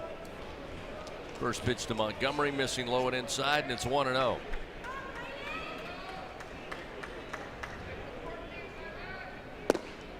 Helmers Helmers misses at the knees with a fastball. Now 2 balls, no strikes. On the one hand, LSU got a series win against the #1 team in the country, and that was vital for this team's postseason chances. But as you get to the end of the calendar, every game is so important. So Montgomery fouls it away, and it was an opportunity to win a game, and you had a lead, and your pitching just imploded, and the offense went into the deep freeze. So going to have to take the positive of the 2 wins that you got and understand you've won 3 league series in a row, and this is a big resume win for you, but a disappointing finish to the weekend, no doubt. 2 balls, 1 strike, and the pitch from Helmers. Foul back into the screen. We'll leave it up 2-2. Well, I think what you said is most important. In fact, that's kind of the theme. Going back to the Missouri weekend, you win that series, your first of the season. You take 2 of 3, come back against Auburn, you win the series 2-0. You drop game 3. Same story this week, and it's really not about the sweep. There's a swing and a miss, and Montgomery down on strikes, believe it or not, for the 4th time today. And he struggled mightily here in Baton Rouge, but it's about picking up those wins. Sweeps sound good. Everybody gets fired up for them, but right now it's about 3 games on the weekend, and you need 3 wins. And LSU's going to have to find a way against Alabama and Ole Miss to win 4 of those 6 games, any which way. If you do that, I think you go to Hoover with a better than 50% chance to make the NCAA tournament. So now with 2 down, see the catcher Appel. First pitch just outside. It's 1-0.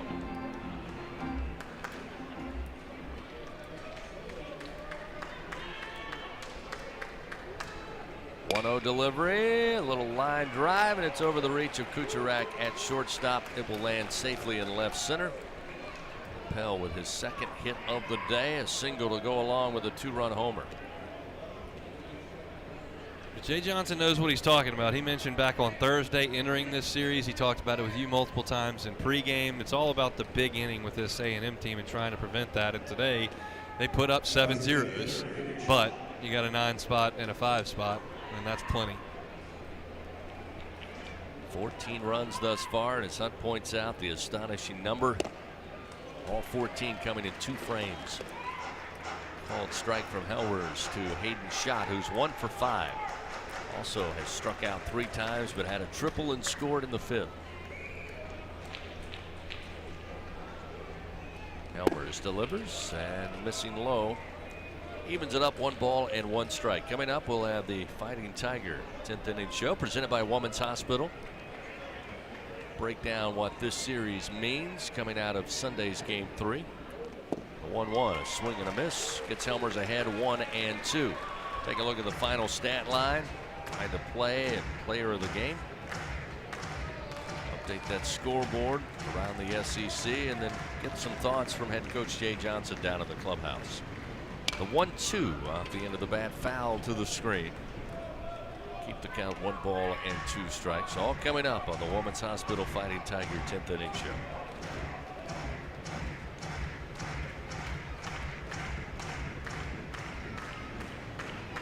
Runner at first, 2 down, and the 1-2 skied in the air to left field. Pearson, though, going back, drifting back, and on the track, reaches up, makes the play for out number 3. So we head to the bottom of the 9th. LSU with a long way to go, short time to get there. In the immortal words of Jerry Reed, it's 14-3. Texas A&M leads. LSU will have Kucherak batting for the first time, followed by Brown and Larson. Due up on the LSU Sports Radio Network. The Tigers of LSU, a team of destiny and a team for ages. Your Fighting Tigers are national champions. The national championship is headed back to Baton Rouge. Tiger fans, we're excited to announce the Natty Club by Bayou Traditions. This membership actually saves you money at top stores and local restaurants while helping LSU athletics win. It pays for itself. Support our NIL efforts by joining the Natty Club today. Visit BayouTraditionsCollective.com to become a member. Goats only, and go Tigers. Elevate your game day spirit with Sugarfield Spirits, the official vodka of LSU Athletics. When crafting the perfect mixed drink, our vodka's the winning choice that'll have your taste buds cheering for more. Sugarfield Spirits, where the spirit of the Tigers meets exceptional locally made vodka. See our winning lineup at sugarfieldspirits.com or visit us at our tasting room in Gonzales.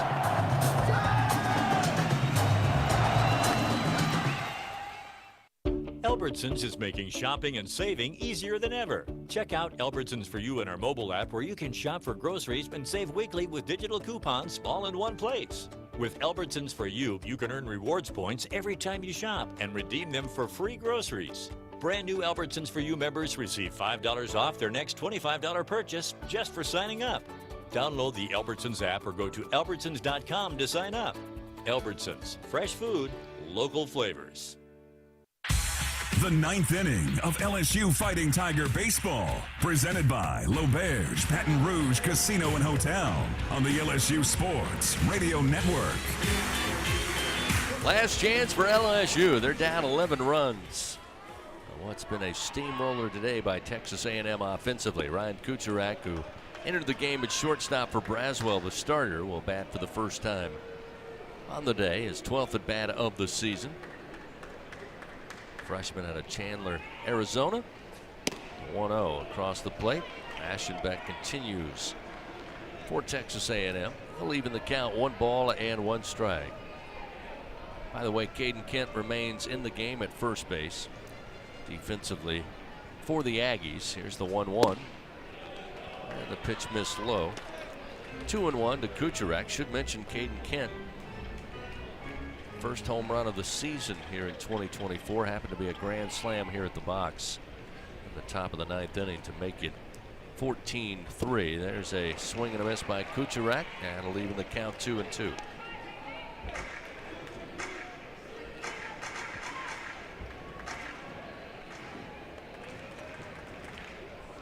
The 2-2 pitch out in front, swinging and missing is Kucherak, and 1 gone here in the bottom of the ninth inning. It's a good Aschenbeck changeup that he's relied on so heavily the last couple of years. It's the key stopper for the Aggies. Kucherak, young hitter, hasn't seen one that good, I don't believe, and he swung over the top of 2 in a row. That will bring Mac Bingham, a pinch hitter, coming to bat for Jake Brown, who started the game in center field in the 9 spot. Bingham, the senior, takes the first pitch, drives it foul on a runner third base side, and it's 0-1. San Diego native, and in and out of the starting lineup throughout the season. Bingham batting .230 on the year in SEC play. The 0-1 off speed outside will even the count 1-1. Bingham overall batting .276, his 146th plate appearance of the season. The 1-1 again off speed, that time across the plate, makes it 1-2. We mentioned it earlier, LSU not happy with today's performance, without question, down 14-3. The 1-2 again off speed, swing and a miss. Bingham down on strikes quickly, 2 gone.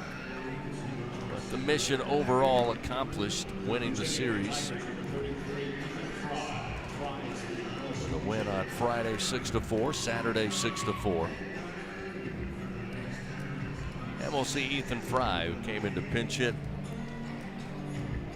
in last night's game, come in and bat for Ashton Larson at the top of the order. First pitch, he will drive towards the alley in right center field. The right-hander goes oppo for a 2-out single, which is good for Ethan Fry. Again, suffering the shoulder injury earlier in the season. Didn't get a lot of time last year. Was expected to be one of those rising sophomores this season. Again, due to injury, just has not had the opportunities. Jay Johnson, when you talk to him about Ethan Fry, he lights up. He really thinks he has great potential here at LSU. I absolutely agree, and we've seen some of that this year. Unfortunately, as you mentioned, he got cut short because of that shoulder injury, but his best days are ahead of him here in Baton Rouge. 2 outs, runner at first. Now Paxton Kling will pinch hit. First pitch a called strike, and it's 0-1. Kling in SEC play this season, batting just .152, has a .205 overall average. Runner goes. I'll let him go without a throw as Fry into second base. Pitch outside, that'll make it 1-1 to Kling.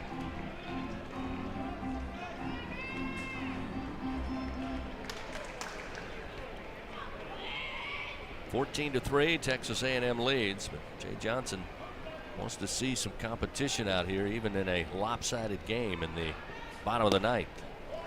Off speed and a strike at the letters to Kling, gets him behind 1-2.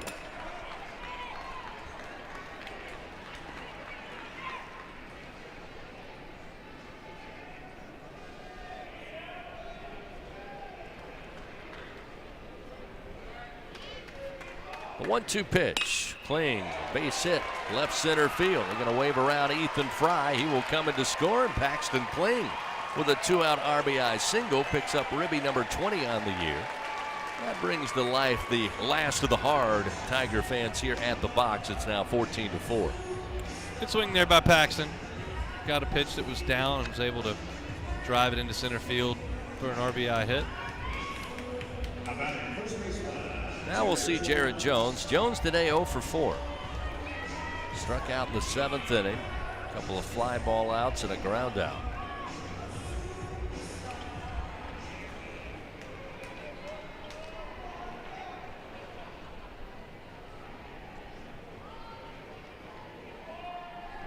First pitch, the 1-2 to Jones. Outside corner called strike.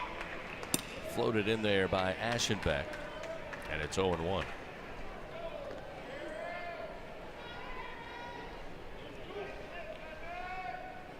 Kling extending his lead ever so slightly off of first. The 0-1 hit a mile high into the air. Sorrell, the left fielder, though, stays flat-footed, waits on it, takes a while, but eventually comes down for out number 3. And Texas A&M salvages and avoids the sweep here in Baton Rouge. They take Game 3 by a final of 14-4 in 9 innings. With the win, Texas A&M now picks up their 40th win of the year. They are now 40-8, 16-8 in SEC play. For LSU, they suffer their 18th loss on the year, 31-18, now 9-15 in league play. All done on this Sunday. Texas A&M wins Game 3. LSU takes the series 2-1. The final in Game 3, Texas A&M 14, LSU 4.